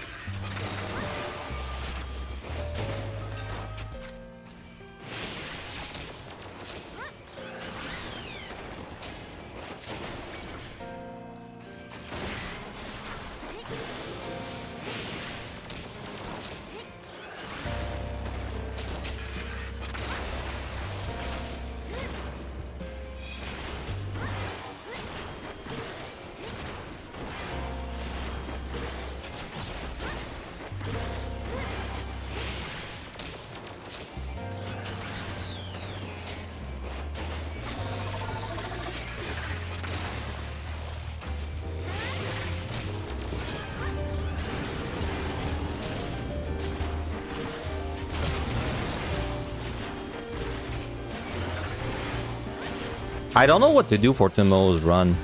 I have a challenge run in mind, but I don't know if it's possible, which is why I'm hesitating.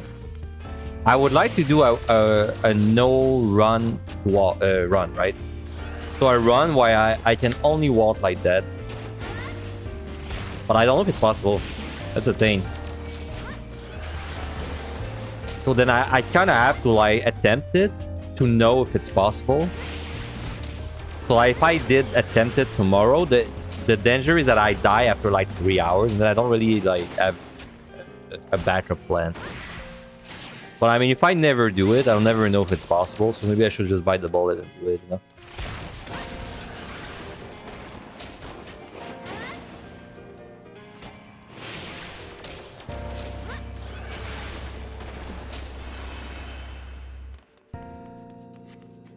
Okay, so this is 150.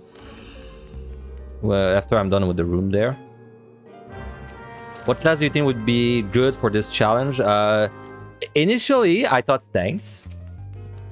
Because tanks can actually survive some AoEs, and also they're like... since you can't really kite, it made them a little better to, you know, face tank things. But then I thought about it, and I think tank is impossible. Because I know on Ra, you know on Ra when he does the, you know, his fist slap thing, which is called knuckle something.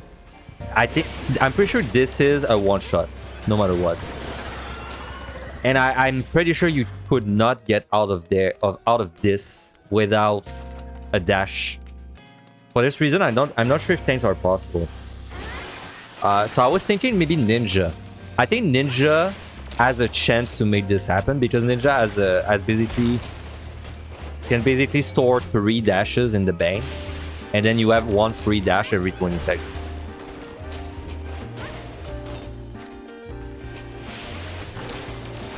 Well, it's the kind of thing I have to do until I know. Also, something that would be fun if I did it on tank is that it will let me kind of like... I would probably get hit by a bunch of AoEs and it will let me see what one-shots me and what doesn't one-shot me.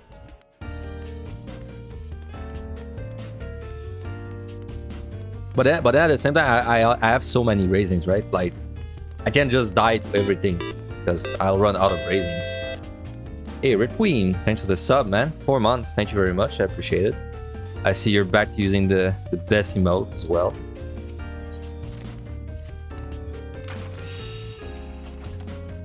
Yeah, I don't know the AoE. I don't know the damage of the AoEs anymore, man. I'm pretty sure, I'm like 95% sure at this point that when the stat squish happened, it technically did not nerf anything beyond 50. But I feel like it nerfed the AoEs. Because it's been a few times now that I get hit by an AoE that I know I got hit by in Shadowbringer and one-shot me, and then it doesn't one-shot me anymore. And I'm like, it seems weird. There's something going on with the AoEs. They hurt a lot less than before. My theory is I feel like the stat squish maybe gave us some kind of defense bonus that only applies for like AoEs. Like maybe magical AoEs, you know, something like that. Like maybe we're sturdier for any magical damage compared to before. Because I'm like 95% sure now that the AoEs hurt less than they did in Shadowbringer.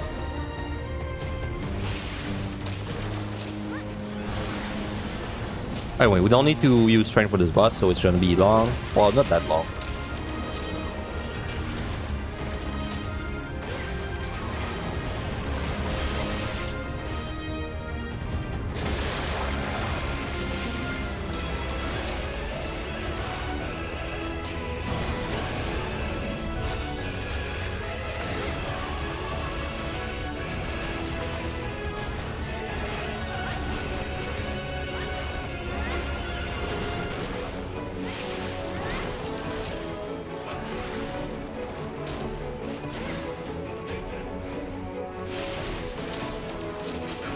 I'd rather give you an example. I got hit by, you know, the Marble. They do something called Quaver, right? Big AoE center on himself. I have been hit by this on Paladin and Shadowbringer, and it one-shot me straight up. But then I've been hit by it on Machinist with Steel recently, and it didn't one-shot me. It did about 80% of my health. That makes no sense to me. I don't see how that's possible, considering it did one-shot me on Paladin before.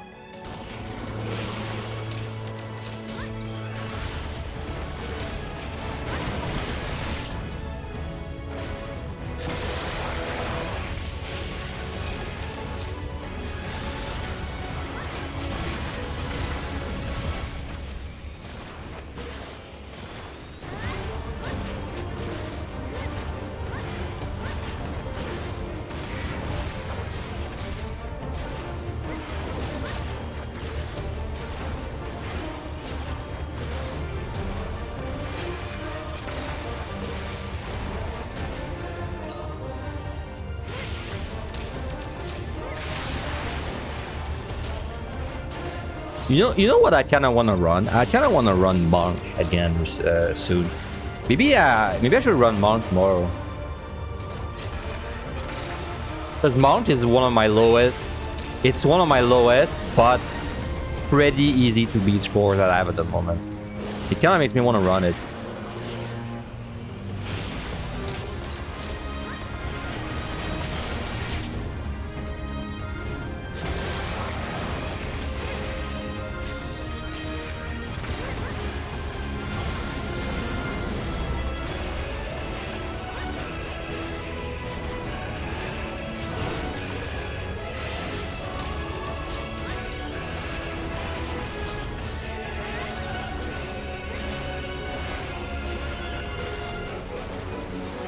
Do the jellyfish lines one-shot?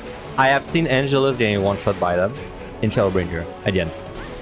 So I don't know. Like, it would be a good test to like stand in front of it.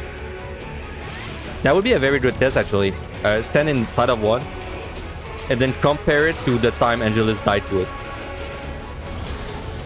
Because he probably uploaded that clip somewhere on his YouTube. Yeah, that's a very good test, actually. Thanks for reminding me of the jellyfish. I might do that next time I run Warrior. Like, I would invuln, of course. But then I would also, like, see what kind of damage it does.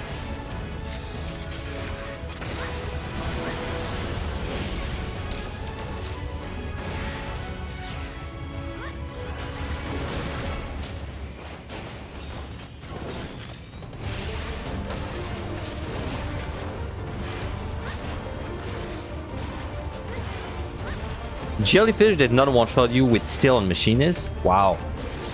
There's no way it does the same damage as before, then. Because I've seen Angelus getting one-shot bite on Warrior.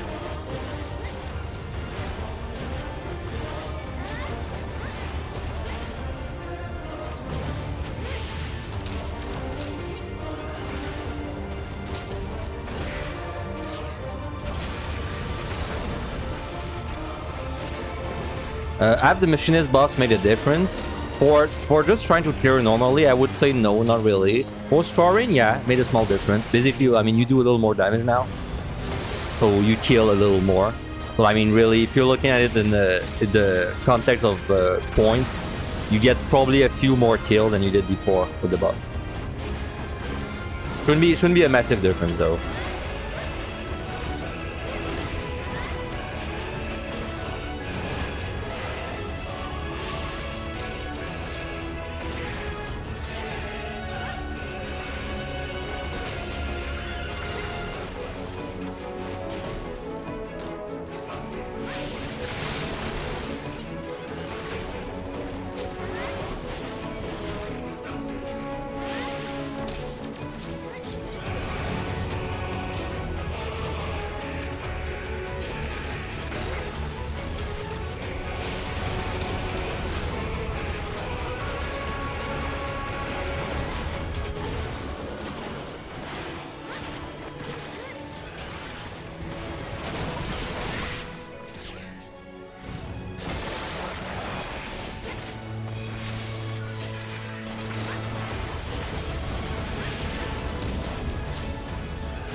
Almost done, and then we're starting the fun floors finally.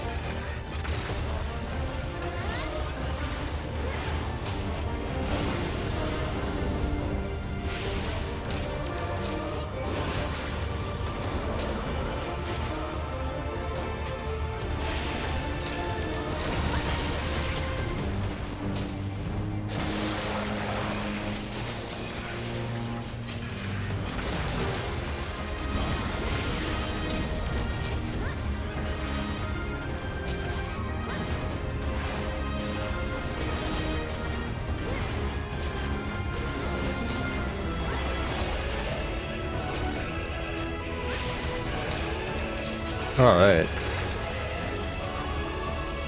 Finish him off with a flamethrower, dude. Oh, useful skill.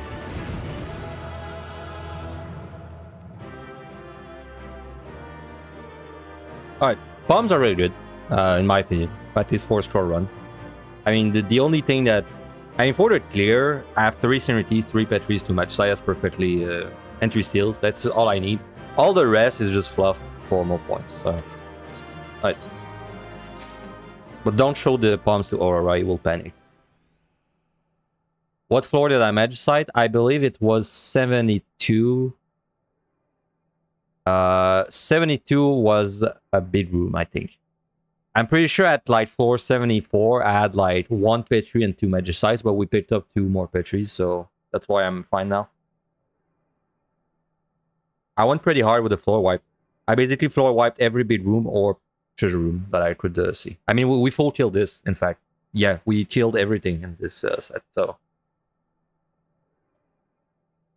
Technically, we full killed everything up to this point, including all the lurings. I don't think I skipped a single luring that I saw.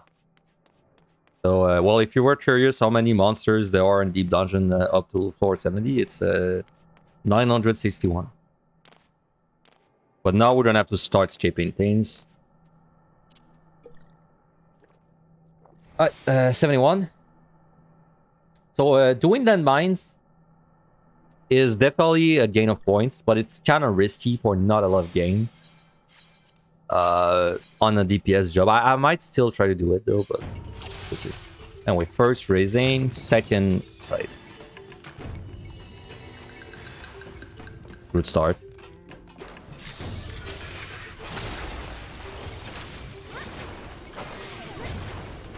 Tiger.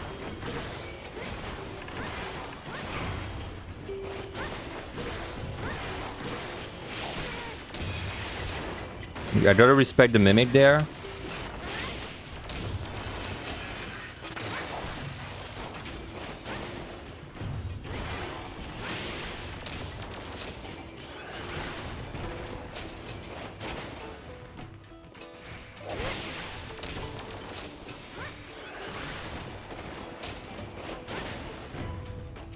Still, you just run on my way.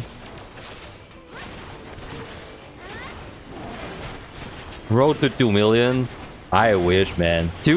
Like, you would need such absurd luck for 2 million that you would know you were on a 2 million run. Because, like, you would literally petri every 4 for, like, the entire run. That's the kind of luck you need.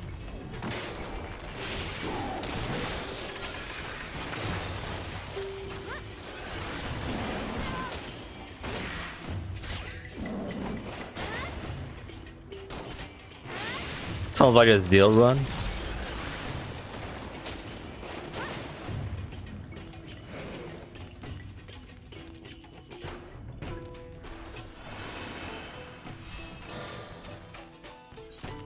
Oh, steel is nice.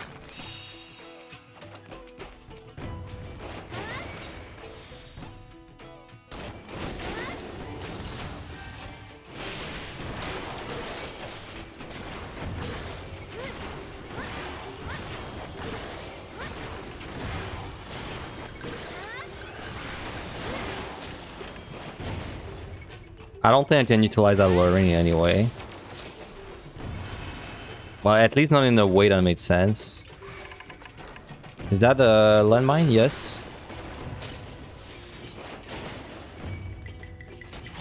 I mean, I could do 4 monsters.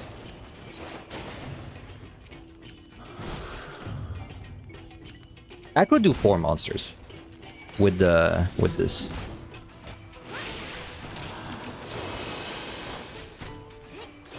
But I need a witching. But I have 3 witching, so like, why not?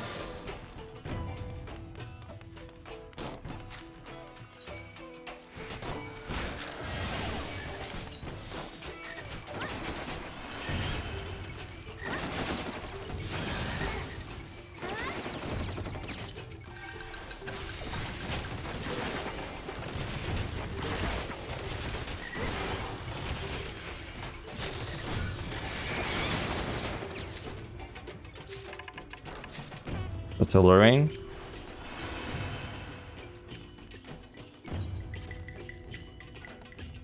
That's luring again. Damn, so many luring. I can't really use them. That sucks.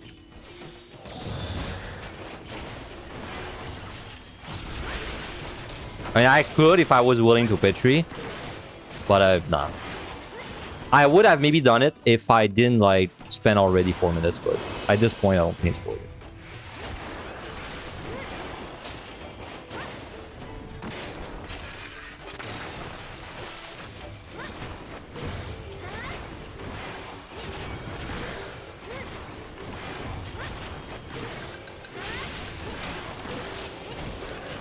That was still 9 kills, pretty good for the amount of time I spent there.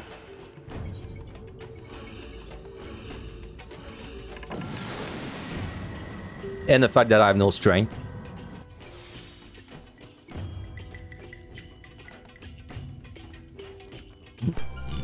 Do I sight? I think I may Petri this. If it... Well... Terilorines. If I see Terilorines, I will Petri this.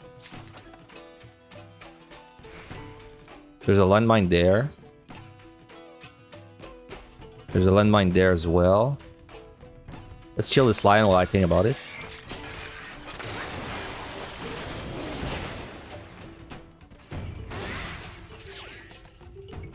Damn. I wanted to bring him over. There's another luring there. Okay.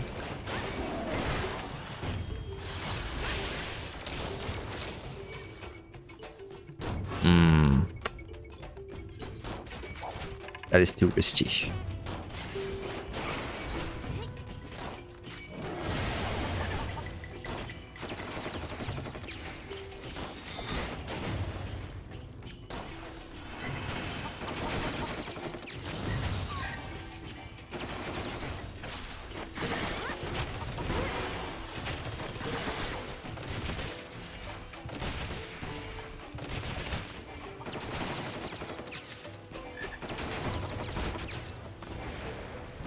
Okami. Well, I mean, why not? I have to move anyway. Might as well bring him with me. I don't really want to use my last Witch Chain. I was planning to use a Witch Chain back there, but I kind of did the same thing there, so no reason to anymore.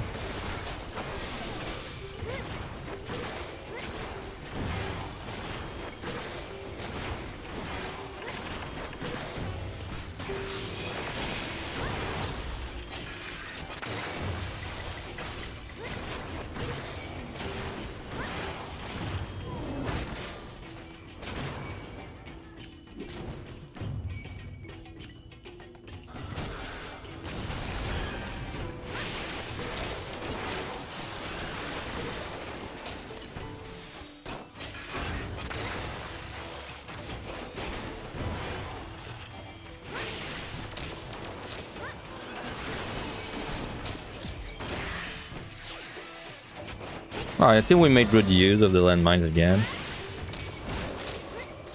Maybe there's one more. These landmines save so much time, I know, right? Oh, Petri. That's kind of nice. I know there's a luring. Was there two? There was two lurings. Okay, pretty good. No, this is not a sad Petri. This is a happy Petri because I have two lurings to utilize. Now, if I had killed like everything and I had no lurings, that would feel a lot worse, but I don't feel that bad about it.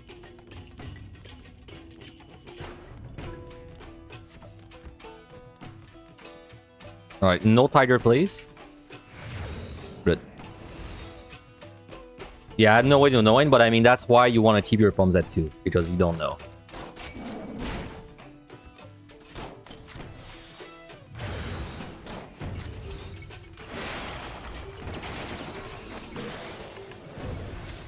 I see a silver. Wouldn't it be sick if that was a match site? Just saying. Ah, shit. Didn't see that sneaky bomb. Alright. I was wondering why my Peloton was not working. Oh, that's nice. 18 kills. No, 19 kills on this.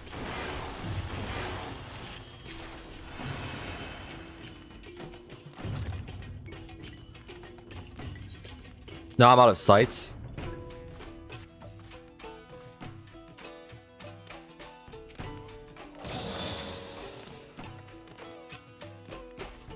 I don't have anything to use. We're just gonna go fresh.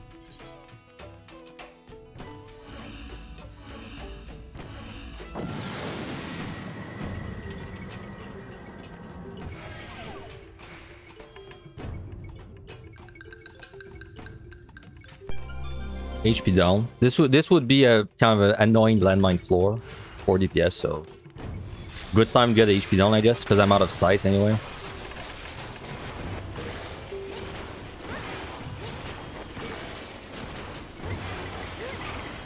Oop. I was too greedy there. I had the raider mindset of like not flipping, and I paid the price.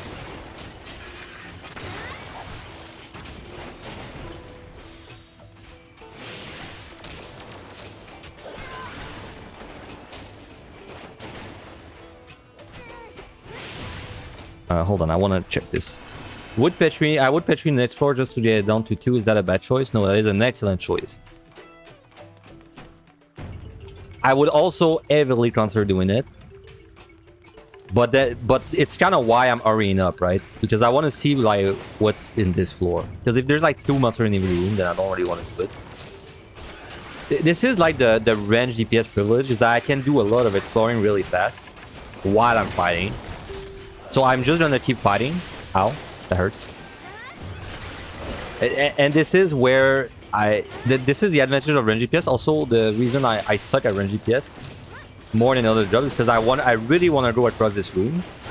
So I can't kite. I don't want to kite this guy in another room, right? Because then I want to see like in this one. So now I'm forced to eat all this damage. But anyway, it's why I'm hurrying up to check as many gold chests as possible. Because the earlier I know if I have a free Petri, the less time I waste. I will steal if it's an 8. Right, okay. So in this case, unless this chest is a Petri, I will not Petri.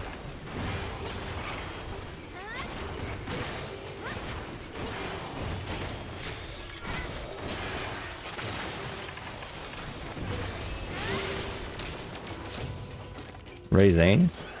We should not need that.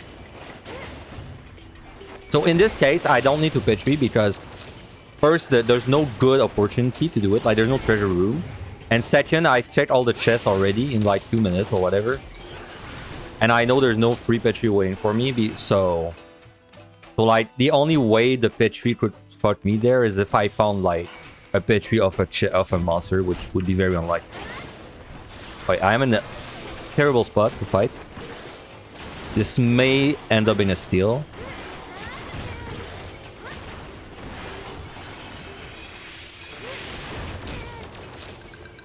Okay, good.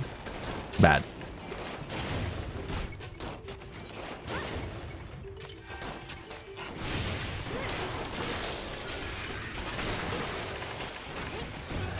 It's not so much that it's a small floor.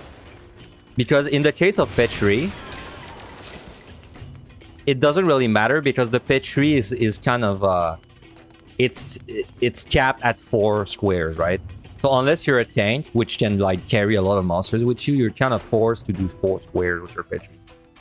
Maybe 5 if you safety, but usually it's 4. So even if this was a very big floor, it probably wouldn't make a difference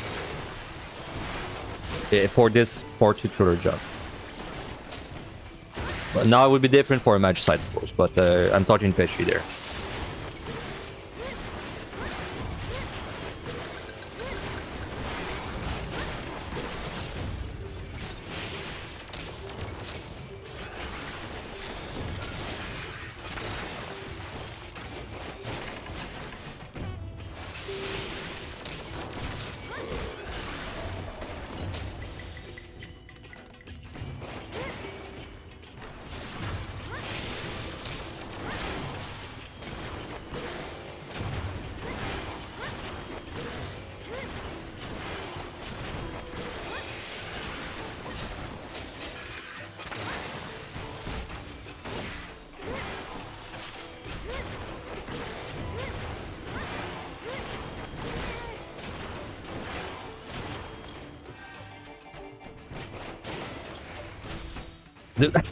This is... Why is kiting not working right now? It's so weird. Sometimes it just doesn't work.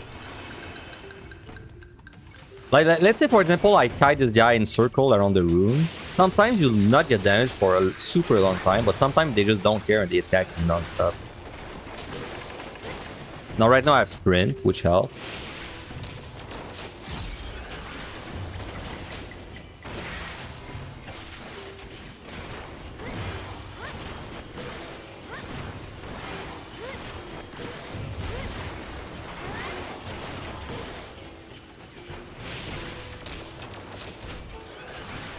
Oh well. I guess this one is going to be a better example of it.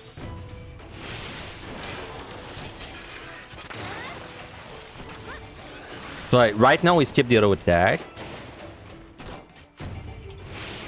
This one, he did not skip it. This one, he skipped it. See how inconsistent it is? This one, he did not skip it.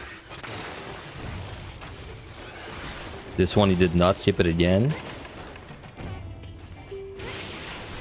This one, he did not skip. See, it's kind of weird.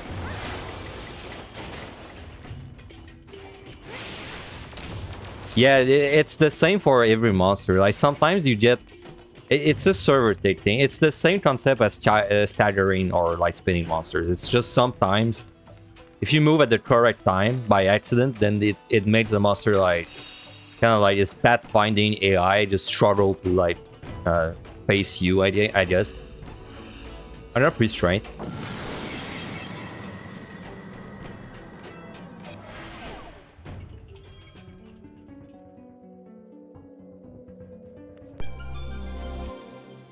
This would be a pretty good victory.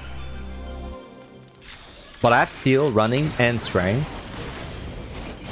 So I think I'm going to do the same thing where I just kind of explore.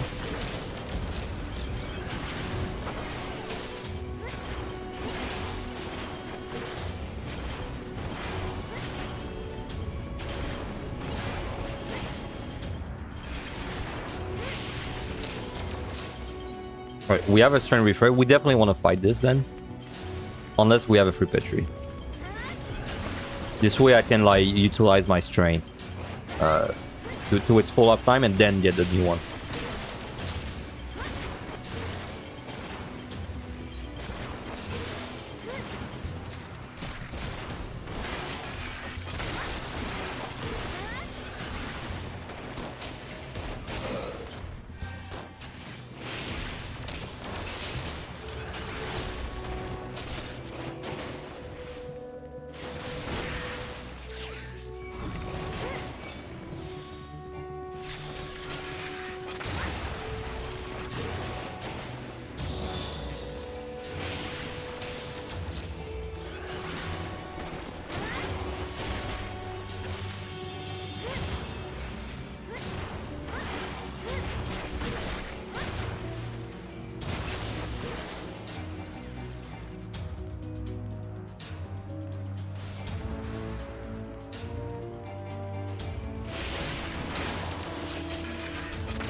Just gonna make sure this guy doesn't gank me while I'm fighting other things.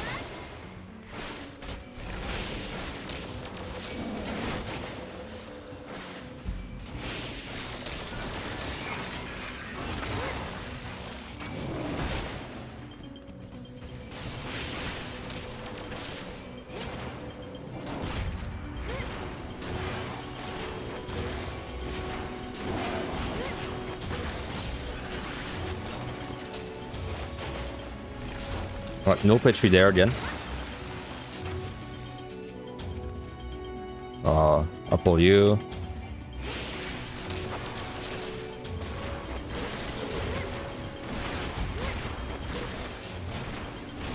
I mean, we're doing really good on time. Not doing that good on kill count. But that's where this set specifically is where tanks shine and DPS fall behind.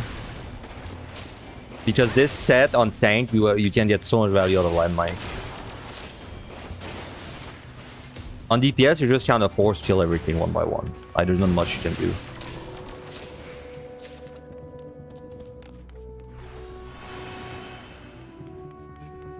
But then DPS comes back for the next set. Like 81 to 100 is usually better on DPS.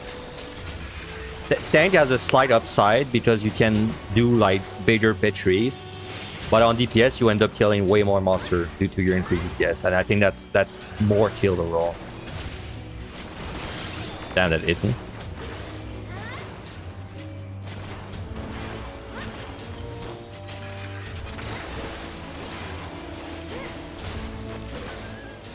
Well. Yeah, I could stay and fight a couple more things, but I have blind. I don't think it's worth it. Let's just move.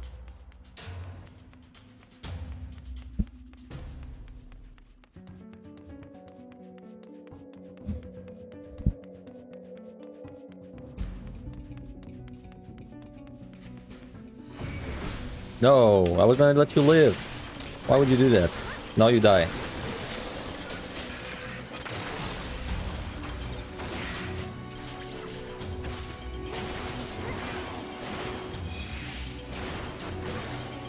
You may have noticed when you run in circles, the monster has a lot more issues trying to hit you compared to a straight line.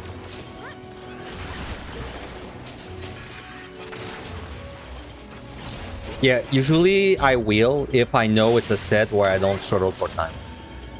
Which for machinists is the case there. We don't struggle for time. But this is a blind, so I could have gotten 4 more minutes of strength value, but in blind. So this sucks. This is probably in fact I don't know what this is. Treasure room is Petri guaranteed. This is a big floor. Frailty is nice. Let's just kind of check chest. Oh well, okay, that answers my question. That doesn't tell me though where do I start this?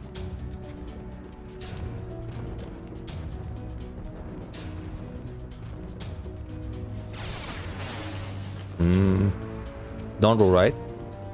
Right.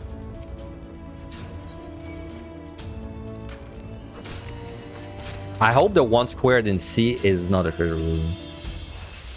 Only thing I'm worried about.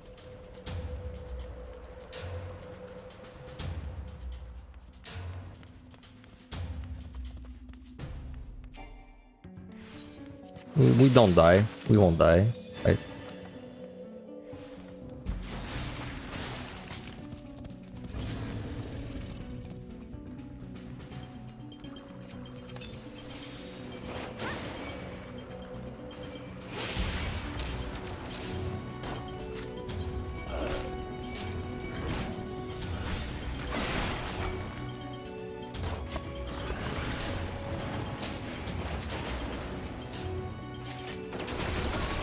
So that's about the way you should do a Petri if you don't want to use a wedge chain on ABS. You can basically do 5 squares. You pull the monsters out of 1 square, and then you have time to run through 4 other squares.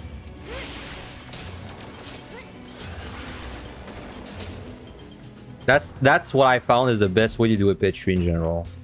Basically 5 rooms, but you have to pull the monsters a bit out of 1 room.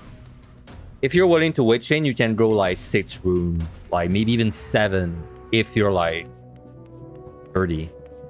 Anyway, let's kill this guy while I'm moving.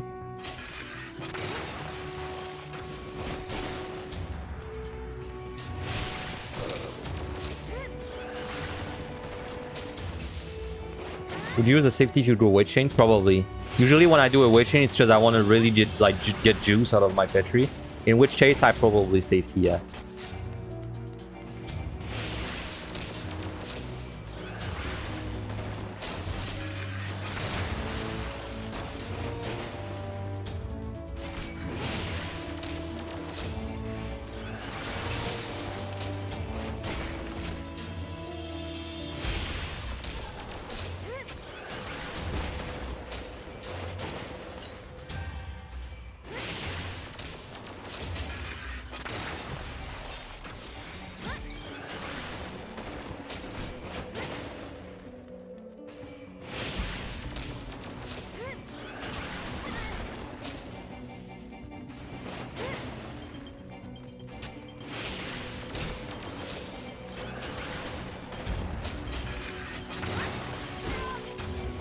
Alright. We don't care about time.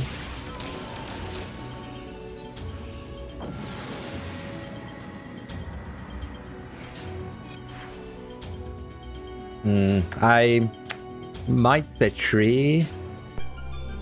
Bloom is really bad. Oh, okay. Well, again, my question was answered.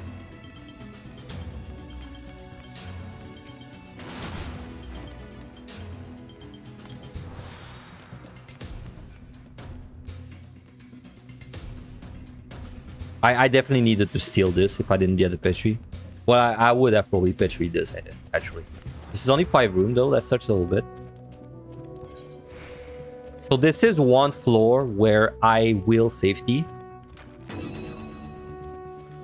Because I really can't brain monsters like outside of a room. It's too risky. Oh, we have 2 pitch trees. Okay, well it doesn't matter then. That's kind of annoying though. That's kind of a waste, but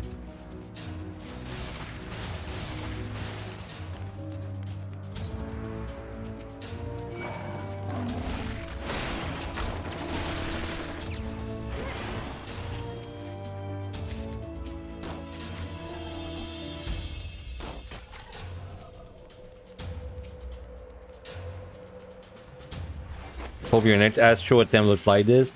Don't, well, watch out, because my last Machinist run was exactly like that. Until the very last 2 sets, which were garbage. And then we lost the run. Well, by we, I mean me, because I didn't stream. So, don't look at this set and think that's guaranteed.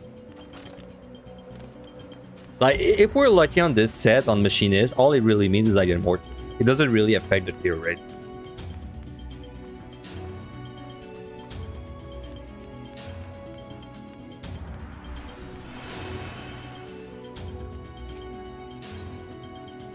Is that a third Petri? Or am I crazy? That's not a third Petri, right? Oh, it is. Oh, that's so fucking annoying. I could have Petri twice, dude. I could have gotten like 30 more kills if I knew it was going to be a lucky motherfucker. Alright. And you can't really plan for that.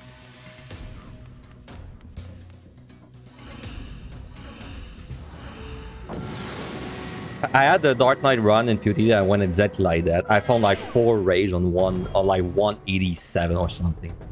But I could not really do anything with it. Of course you give me 3 Petries and then this. That's so fucking annoying. Oh man.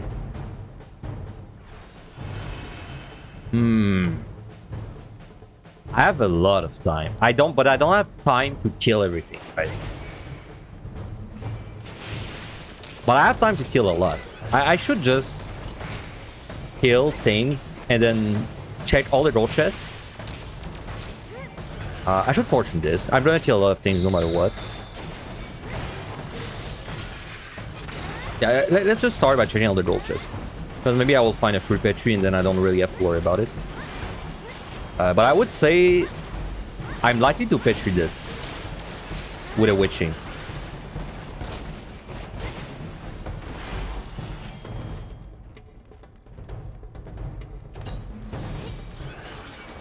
Holding at 8, so it's trying to rage at 38.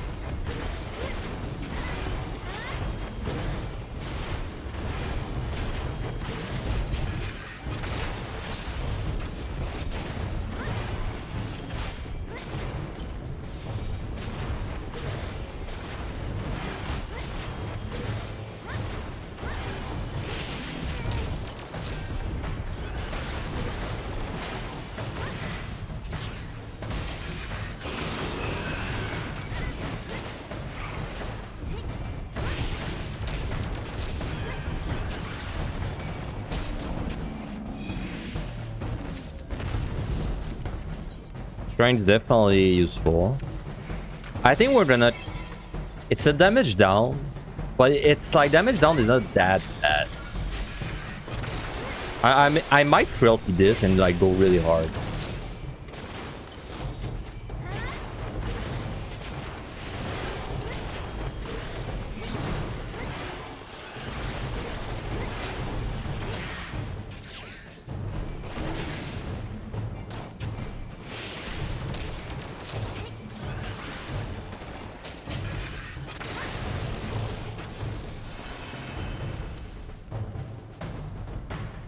Well, anyway, let's finish checking chests. There's only 1 lion, I think.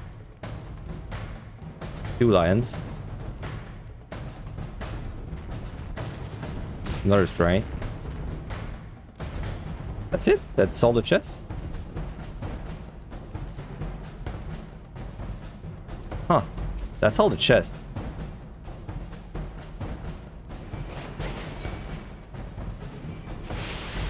I don't know. I think I should petri this. Yeah, I should petri this. Petri and then finish off like whatever is left with strength.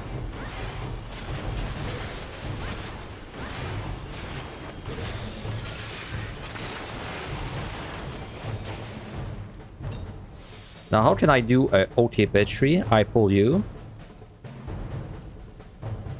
I pull you.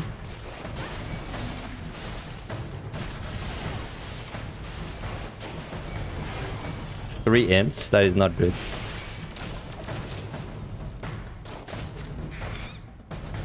Ow.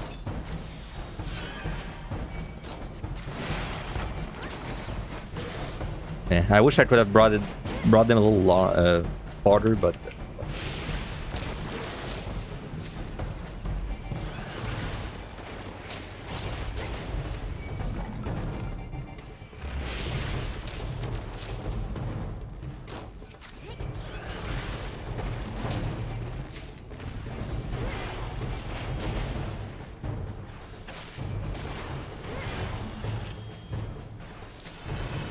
yeah, this was a good call to petri this. Even though it sucks because I found like basically 3 wasted petries last floor, I still think this was a perk. Damn, I should have killed this tofu. Fuck, I didn't see him. I was even trying to kill the tofu specifically. Right? Frailty. I have a frailty. I think with a frailty, I can burst him down before I die. Famous last words.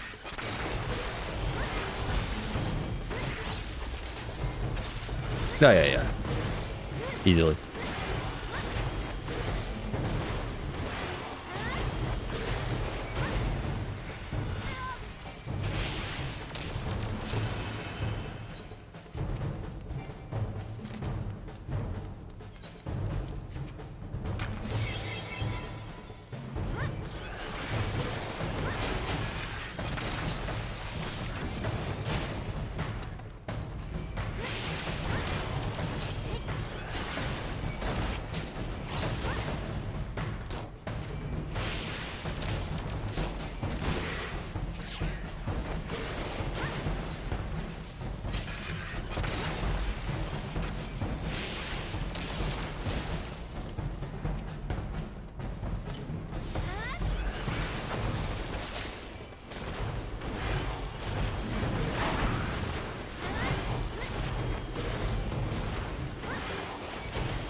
Interrupt this.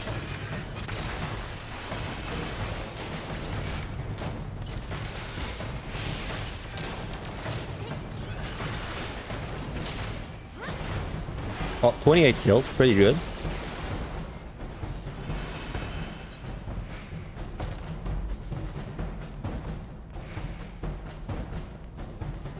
And I think I may have enough time to kill all the monsters left. Or most of them.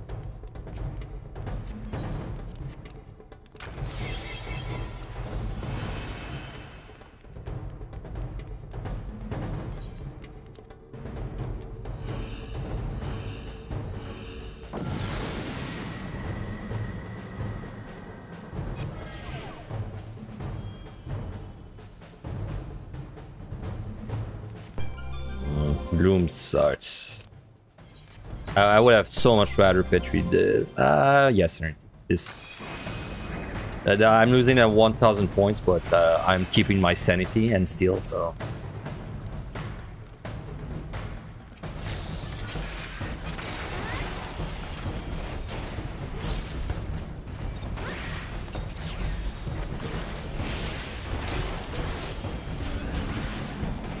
Wow, he hit me for 5,000 flat.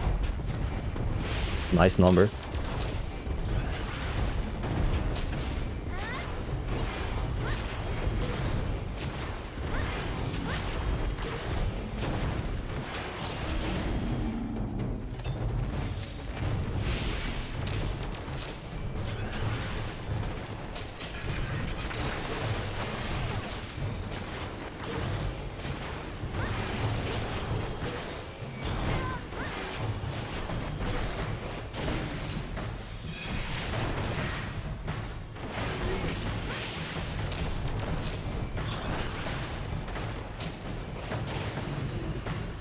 side. We're just gonna kill everything, I think.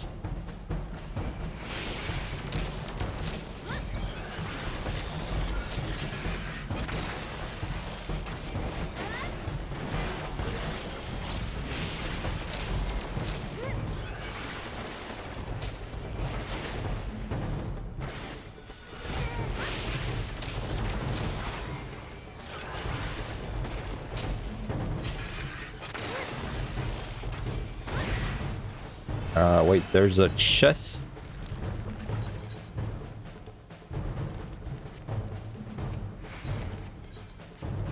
I've not seen an affluence in a really long time, so I'm glad I picked up one finally. I'll try to keep it for altar. Fuse with altar.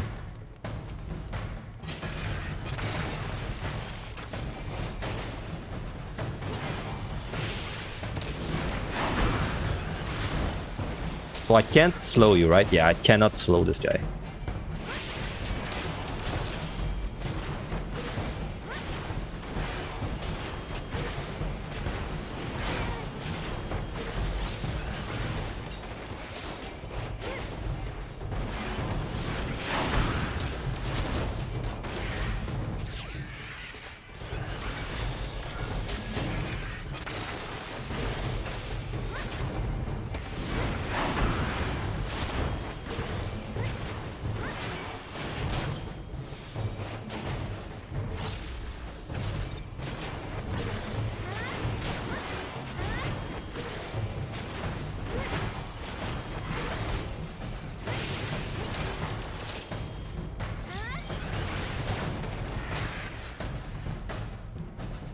Hey, we only lost 800 points instead of 1000 because we got 2 synergies that we would not have been able to pick up.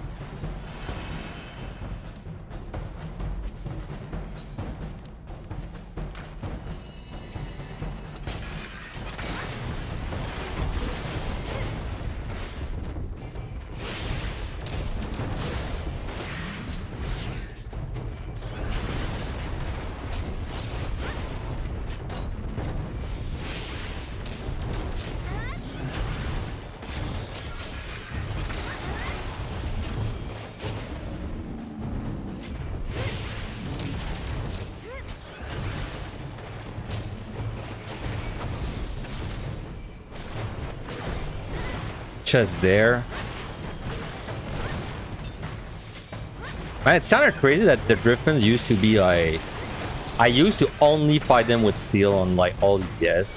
Now I think they're less dangerous than the Lions, honestly. I think I would much rather fight a Griffin without steel than a Lion without steel. Because the Lion, I feel like, just randomly kills you. Just because fuck you. Griffin feels a little more fair. I feel like as long as you're cutting, it never really like bursts you down for all duration.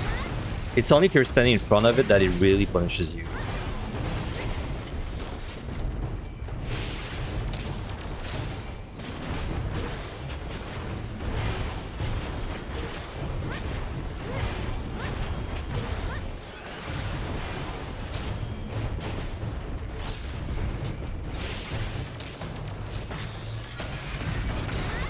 Damn.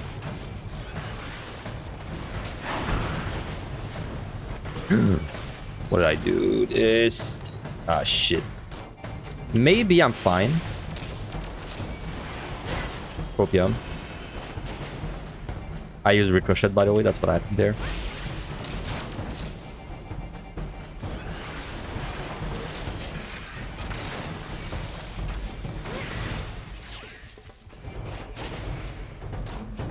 I'm fine.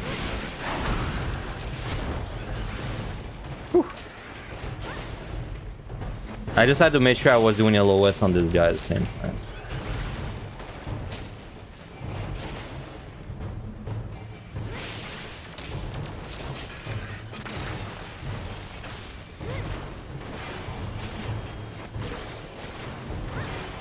A manufactured drama, man.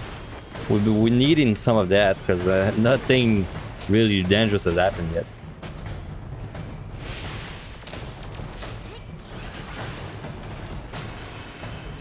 I didn't fortune this. I don't know why every monster gives me a chest on this floor, but sure. Alright, still nice. It means next floor I can probably do it no matter what, unless it's no island. So looks like I'm gonna be trying to get to the boss without using a strain on the boss, unless we pick up a free one.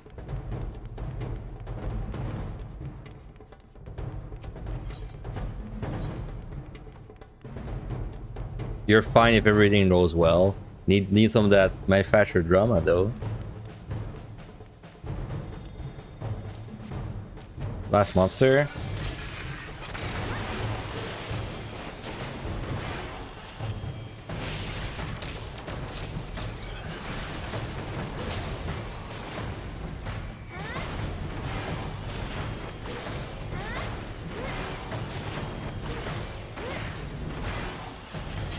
Alright. Alright, last floor. I have about... how much time do I need on this bus? This is 80. It's like 8 minutes if I don't use pump. So, likely that I don't need to use pumps. Damage down should not matter too much.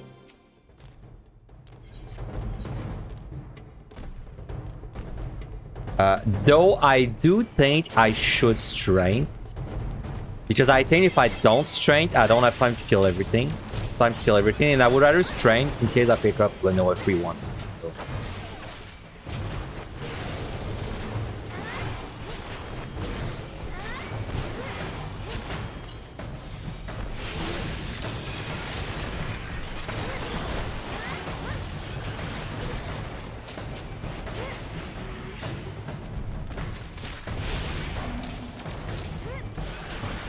Your specialty lately has been to get into bedrooms and have no way to reveal the right key. That surprisingly rarely happened to me. It happened a few times in all my runs, but very rarely. I guess it's because I magicite most of the time. So. I gotta plug my headset, by the way. It is low on power. So give me 1 second.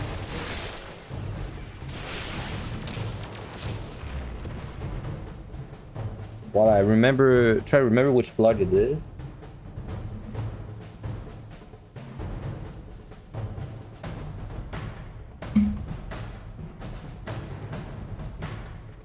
It's this one. Alright, 1 second.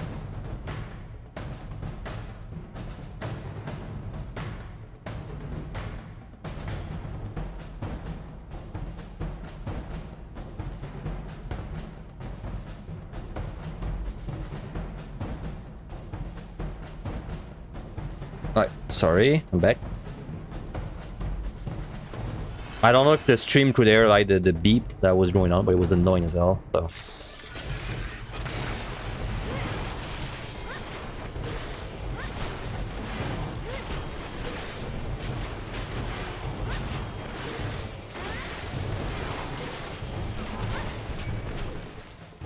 In your last one, you had 30 bedrooms in the last set. Damn, I'm jealous. But you only had stuff for 2 of them? Damn. Well, it's a happy problem when you have 3 bedrooms, though.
I cannot tell if this is a treasure room or just like 3 yaks that are super fat.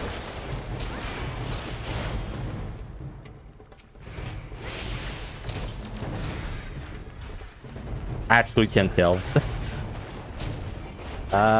To me, this looks like just 3 yaks that are very fat.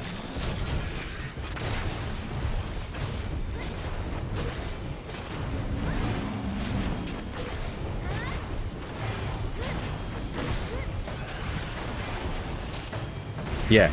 Wow, that look... This is one of the rooms I've seen that look the most like a treasure room. That is not actually one.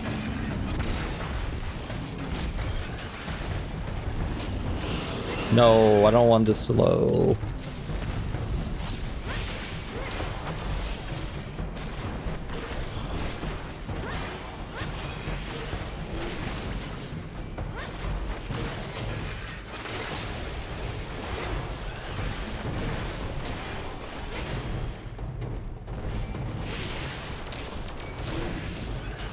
Let me go the other way first.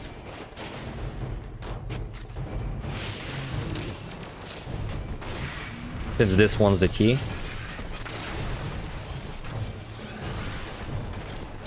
Alright, I think... like, technically, if I'm willing to strain the boss, I can be a little greedier and kill more things. But I don't know if I really want to use a strength to get, like, 4 more kills. I'm just gonna waste that conceal because I'm not gonna need it.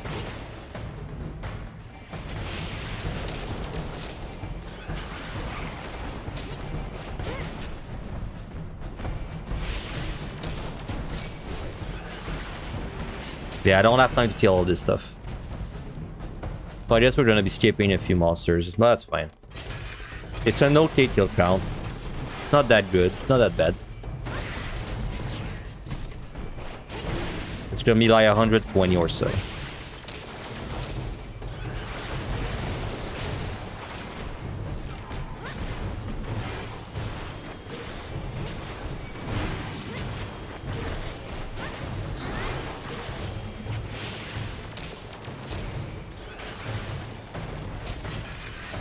It felt like a lot of kills to you. I'd say it was average. It wasn't that amazing. It was like 120 on a DPS. I've done this set on tank before, where I finished with like 170 kills. Like the tank can definitely go really hard there.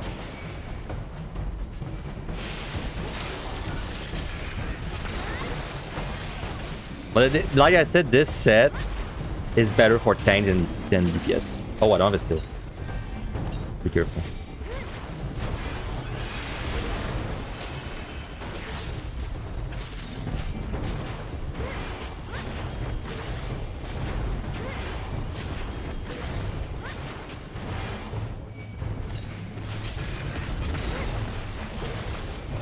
And rage at 45.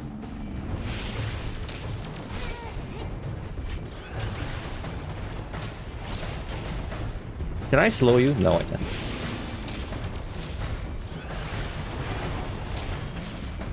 Nice dodge.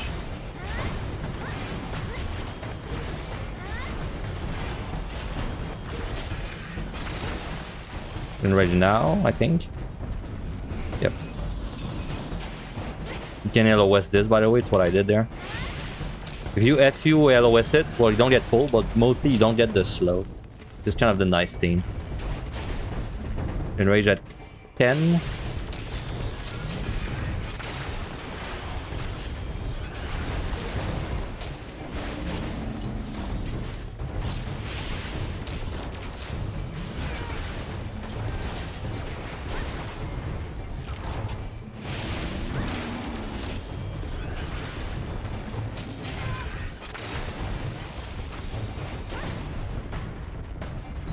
I can re-steal now.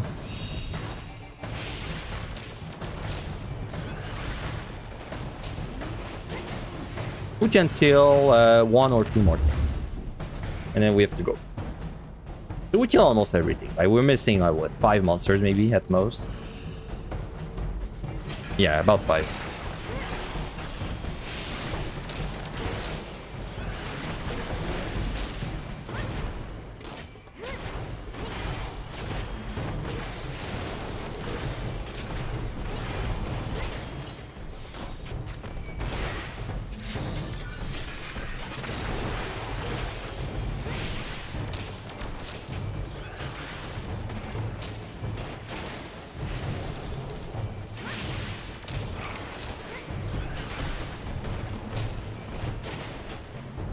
All right, let's go now.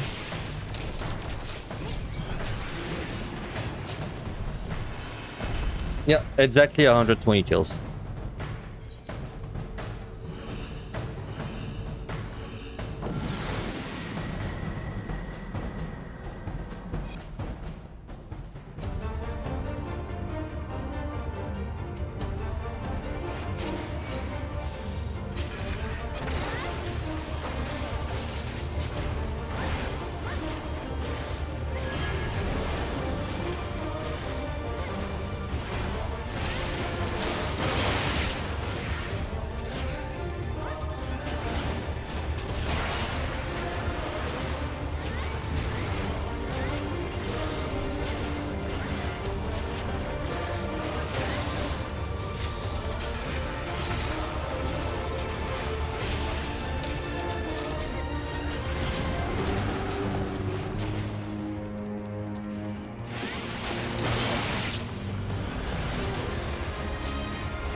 You know, it's funny, I started carrying this boss around even with steel.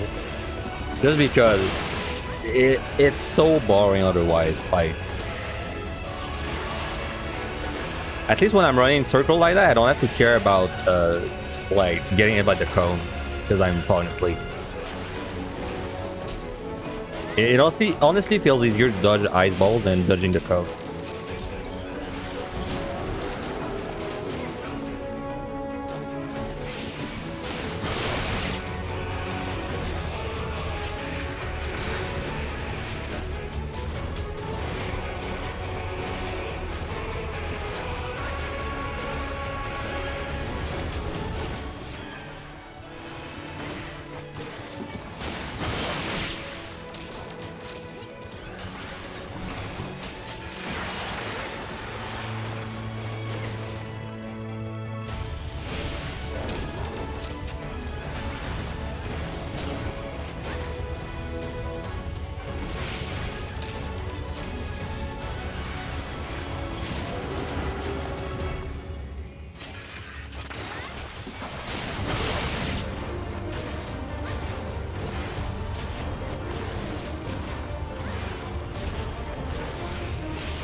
I mean, I'm going into the next set with pretty good fun, honestly.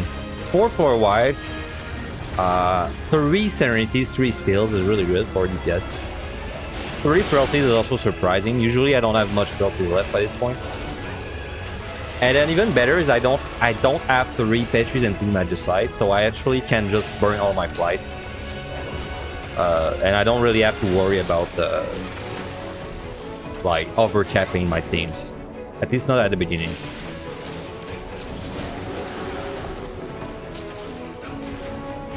Big Room 82 incoming? Hey, you know it is.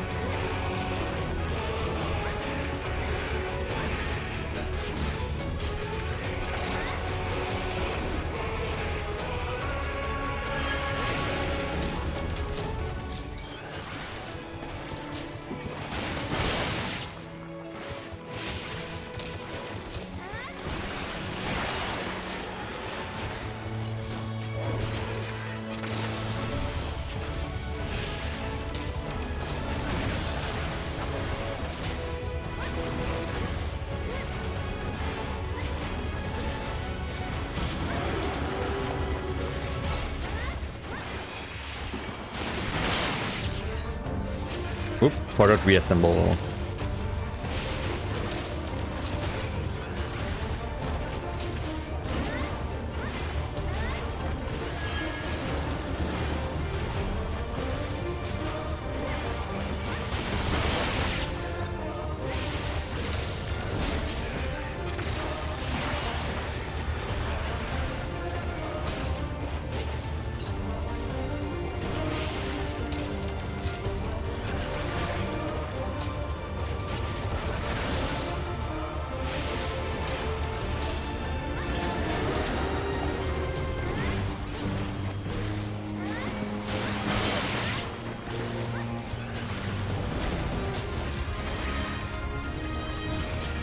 My still gonna run out for a little bit of the fight.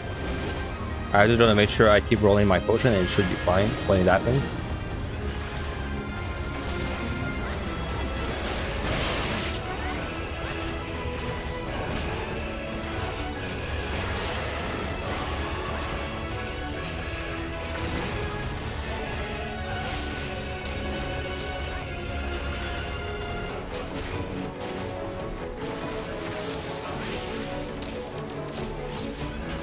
Yeah, that's fine, Ellie. Thanks for hanging out.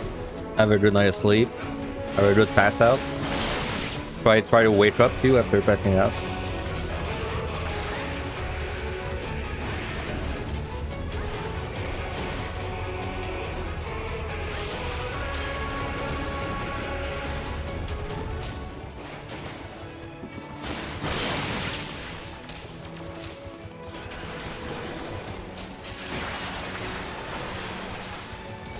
Trust me, after this run, I will also pass out.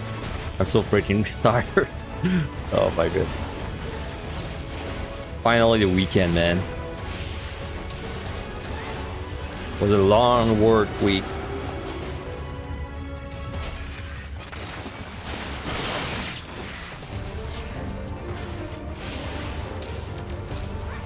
Oh, still out.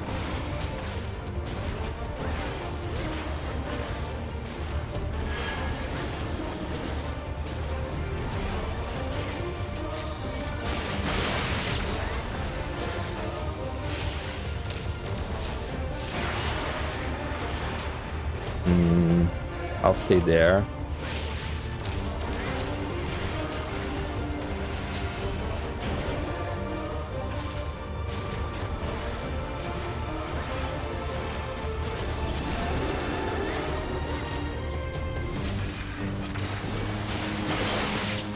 Nice crit.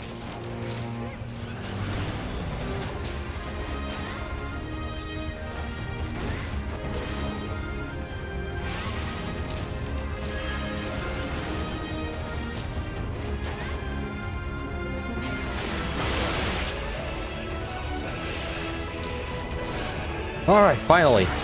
God damn, that was boring. I was a little less boring due to the kiting, but still boring.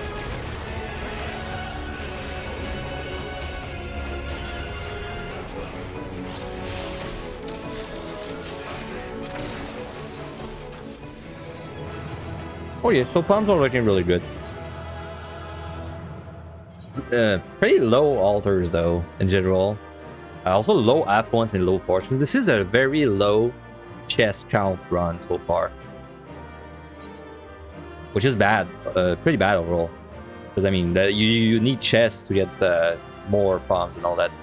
Anyway, score's pretty good though. This is definitely looking like at least 1.91, and then I guess it'll go above that if we have like a good, probably a good 91 to 100. This next set doesn't really matter if it's lucky or not. We just need to survive without using too much. And the last set is very important to be lucky.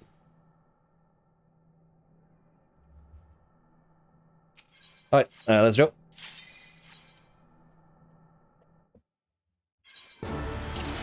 Raising. Good start. I don't see a patrol. I mean, we can... According to Zeal... Oh, there's a patrol there. According to Zeal, we can do this without steal.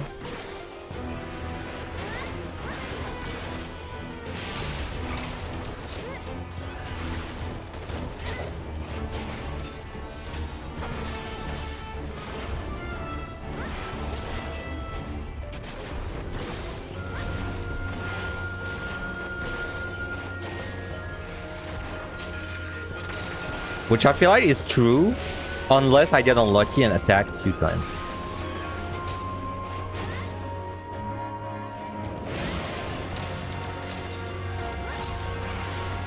Alright, so we word for this one. We definitely need a room to kite though, if we kill that. I don't want to be sitting at 3 filter, so I'm gonna filter right away.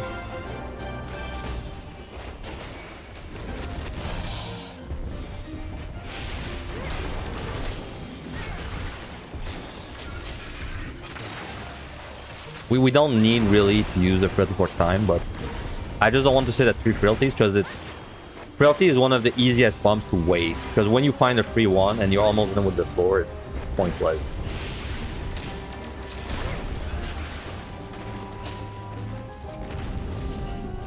Strain's good. Wait, there's oh, there it is.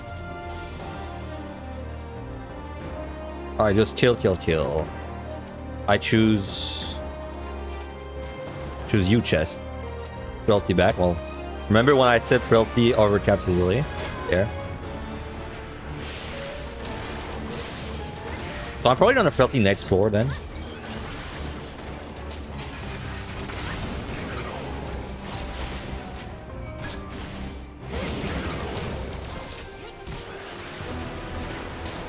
You were 13 on Astro, you could run 15 minutes of ads on every set. You mean for the boss? Just run ads during the boss?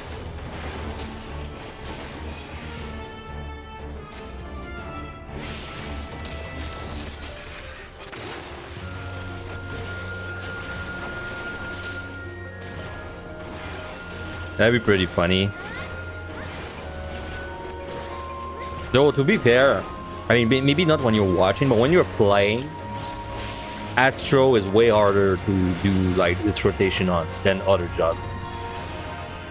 It's like Monk level. Because you have so much fucking shit to think about with all the optimization.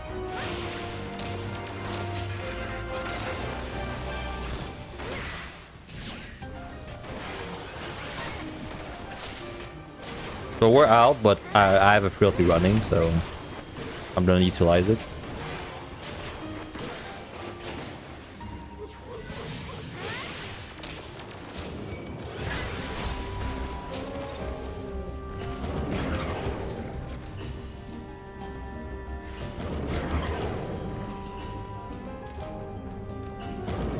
Thank God there's no chest inside of this.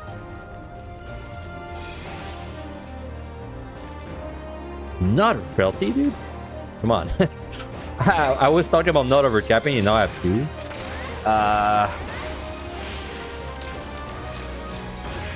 I think I should stay on this floor and use the Frailty. Or like the double Frailty.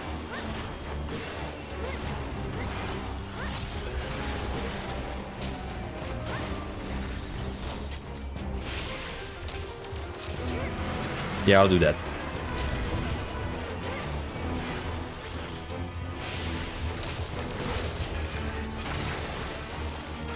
Now, it does mean I'm wasting some amount of time, but with 3 flights, I'm not really worried about it.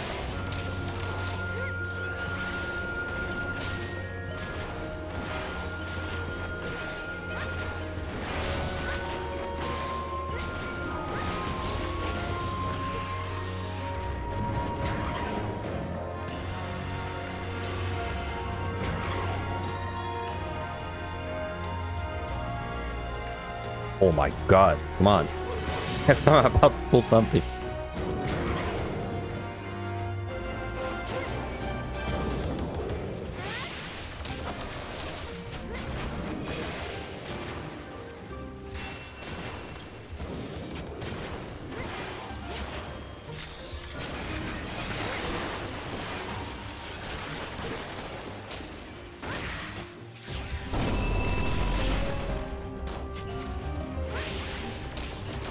Or this room, man. Is that the room? I'm not sure if that's the room I hit the trap in last time. But there's a room that looks almost identical to this, if it's not this one.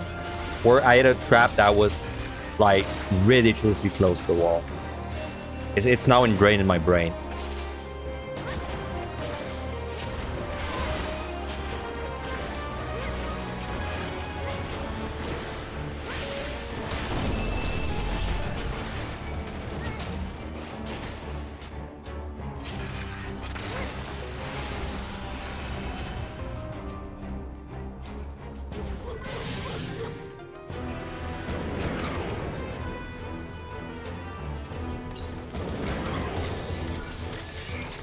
I don't have my drill.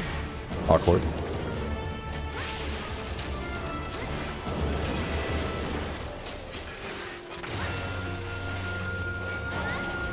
Nice crit.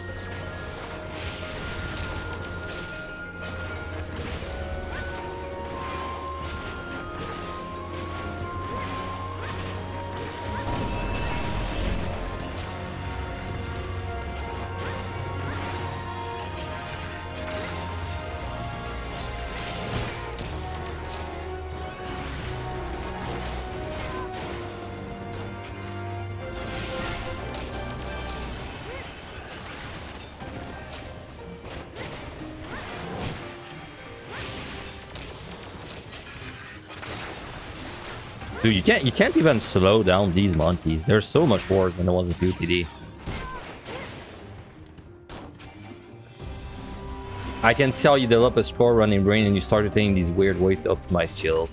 Yeah, I mean, when you have as many runs as I do, yeah. I mean, you gotta remember, I did not really like ever not score run. Like the only time I did a non-score run was my first Evelyn High clear. After that, I was score run all the way. So, well, I didn't really have time to like build up habits at all. So.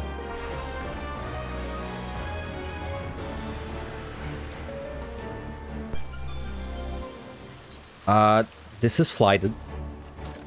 So I should probably just suffer through this. Hello.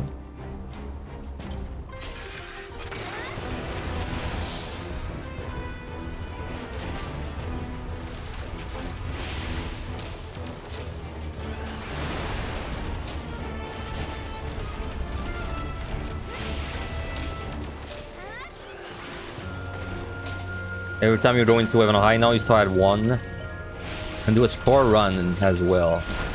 Can get off the habit now. Yep. It's so rare I start at 21. Jesus. Calm down, girl. Eh?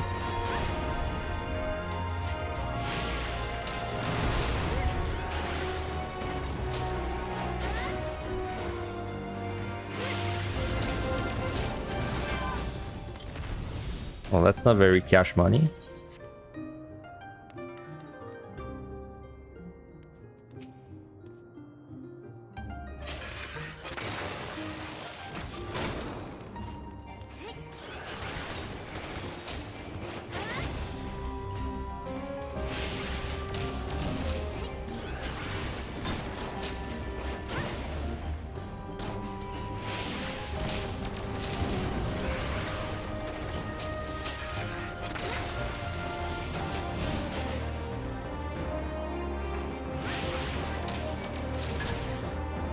Nice crit.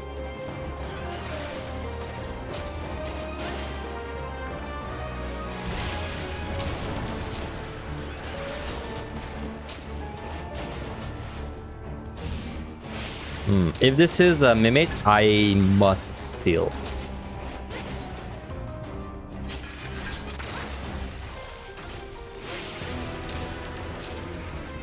It is not.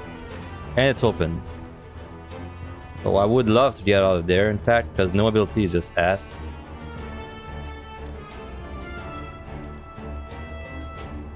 Ah man, it's a treasure room. Always. That is a lot of gold. That is 4 gold chesses.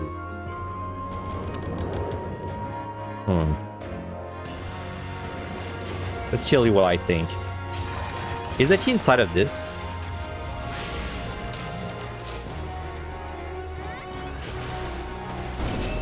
Yeah, I'm thinking about the Petri. Not gonna lie. I mean, the fact that the key's inside of there definitely pushes me a little towards Petri.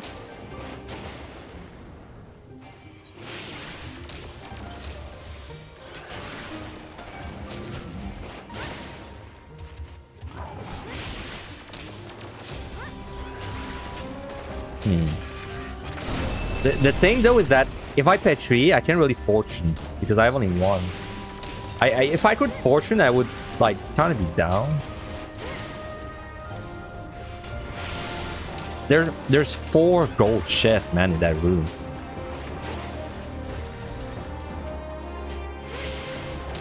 Ooh.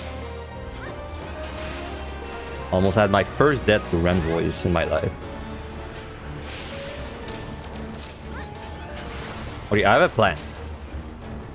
I don't think it's a good plan, but it's a plan nonetheless. So, are the monkeys insane?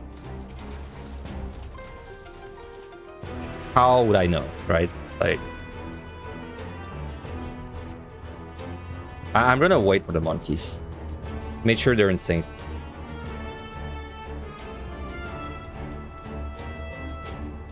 Alright, here's my plan. I'm going to conceal and check all the chests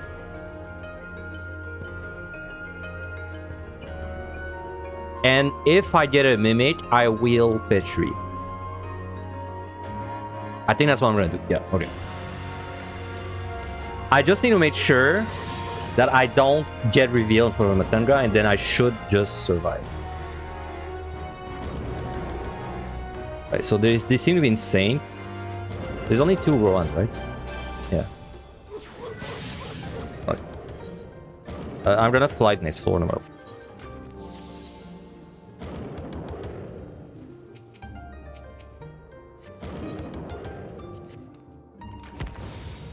Alright.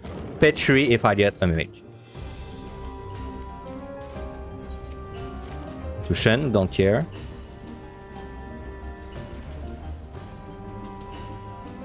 Frailty. Can't really use that.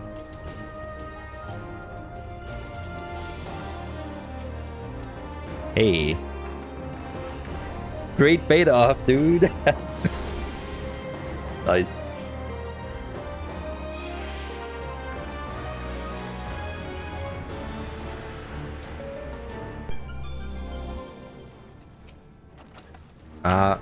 This is flighted. Yes, this is flighted. It is... I mean, flight's good, but it does not make these guys very comfortable to fight. I'll try. I might steal, though.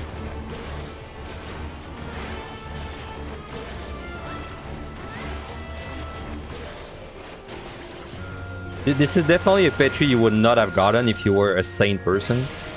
Because, like, clearly the correct play there was to just conceal out and not check chest. But it paid out. It paid out.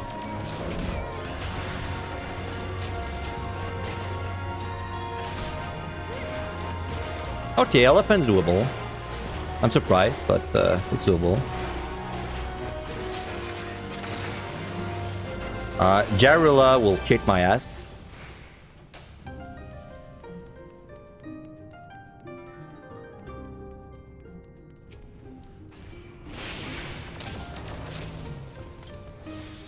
I mean, it's things like that I mean, runs really interesting. Yeah, I mean, that's a road light, man. It's the road like, that's how road lights are. Every run's a little different. Like, you try to play by the numbers, but then sometimes you take risks. Just for the heck of it.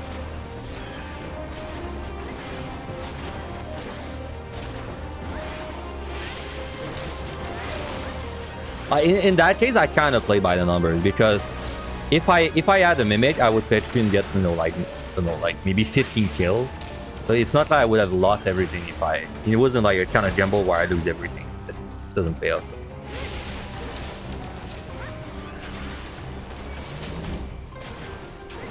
I mean, when you think about it, if I Petri this, I would have gotten the Petri back and just said never punish. You know? It would have been the same if I Petri, so. Except I would have gotten more kill out of it.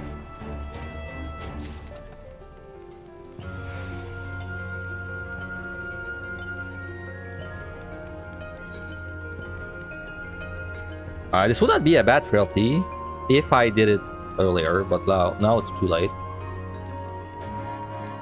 5 room? No, it's more.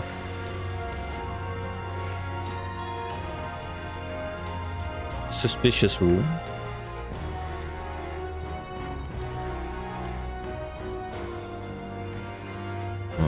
I think Matanga's doable, but I need Tactician when I pull. Oh shit. Good thing I Tactician, dude.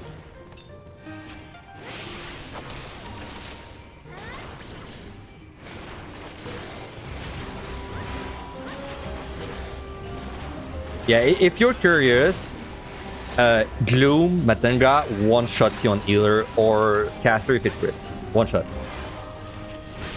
From full to no HP, so...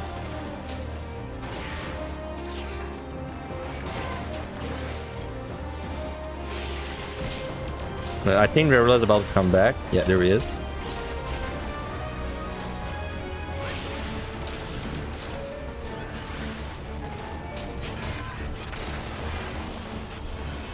Still not out. If I have a Mimic, I must steal. I really don't want to do a Gloom Mimic.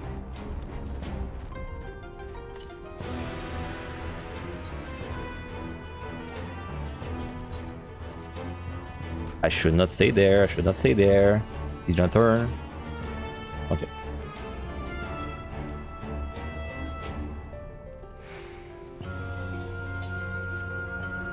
No, it crits me twice, right? Okay. This may have been a one-shot if it crit, so... I was scared. Bro, your spells? Okay, whew.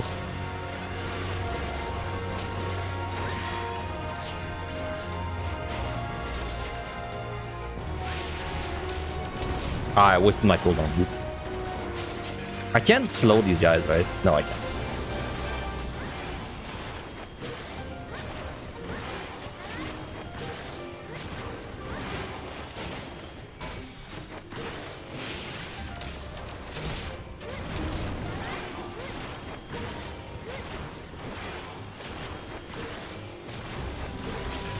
Alright, one last room. Probably don't check the chest if it's in the Weaver Moth. Match site. We're gonna check that. I think this is this room. I think it's this one as a trap that's like, it's like there. I hit it. I hit it last time. You really gotta hug the wall. I think it's this room. If it's not this room, it's one that's like identical. Jarula might be back. Careful.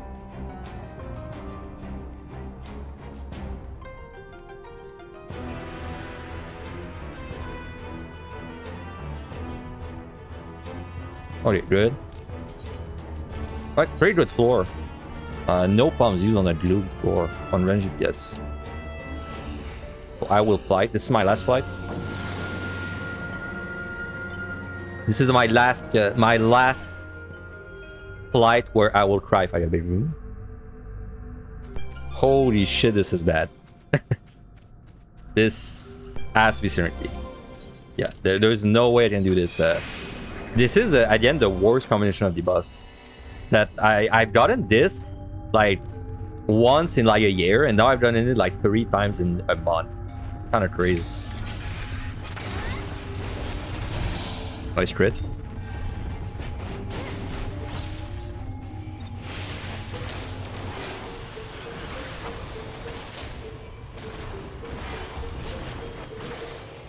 Oh, okay, that's a lot of gorillas. I would say strength and probably even... no, I don't think I want a filthy.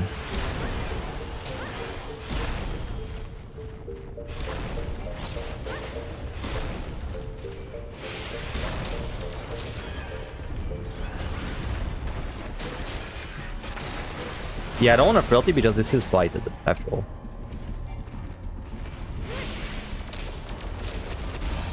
Did you see the clip where Ellie fought a Gloom Ryujin without food buff on Red Mage? How come I don't want a Frailty? Because this is Blighted. So if this is like 2 kills, it's like I'm still gonna fight the entire Frailty and thus getting value, but it's... I would rather get out fast, you know? Also, how the hell did she fight a Ryujin without steel? Oh wait, you said without food buff? Did you mean without steel?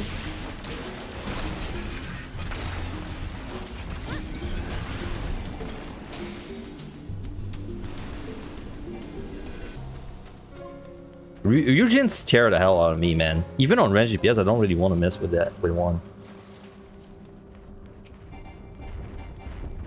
Before that food buff. Oh, happens to the best of us. Happens to me a lot, actually. I have to double food buff before every set, because once I'm in the set, I will like never remember.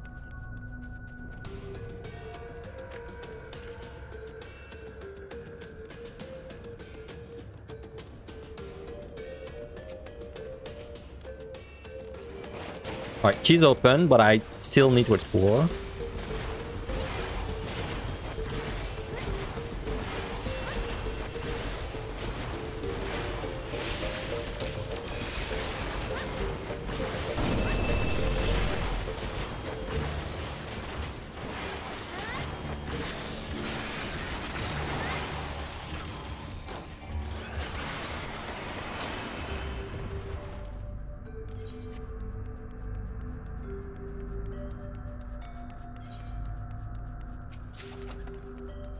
I don't think I want to use anything next. Well, I don't want to use like Alter or F1s. But I might Frailty next. I would say I'm very likely to Frailty next floor, especially if I have like a Gloom or something like that. No. 2 treasure rooms, 2 flights. Well, you know what? I think I'm gonna do exactly the same thing I did. Well, once I see how many chests there are.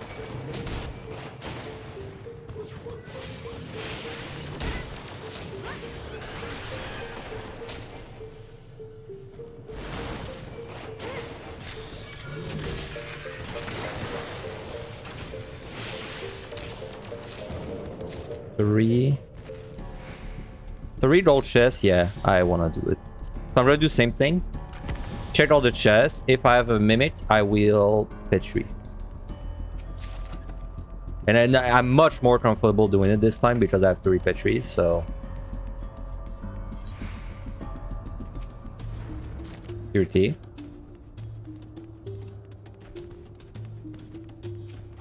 Safety. You are the last chest. Right? Alright, good. Kind of bummer. I don't, you know, Petri this for kills, but it's not that big of a deal.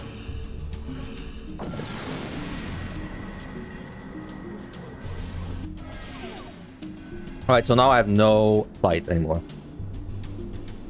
Aced. Oh, I mean, we're clearly gonna Frailty this. This is a no-brainer. I mean, I don't even want to think about it. This is Frailty. It's only a bad choice if I have a free Petri on the floor.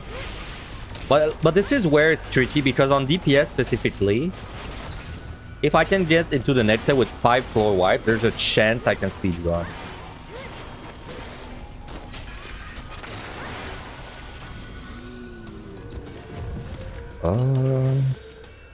That should work, right? With Frailty, that should work.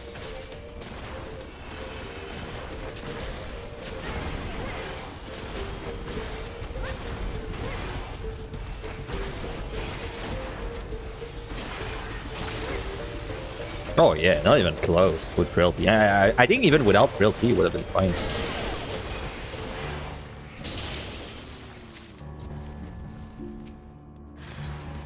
Well. Okay, well, I think we wasted the Frailty, but that's how life is.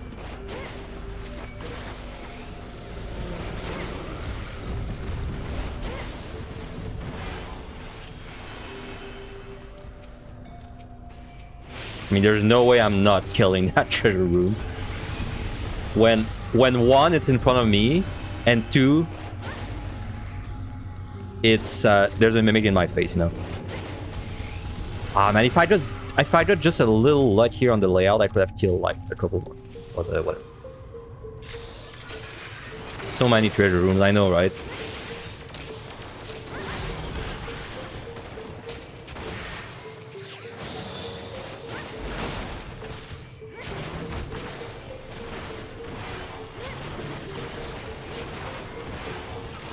Well, I didn't waste the Frailty like that much. I'm still using it to kill a couple of things.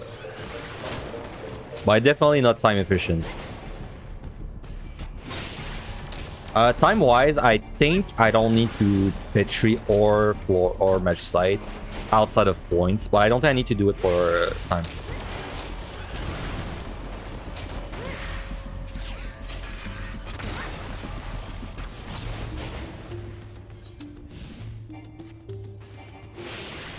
Or if I have a Mimic, I should be able to do it without Steel.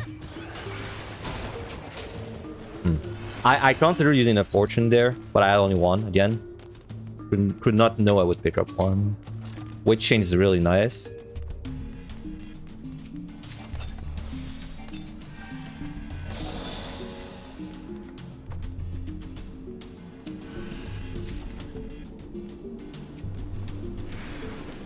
I should be fine to do this.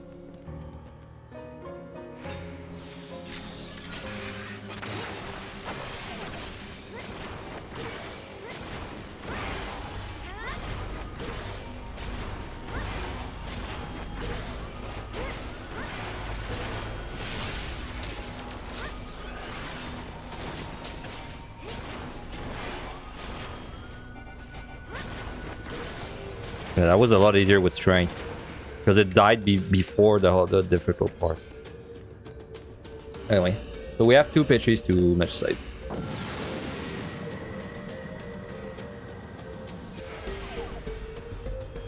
Machinist feels really strong. It is pretty strong. Interesting. I don't know. I don't think I should floor wipe this. Unless there's a treasure room. I don't think I should floor wipe this. I will if I find a pitch in a chest, but that's it.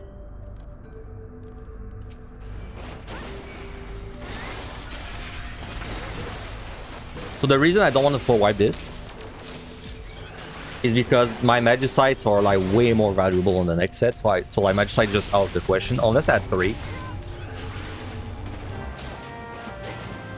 And then, well, it's just my floor wipes are more valuable on the next set, and then I'm like, you know, I'm like 4 floors away, so I should start trying to save them. Unless I had 3, but just then if I had 3, I would be still overcapping them.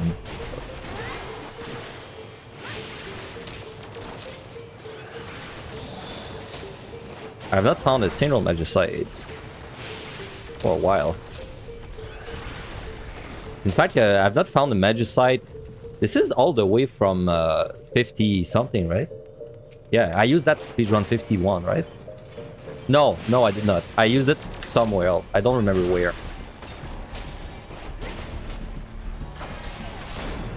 I used it on the 70 something set. I'm pretty sure. I remember.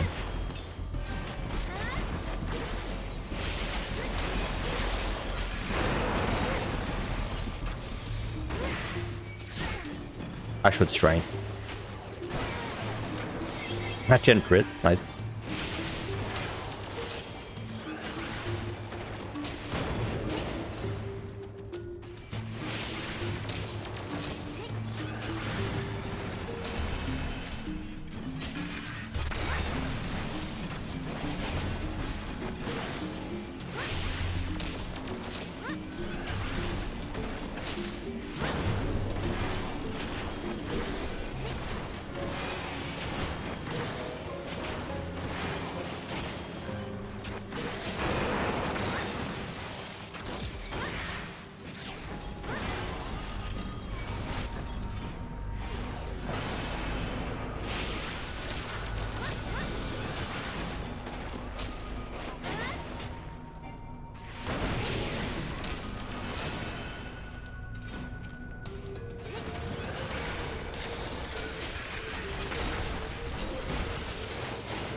The weight change is really good. If I was a tank, I could definitely utilize that for paid victories. Yeah, blah blah blah. Blah blah blah. Buy my followers. Everyone wants to sell me followers, man. No one wants to sell me bombs. What's with that? You should do your research. If you want to, if you don't have my attention, you should sell me bombs.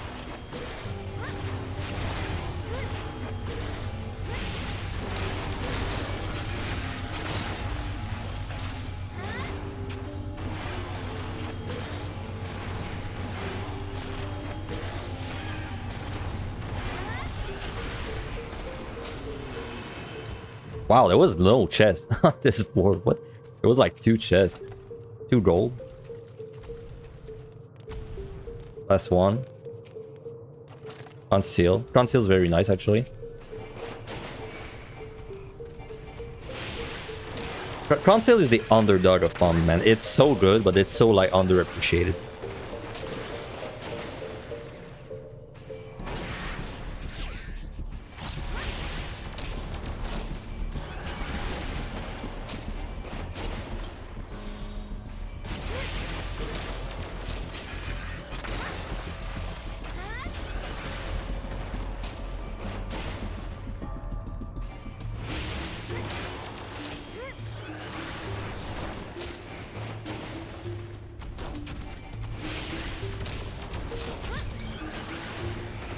Well, let's go.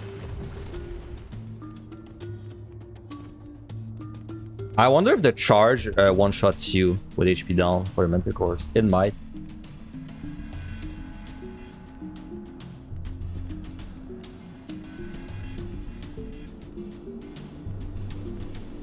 I'm very scared he's gonna like do a 360 and just no-scope me. Me wait for him to be a little far.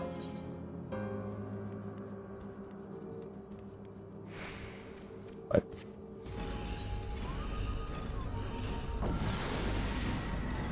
somehow we did not steal ever. Yeah, we did not steal ever on this set yet. That might change now though, because Doom 87, pretty nasty.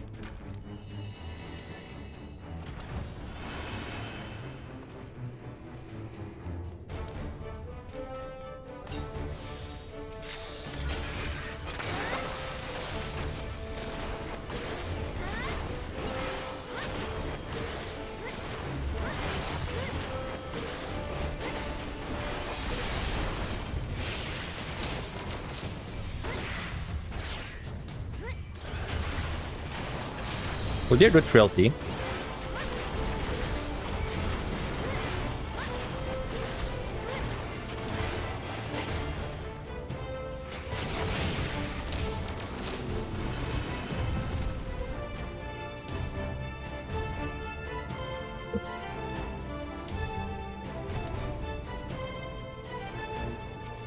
I'm scared of the Araragi. I can try. This may... I'm gonna keep my eyes on my witching though.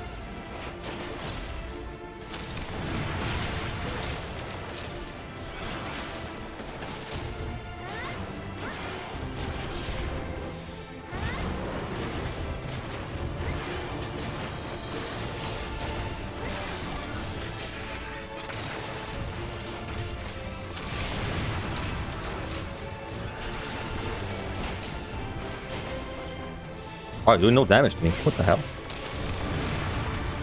Okay, that was a lot easier than I thought.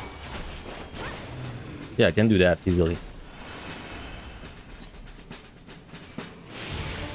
The Araragi is like, it's a monster that really rewards knowing its pattern well.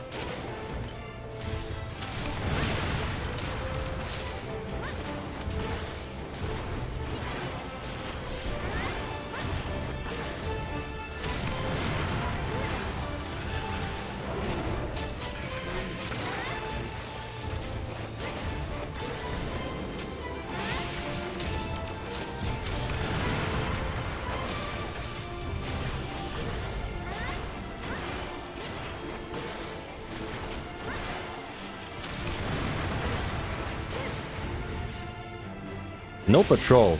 That is very convenient. The Araragi is really good to fight, but you must know the way it does its attack. If you don't, it's really annoying to fight. I've died to this guy a lot on melee before I understood like its pattern well.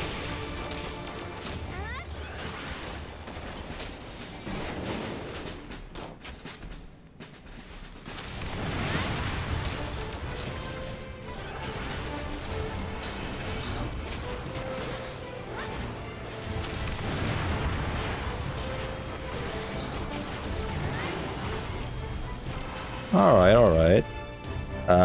Ankro 100% witching if I pull this guy. Right. Ooh. That sounds like... That sounds like we're gonna need a steal. That's fine. Let me go check the other way first. I usually I would fight non-stop, but I don't want to steal if I don't have to.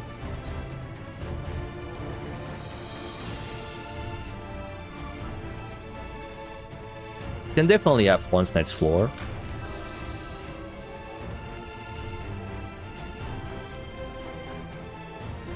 Well, not 4 kills. It's very likely I'm gonna have to steal. Unless next room has like 3 RRDs. Come on, stop wasting my time, please.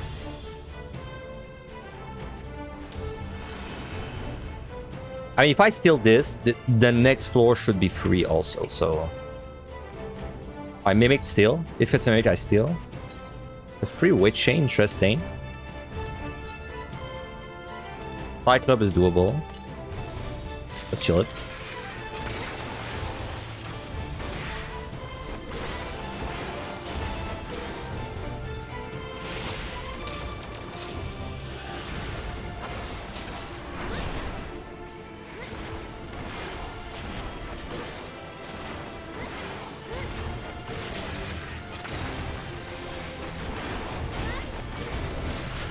Nice dodge.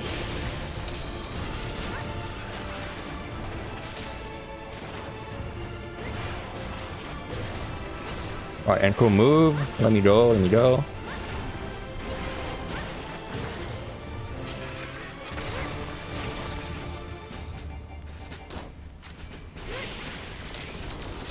Well, that's convenient. Exactly on the monster that... Exactly on the last monster I could kill. Though I'm gonna say this is still not really a cakewalk to fight a Ryujin, but we should be able to do it. What was that? Witching. Well, we can Witching. Let's just do that.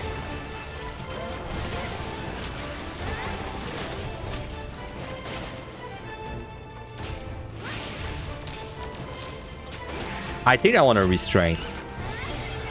I think with strength, I should be fine not using another Prologue.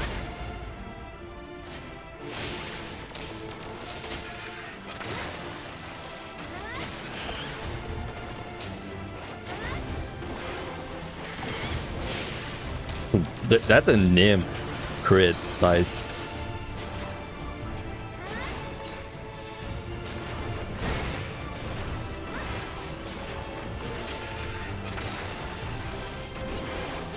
Perfect. Nice.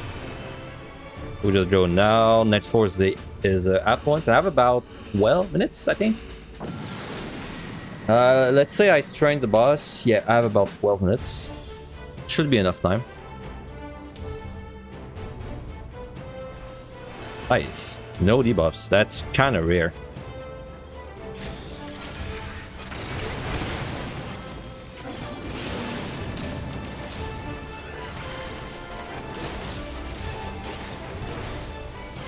I just... I gotta watch all 4 directions. That's a little annoying. Right.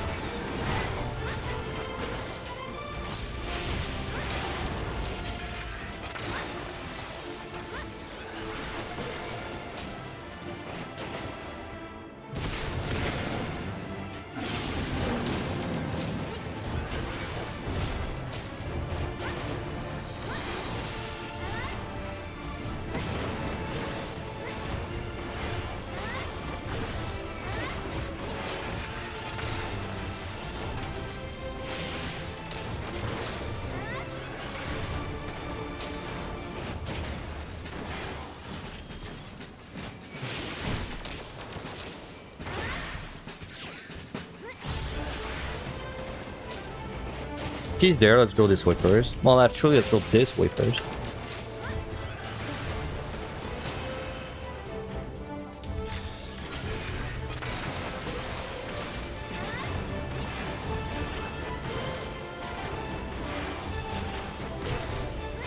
Yeah, you know what? This run is making me want to do a Machinist QTD run. Try and finally break that 3.4.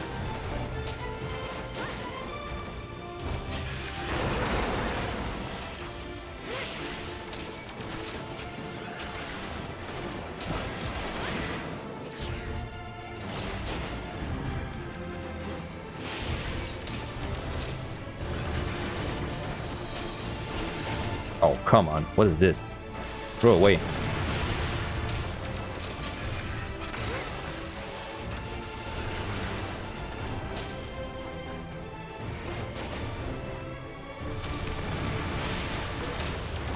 When has Astro reached there? Yeah, in a little bit. I'll think about it. It'll be at this. It'll be when Angelus does his Red Mage core run.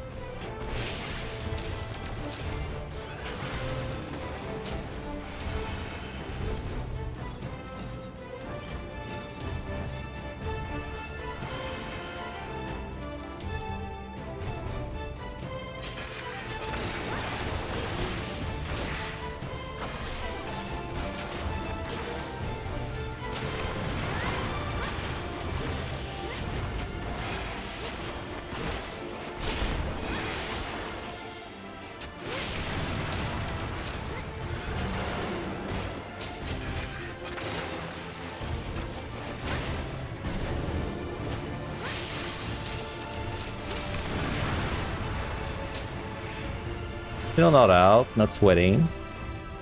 I will only sweat if this is like 8 or 9 kills.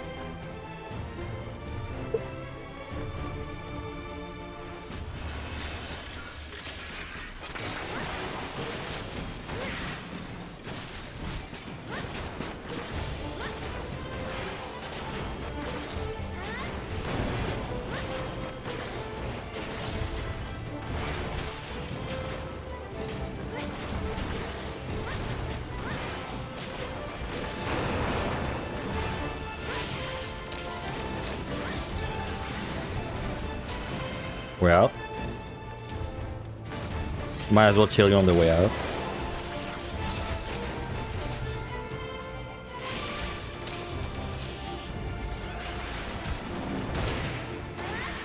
Nice crit.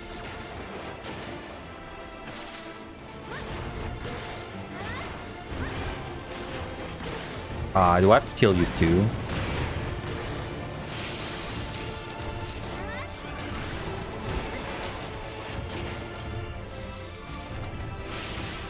Maybe not. I think I don't. Holy shit. That's way bigger than I thought. Serenity. Amazing. Ward. Even not for points, ward.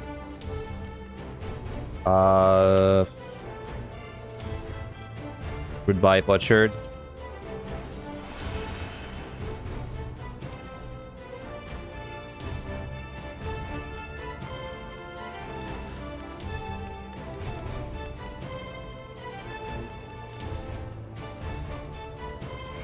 Okay. I thought he might fall, but that's fine.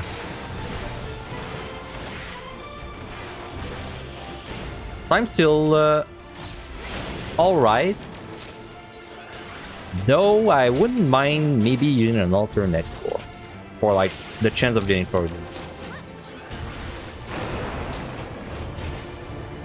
Well, I actually I don't think so. I have 2 frailties to flex on the boss. Yeah. I just go straight, like, just as is. There's no reason to stress. But I could use the knuckles. Let's do this. If I frailty twice, this boss is like 530. Oh, thank you. I think I was gonna Serenity this either ways.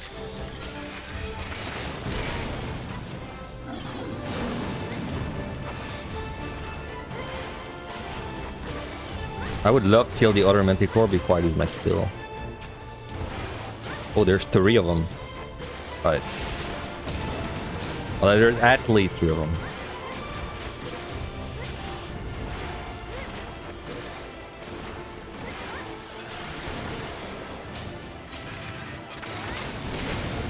Nice crit. 4. There's 4. At least 4.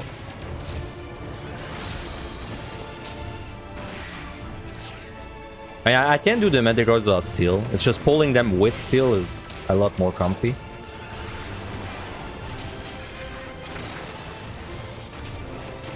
Alright, she's there. I think that's the one I saw earlier, so there's 4, at least. 5. God damn.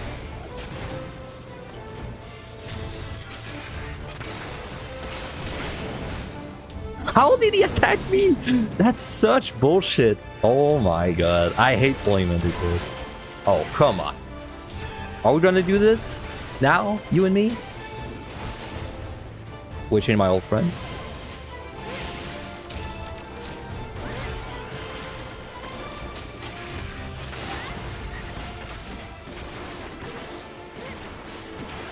So...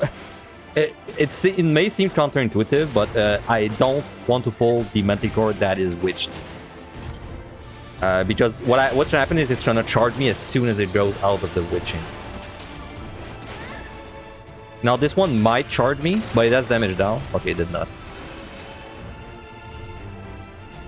Let's pull you. Oop, wasting my reassemble.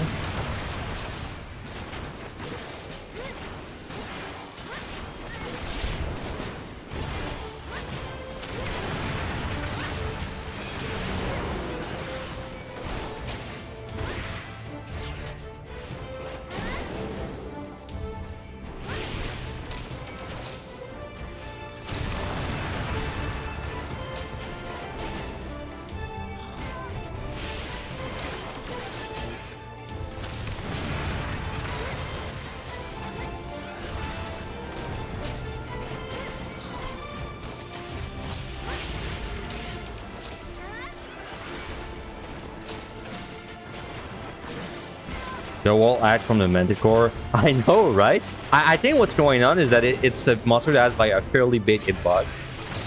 So like when you're on the other side of the wall, if you stay too close, it's actually big enough to just like hit you through it.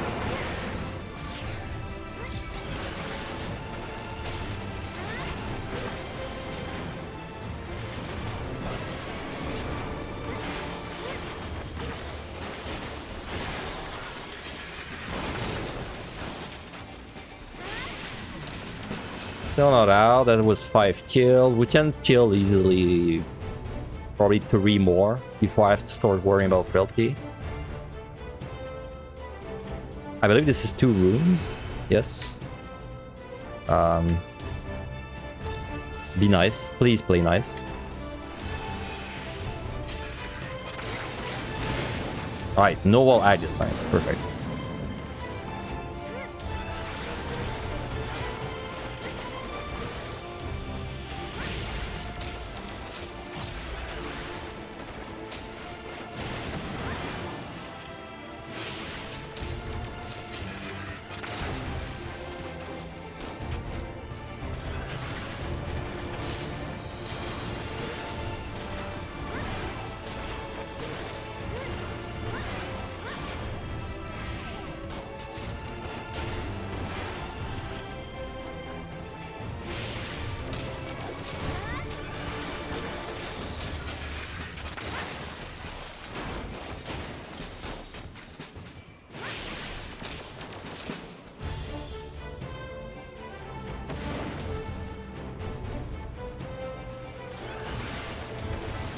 Oh, perfect. Okay, so we don't need to frailty, I believe.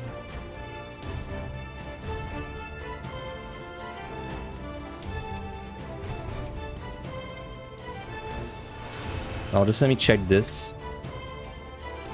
Frank's really good. If it was a mimic, I would have been fine. Just maybe cost a frailty. Wow, there's still 2 Manticore. How many of them were there? I may conceal. Yes, I will conceal.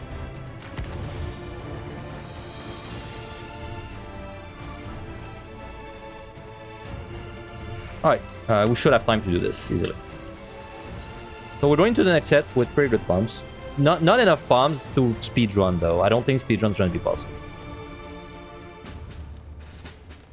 So what was my guess earlier? It was 1.91. I think this is still a 1.91.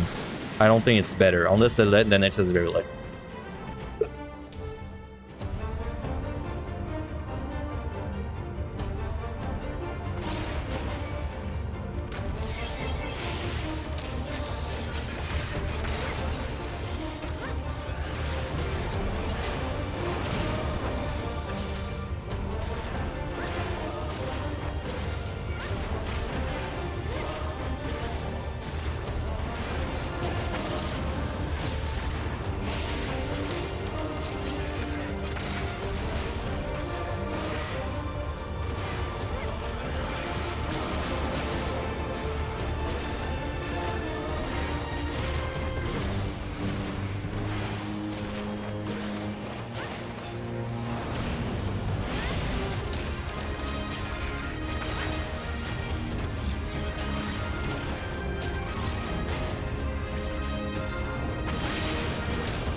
Alright, phase 2.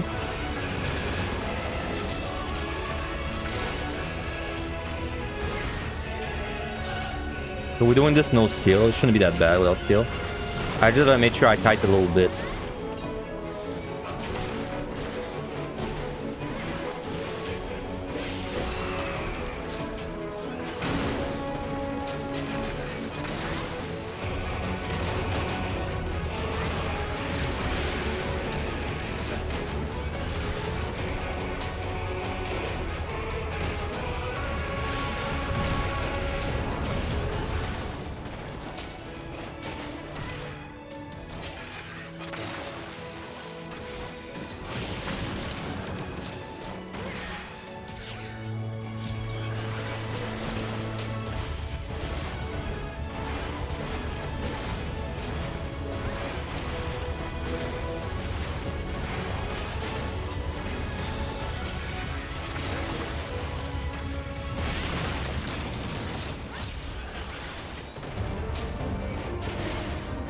Nice crit.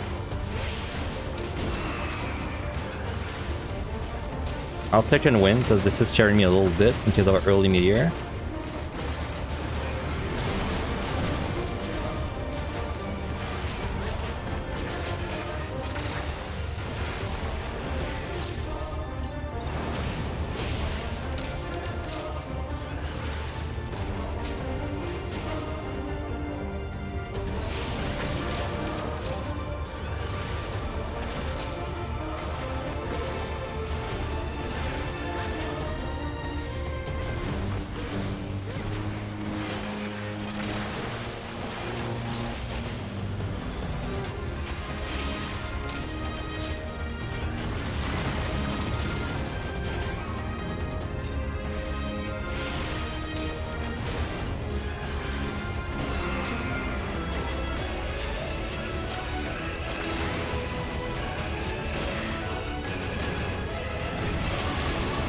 Oh, that fell down early.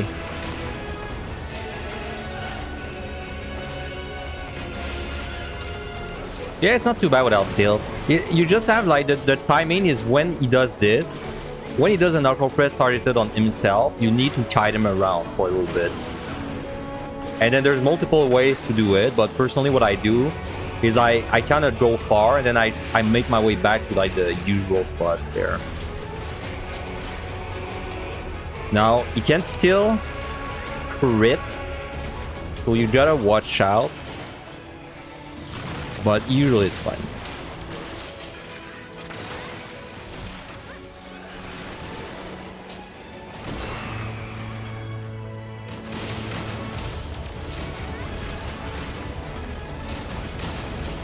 Also, what I did there is I used my tincture. I recommend if you do this no steal, don't tincture.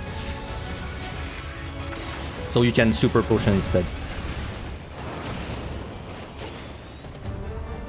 So in there, he's gonna do knuckle press, and then now is when we want to kite a little bit.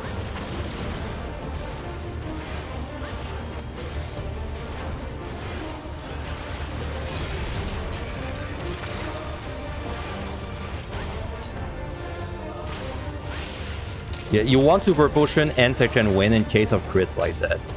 They're like your crit prevention tools.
Oh, it should die during the next cycle.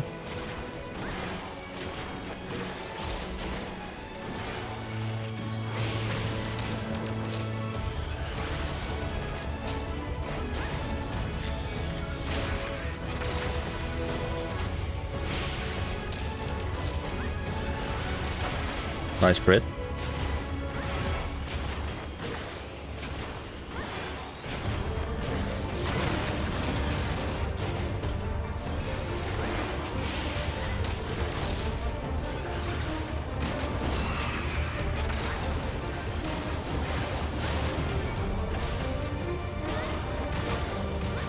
All right.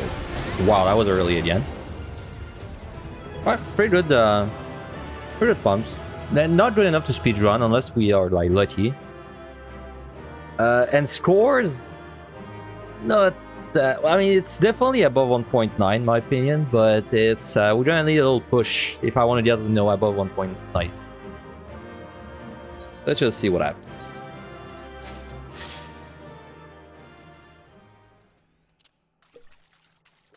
And as always, just go into the last set as is. Don't. That's an actual tip. Like if you're the type of person that's stressful, that easily stresses. I'm not like that, but if you are like that, just go into the last set instantly. Like don't even think about it. Just go in.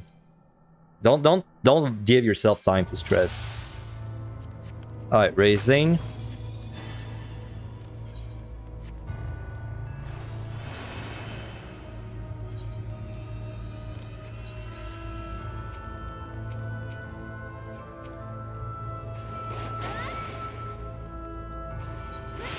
That's strength.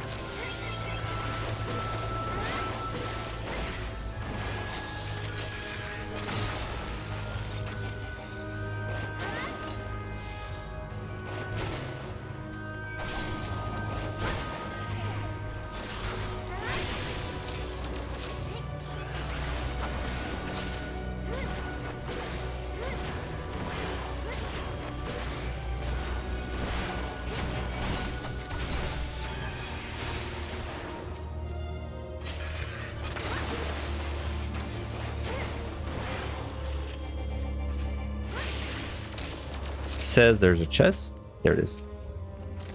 Realty. I definitely want to use it now because I don't want to be sitting at 3.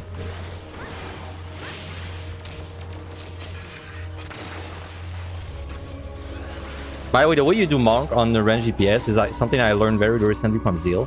You let him dot you. As soon as he dots you, you slow him down. And then the way it should end at the same time as your dot, and then at this point you just tie it normally, and it's gonna give you time to heal from the Tank Buster. You see, if you just eat the Tank Buster while you have the dot on you, you're gonna melt in seconds. So you want to like make sure you spread apart the damage.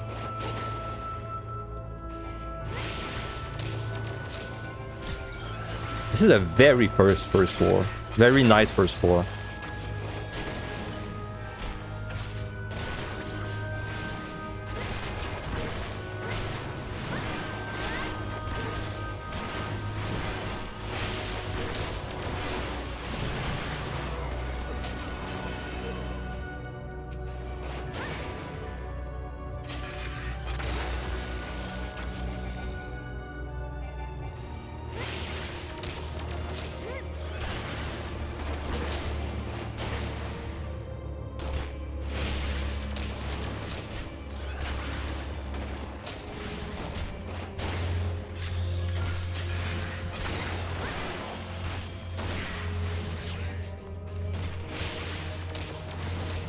What's up, Sat?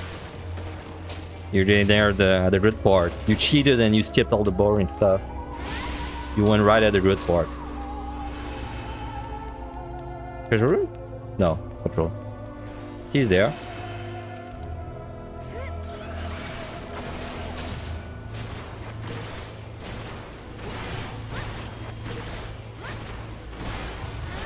You were wearing an MRI or so, otherwise you would have suffered with me? Okay, that's fair, that's fair. Good excuse. That's a good excuse.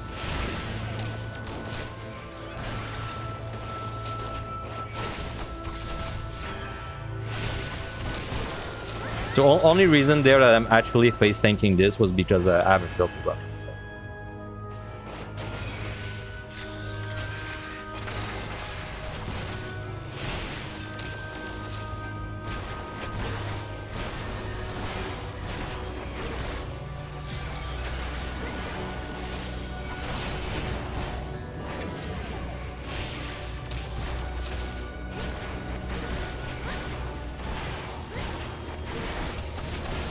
I kind of want to go this way first.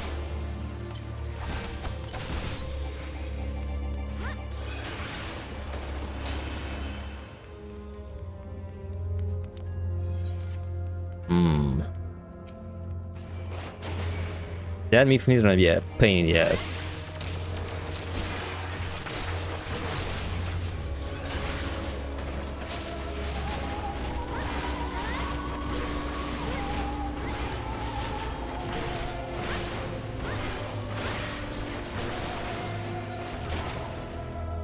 I think he's out of the way. I think.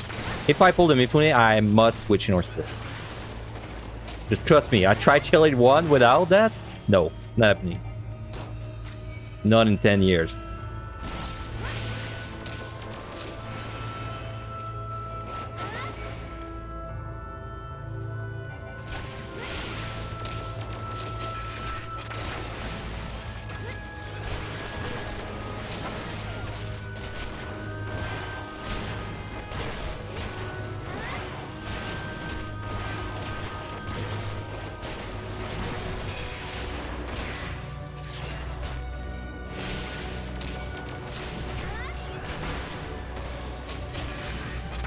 Okay, if we find one more for wipe, there's a chance I can speed one. So I should go fast, because if I find one, I might have to adjust. Well, I mean, the first floor, though, is not being nice, because this is already 9 kills. You are far enough.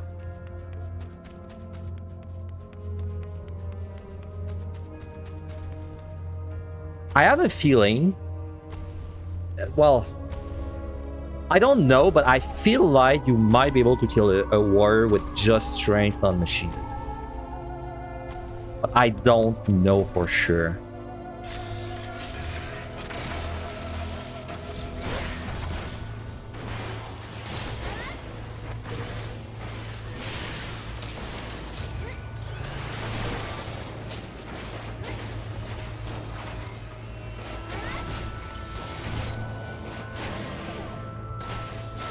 Something else you can do when if you don't have room to guy, you can bind this guy and wait for the dot to like almost go away. If you don't have room to guide.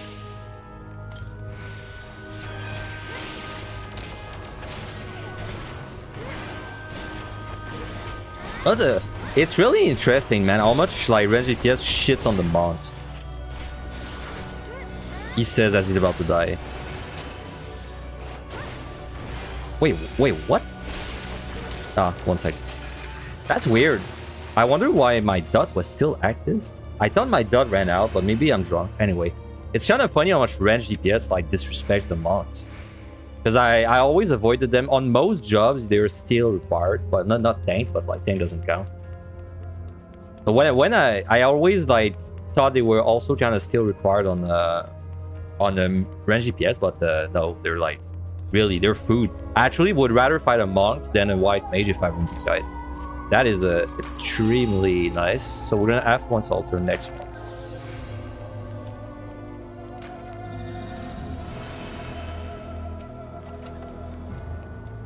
We're probably gonna fight this on the trigger.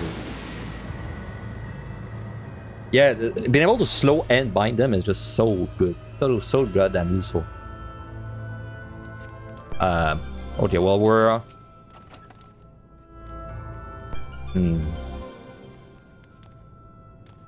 Origins 4, that's a lot to be fair. But it's such a pain in the ass. Do I really want to do this floor without Serenity?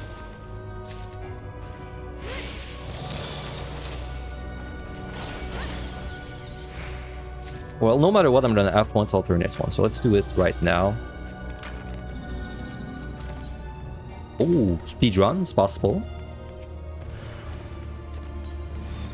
Okay, I've decided I'm gonna synergy this. And strength. Okay, we have a small chance to speedrun. Though I would say I would like one more floor wipe, like to be like 100% sure. Because I don't have any flights, which is normal.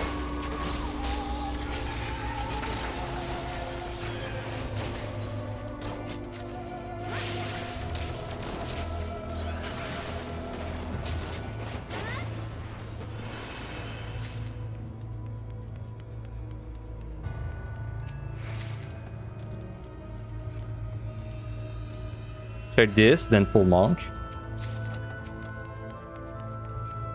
Or White Mage, I don't really care. Oh, I'll kill you instead.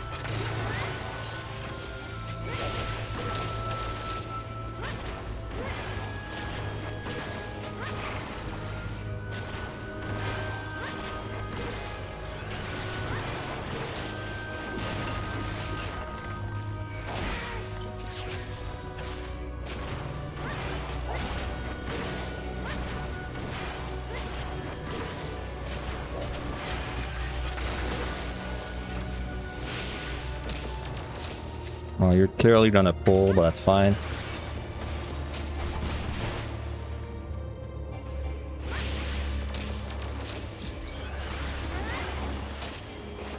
I know there's a Grozu floating around. Just gotta keep my eyes out for this. If next floor is Corridians again, I think we have a good chance to be able to speedrun. If we have Mimics though, I think I need a little more. So what am I doing? I'm gonna Filthy. I should use my Filthies.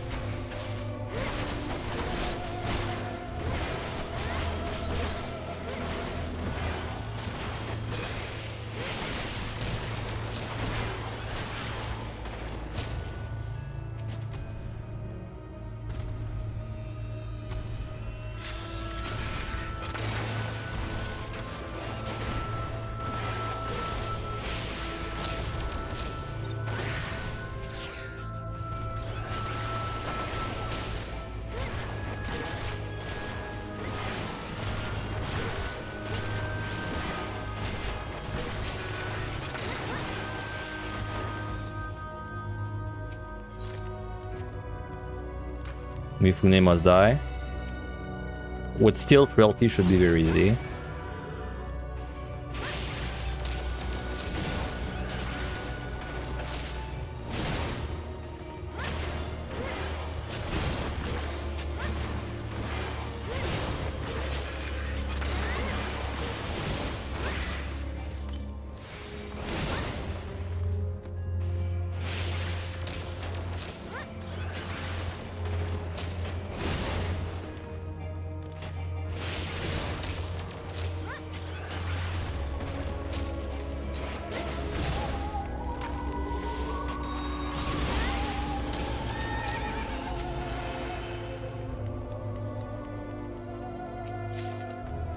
Alright, Corridians makes me optimistic about the speedrun, but Mimics, I'm not sure. But it doesn't really matter if I'm rooting for the speedrun or not, right? It doesn't really change the way I'm playing. Oh, Ace. Holy shit, my headset is annoying. Keeps beeping. Hope you guys can't hear that. Alright.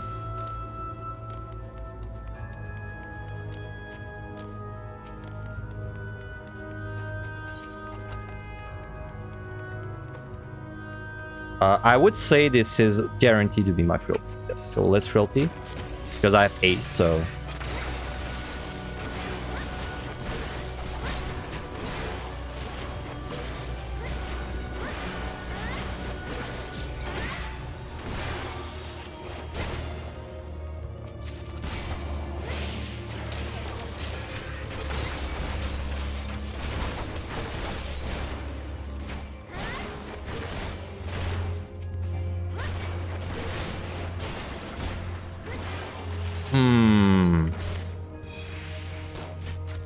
I need to pitch through this. Too bad about the frailty, but we gotta think fast, so...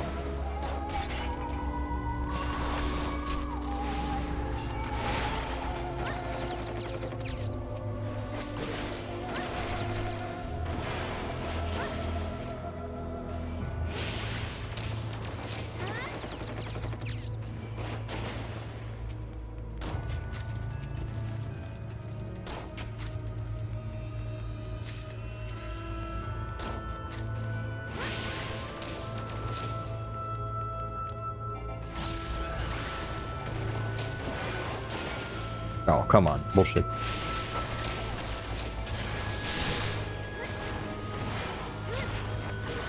Well, I guess it means I'm not wasting filthy, like, not wasting the entire thing. Oh. Oh, that's really good. Oh, so I only need to fight this. We should get a speedrun then. Nice. That's really nice. Okay. No, I need to fight one more, right? Because I pitch with this. But I have a strength, so all is well. That ends well. Let's bring you with me. Just so I have something to do. Oh, I'm looting all the chests. I know there was an intuition. Alright, alright.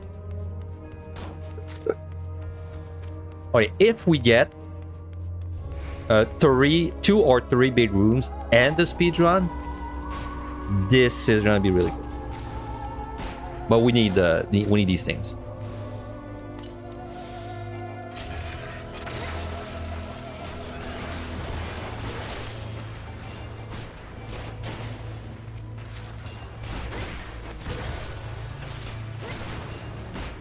Frailty, nice. So we can frailty the fight that we choose to floor, the floor that we choose to fight, which should be the last one, honestly. So, but yeah, we should nuke everything. Wait, let me see. 3, 2, 5, 4, 5, 6, 7, 8. Yeah, we should Petri or Magicite everything and then fight the last one. This is the correct play. Because I want to make sure that if I find a free Petri at the end, I don't waste it, right? That's the concept there.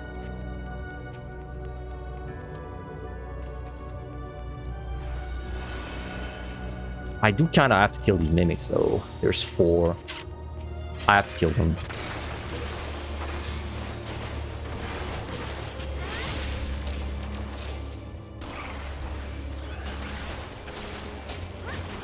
No, I don't have time to kill them. Am I gonna really waste 4 mimics? I wish I found them before the pit tree. I forgot about the Elfer.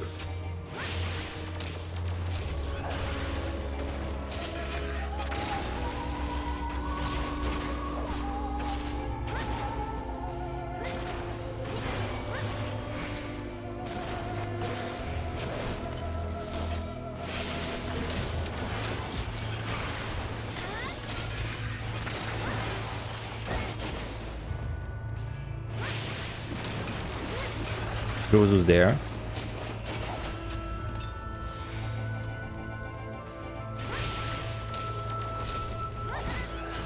Very good.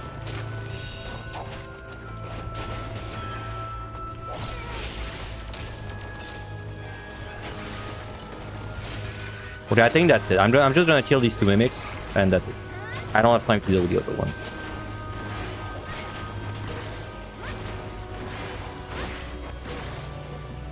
Sounds fine to me. No, you piece of shit. That's fine, that's fine. I'm not sweating too much about the time. Because like we're about to nuke 5 floors. So it's not that unlikely that I'm gonna find like a flight or something. So.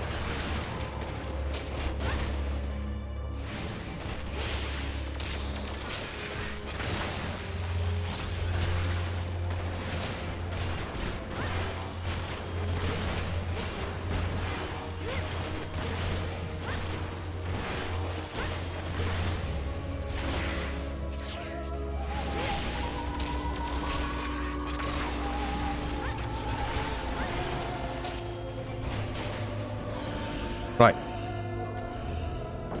Alright, we gotta hurry up. We gotta hurry up.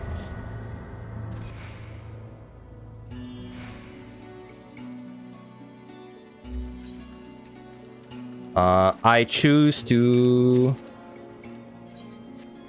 maybe side you. Match side, please. Damn. I will match, sorry, side. That's fine, I got luring there. Wow, that would have been such garbage to fight. Oh my god.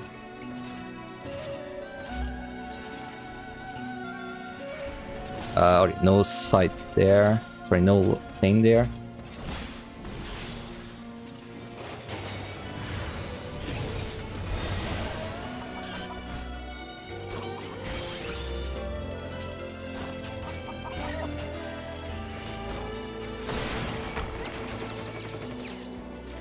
I don't have time to check this.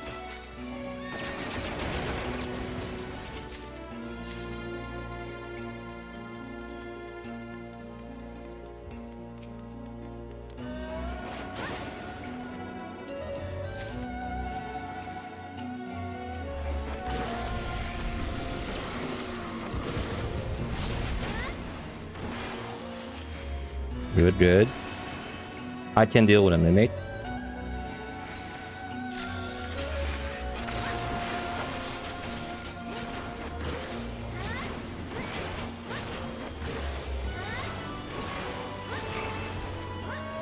Of course.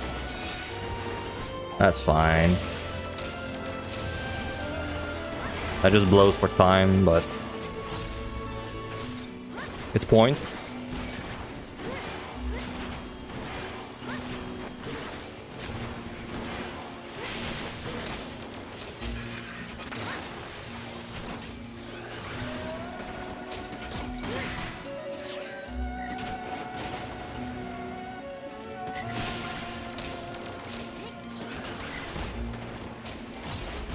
Gotta hurry the fuck up, dude. I think I have to skip gold chest. It's just I'm scared of skipping things because then if I do miss a speed run, but then I skip things to try do it, then it sucks, right? That's why I'm hesitating so much. Yeah, 9 minutes. But I have 3 magic sides, right?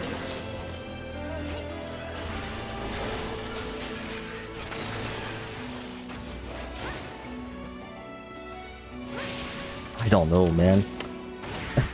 God damn. Well, maybe I'm gonna find one more floor wipe, so I should still hurry up. You never know.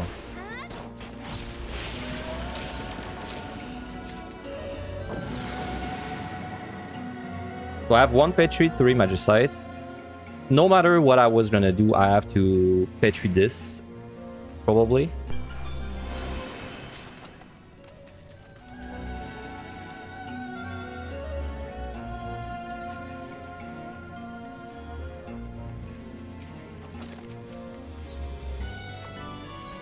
Oh, I should have altered the last one. Mistake.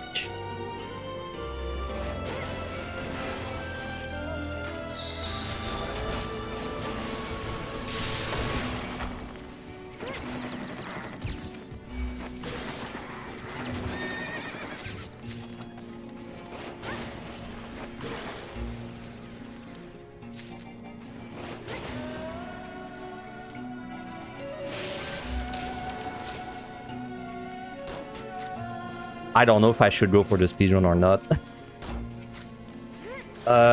Tell you what, I'm gonna check the chest on this floor. That will decide if I go for the speedrun or not. I think that's how I'm gonna do it, because this 13 is really tight.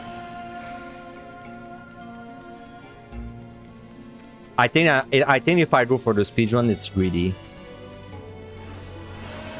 So I'm gonna check the chest, and if I find a Petri or Magicite, well, a Petri, we just like zoom. But if we get a mimic, then we just don't speedrun and kill more. Fortune. Heal.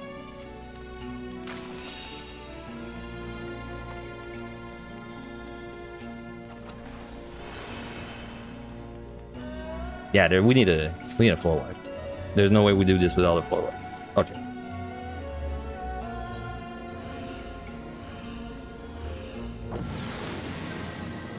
Unless we fight this. Maybe? If this is Corrigan's. But it's bad debuffs, so I don't think so.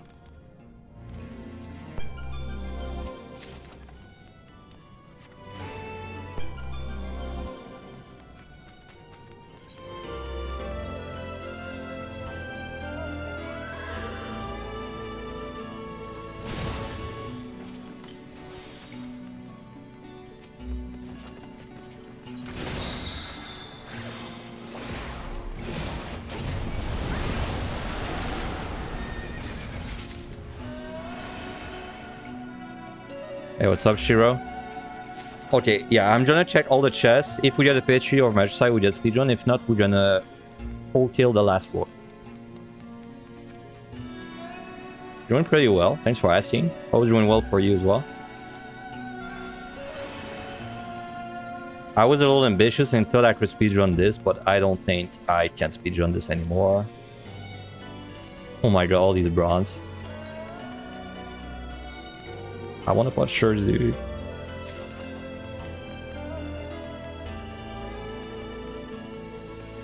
+81 plus. Almost, well, actually, you're at the point where I would say it stops being, like, very boring floors. They get a little more interesting, so like from 81.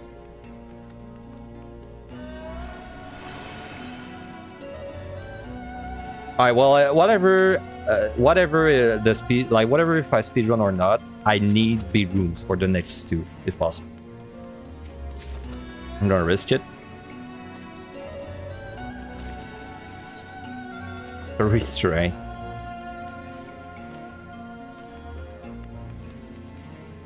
So, did I have Guardians or mix? Guess I'll never know.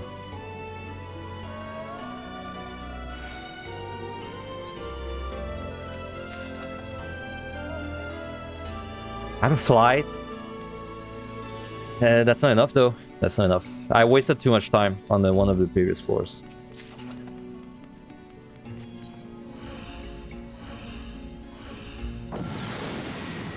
We need a Magicite or Petri.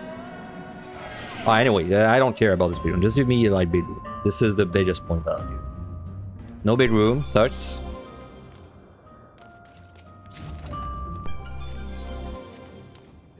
Treasure room.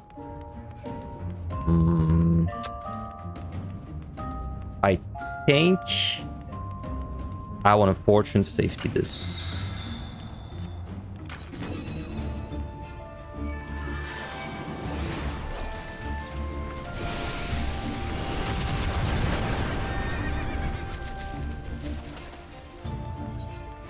Holy shit, I picked up a lot of posture this run.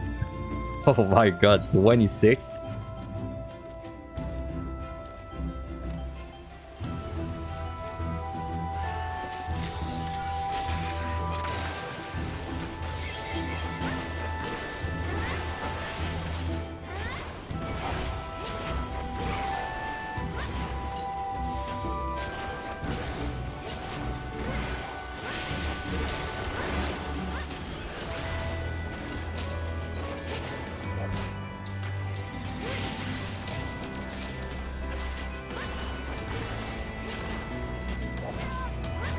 I'm data fortune.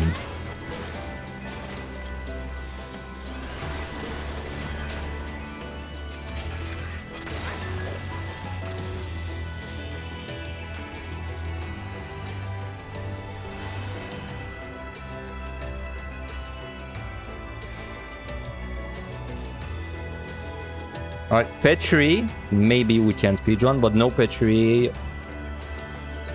Two sides good. We're gonna side the. Please give me a big room also. I mean, I got a treasure room there, but the big room is the big points on this set. Like, we need big room or. Okay, we got a big room. That's good.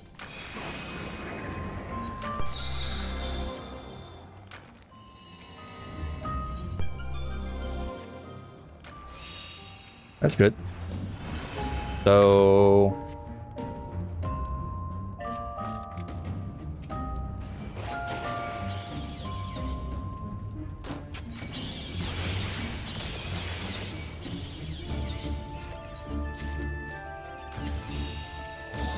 Dude, if that was a Magicite, we could have clutched it out, but it's not. If it was a Magicite, though.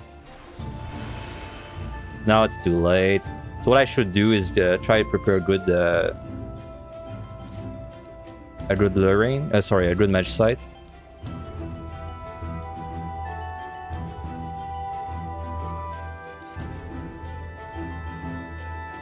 And then we are going to have a very long last floor. So buckle up. It's so hard to speedrun this set, dude. Like, oh my god. Even with 6 floor wives, I could not do it.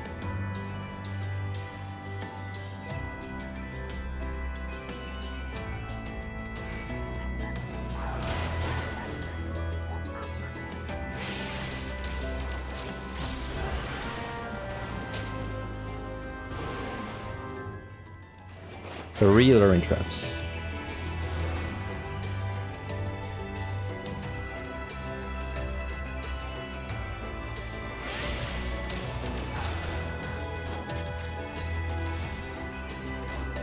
Let me actually kill this bird, so I can get full value out of my sprint.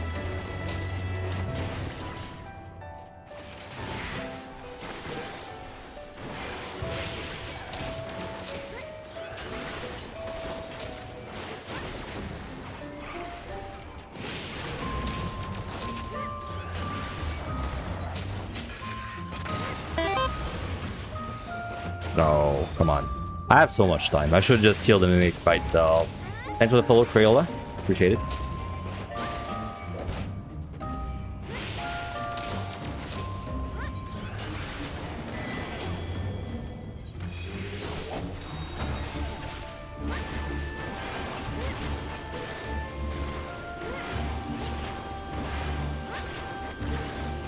You look forward to seeing you in your archive. What does that mean? You mean Twitch? Like the Twitch, the sidebar on the left?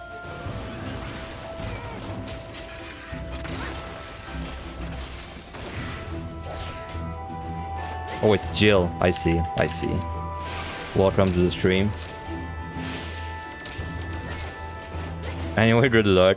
I appreciate your good luck, but we're past the point where it matters because we pretty much guaranteed to clear. It's I mean, we have a 30 minutes to do one floor, so. Okay, how do I want? I don't have a. Let me think about it. I think what I want to do is pop this Alluring, and then Frailty. Mifune, Shafty Shafty, I can deal with that. That should be fine.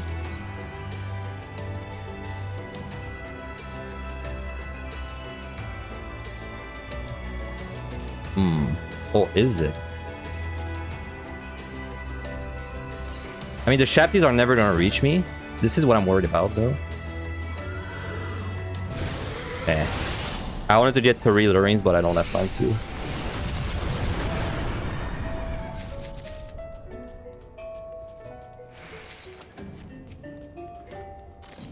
I could have maybe let him push me, though. I don't think he would have done that much damage, but... You've never seen HOH past floor 30? This looks way cooler? Damn. So, I mean, you've pretty much... If all you've seen from, like, PUTD and Evan I is the farm floors, you've not really, like, experienced the content, right? It is not the same thing at all when you're two on the higher floors. Especially solo. Is there any way I can do that? Alluring. I don't think so. I would need a witch. If I had a witching, I think I could, but I don't have a witching, so.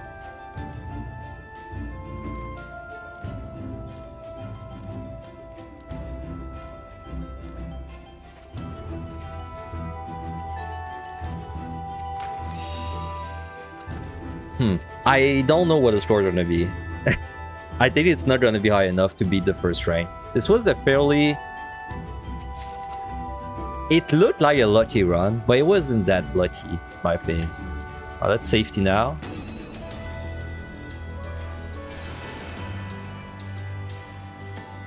So, well, next floor we have 25 minutes to kill monster. Probably gonna kill everything. So, buckle up. This is gonna be a long one.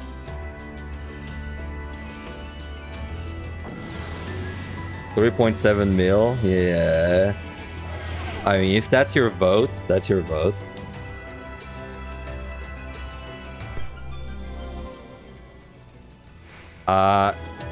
So you might think it's a good idea to do these debuffs, but I'm gonna tell you straight up, I will lose more points if I do them instead of just killing all the monsters. So I'll do that like that. Let's do a prediction. Manage prediction. Start prediction.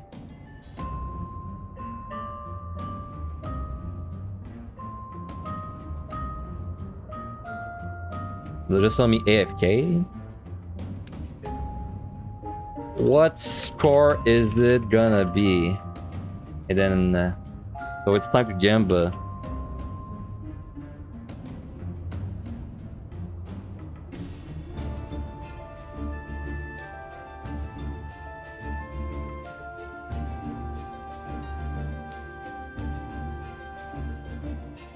All right, there you go. You have 20 minutes to vote.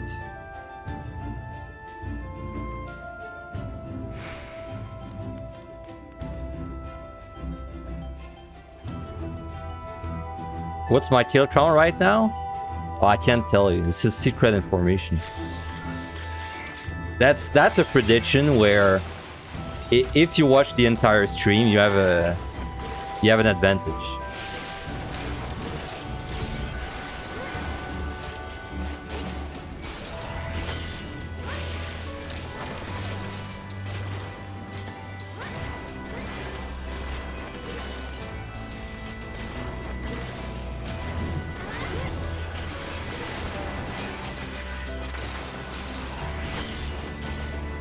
Want to use this?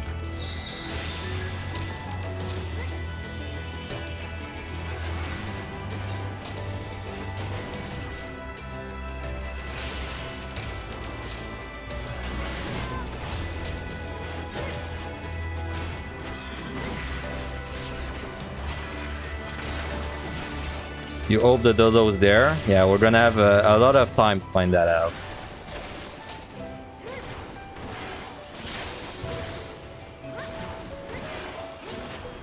Dude, I swear, since I did the prediction, my PC is lagging. What the fuck?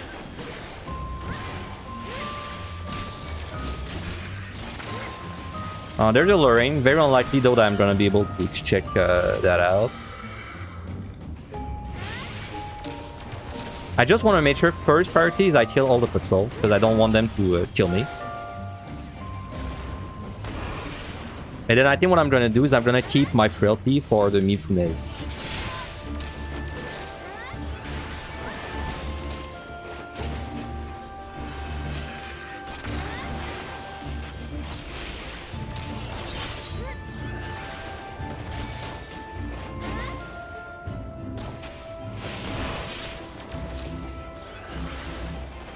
Oh, by the way, the prediction, it's this number up to the next number, right? So if you voted for 1.9, it's 1.9 all the way to 1.91, and then the second one would be 1.91 to all the way to 1.92, all right?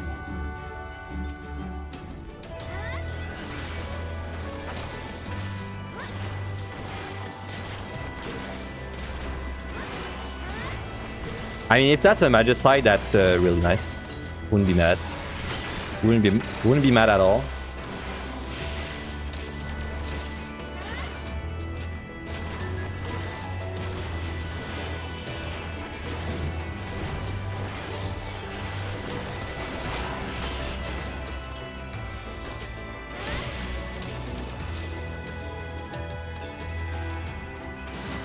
Nope, it's just a bomb that blows up in my fucking face. Thank you. Yeah, I'll take care of this guy later. Let's just kill all the easy stuff. It seems like there's no more patrol. No, I'll try not to pull an Ellie and die by a Shapi. Lose my entire run to that. Oh, there's a patrol.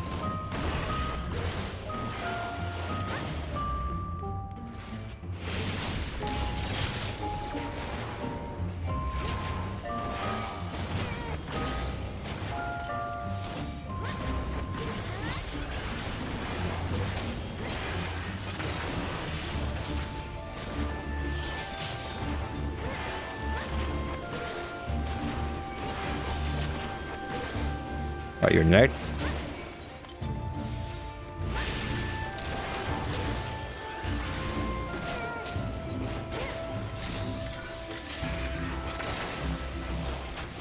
By the way, I don't think we can actually full kill this because well, it takes an insane amount of time to kill like any monster, but we should get to kill like at least 25, if I had to guess.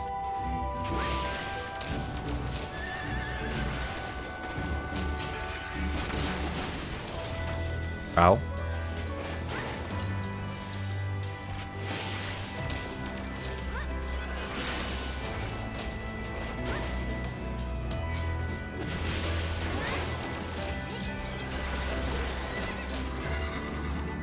All right. Let's start working this way. Let's refresh the steel too.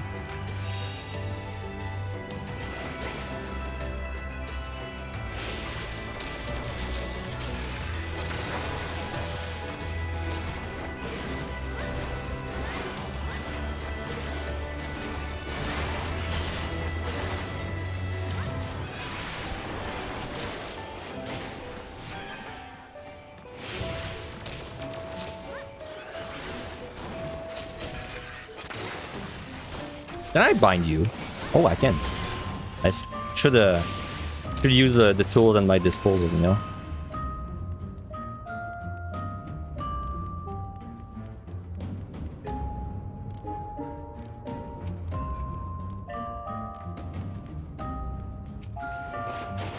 Is there anything that is killable without steel on this floor? When Shapti?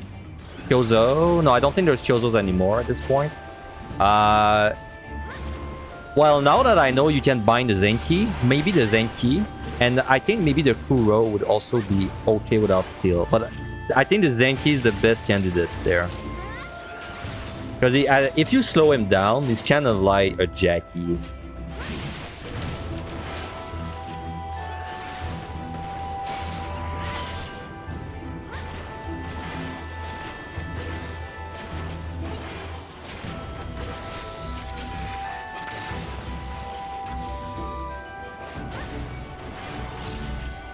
Can you slow these guys too?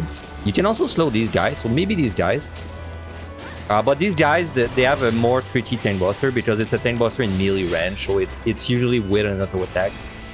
The Zenki though is a tank buster from range, from far, so...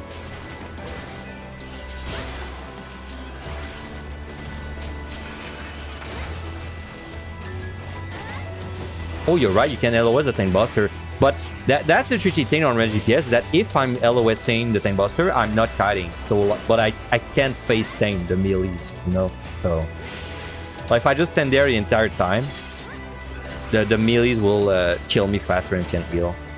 At least without steel. I don't know with steel.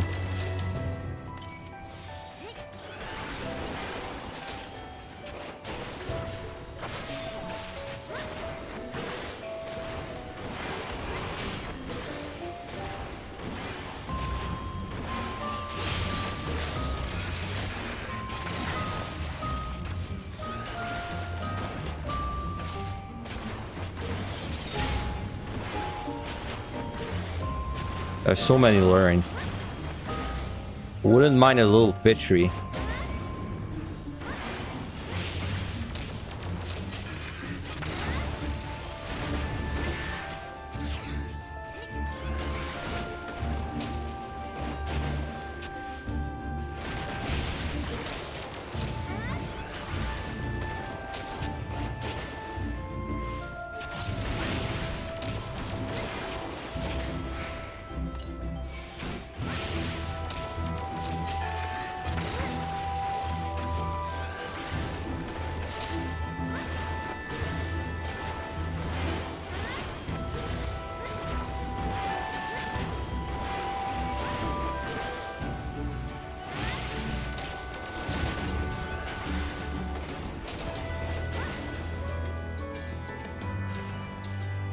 Bears its fangs. That's good. Points. Respawn is very soon.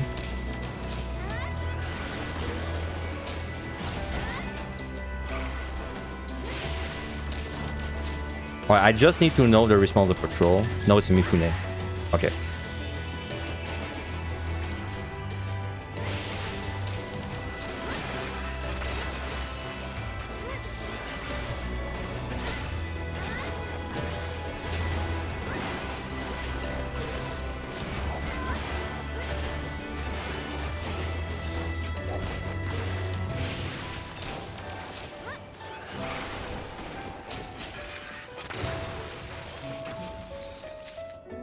Serenity, thanks for nothing. Okay, Strain Frailty. No, just Strain, kill the 2 Kuros, then Frailty, and start working on the Mifunes.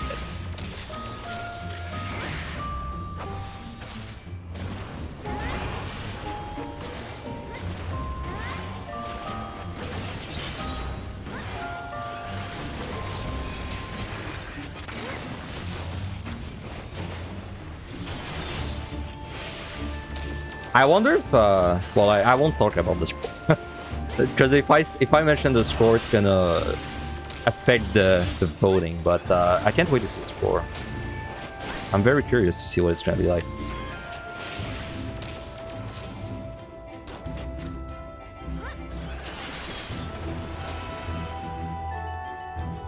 Kuro, Zenki. Okay, I can kill this entire room, then start working on the Mifunes.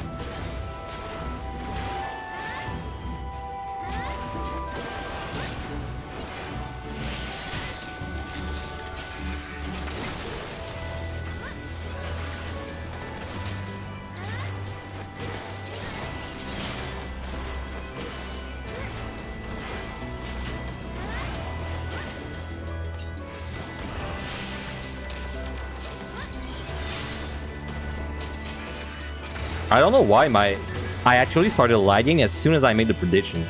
Maybe it's just my browser just holding all my RAM. Maybe I should reopen it. I'll do that after this guy's dead.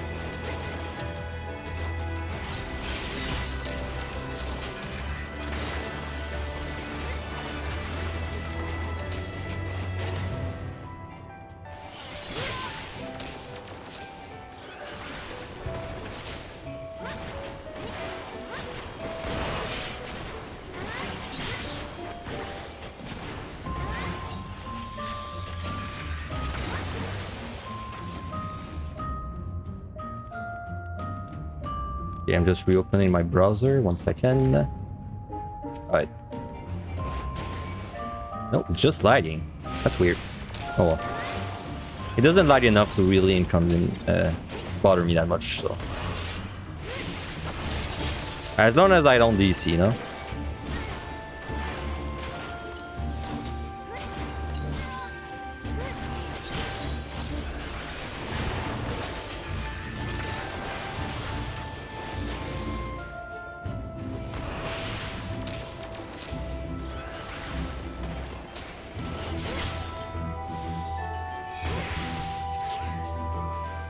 My still running out soon.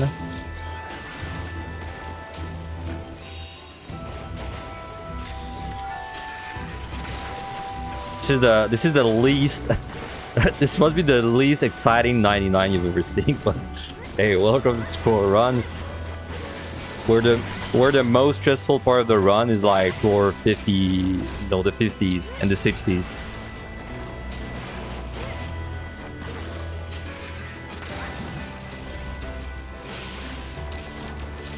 Oh, I'm gonna Frailty now. Start dealing with the Orsies.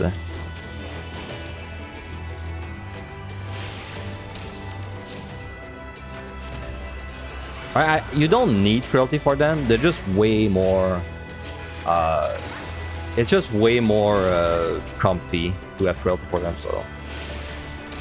Why are they stressful? Because the 51 to 60 set and well, the stretch from 51 to 60 is like a very difficult speed run, and then you're trying to save your resource to not like have none of them left when you need them, and then the 61 to 70 is kind of the same, except you're not trying to speed run, you're just trying to kill as much as possible, but then you're trying to kill as much as possible without using everything you have.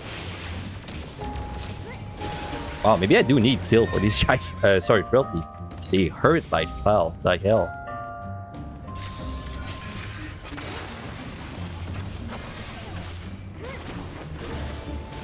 But then, like, once I get to like the 91 plus, the 81 plus, then it's more like a normal run, the way it plays.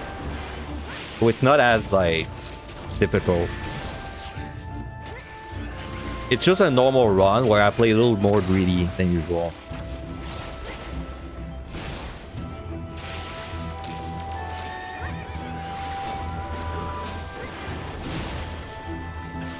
Wow, we might actually full kill this. We may actually have time to.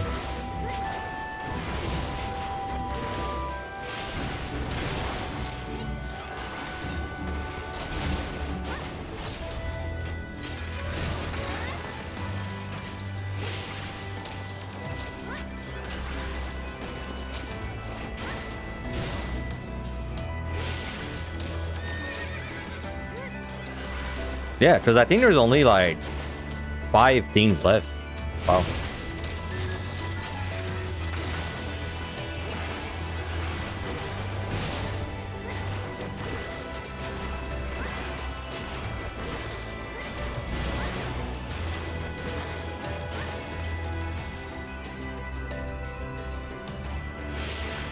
And I know there's a Mifune left in this room. I know it's there. Yeah, there it is. I believe that's the last Mifune.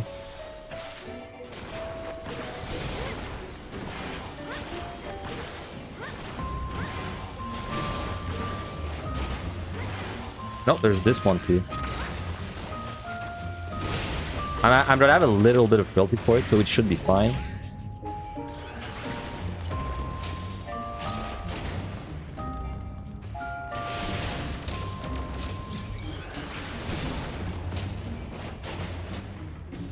Well, not really. I won't have any frailty for it, but I have my cooldown, so it's gonna be fine.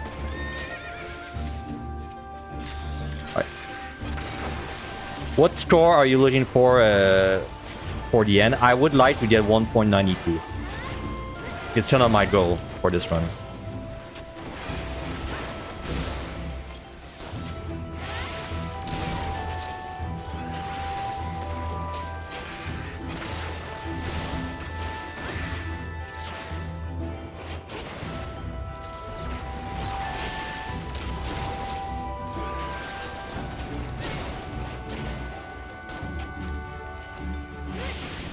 Oh, nice.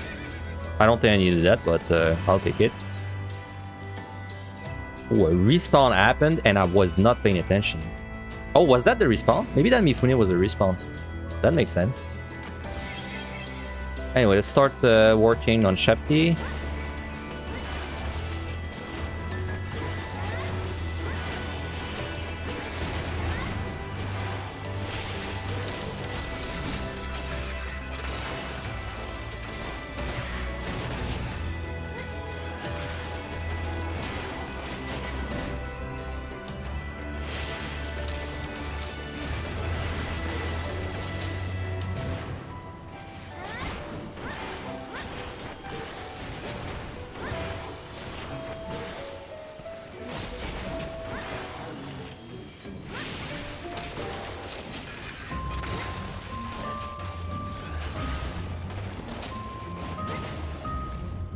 I think after this guy, there's like 2 guys left. That's it.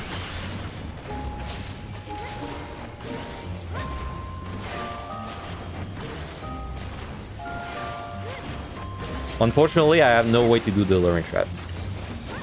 If I had a witching, I could maybe do it, but I don't, so...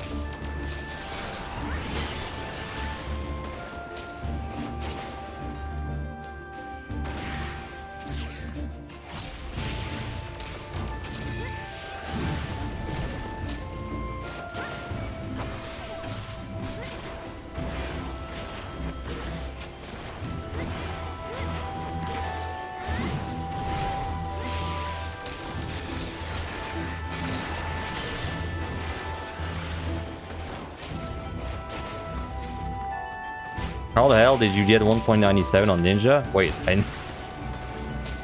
Oh, do you get 1.97 on Ninja? Wait, what? Huh? Huh? What? Wait, what? Is that a respawn? But it can be, right?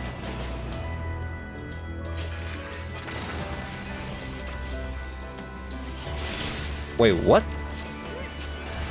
Can one of you clip this? Was that the respawn? That's really weird. Because this is... When did I enter this floor? Does anyone remember?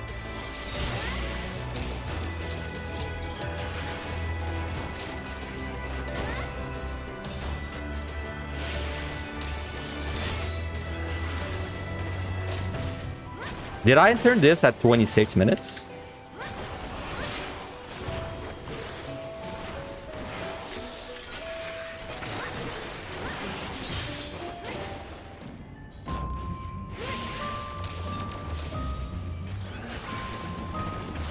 Alright, that was weird. That's weird because on the tracker, my respawn was still 6 minutes away. So I don't know what happened.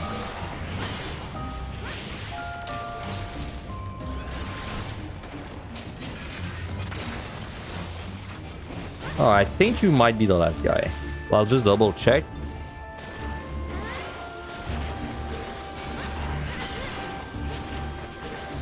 I had a heart attack there because I thought I stepped on the luring. But then I could clearly see that only 2 monsters were at road. Alright, anyone left? Did I kill the entire family of monsters? Anyone left? Anyone alive? I don't think so. So that was 28 monsters if you're curious.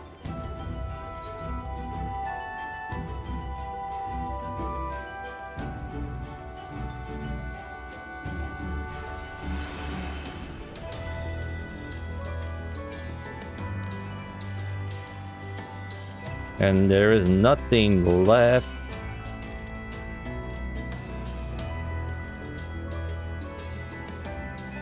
Okay, there's nothing left. We can go. You can taste the channel points you're gonna win right now. So, what did you bet?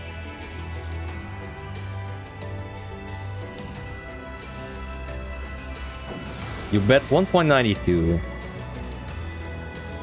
I wonder if that's enough. I wonder. Oh, the prediction is over anyway, right? Yeah, it's over. It's waiting for me to complete it. All right. That was an okay run. Has there been 2 million points for MLI? Nope, not yet. Don't think you're gonna see that for a while. It's possible, though. It's technically possible. But well, we're not gonna see that until someone grinds like thousands of runs. Did it? So the run overall, it was all right. Like, I think it adds so much more potential. The 1 to 20 was bad, and then the 21 to 30 saved it. It was all right. Then the 31 to 50 was kind of average. The 51 to 60 was really good.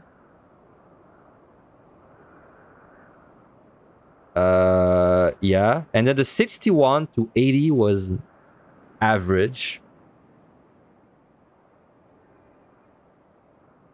The 71 to 90 was average. And this one I just did was pretty good. Personally, I think that all this is going to put me right below. I think it's going to be 1.91. A high 1.91. But let's see if I'm wrong.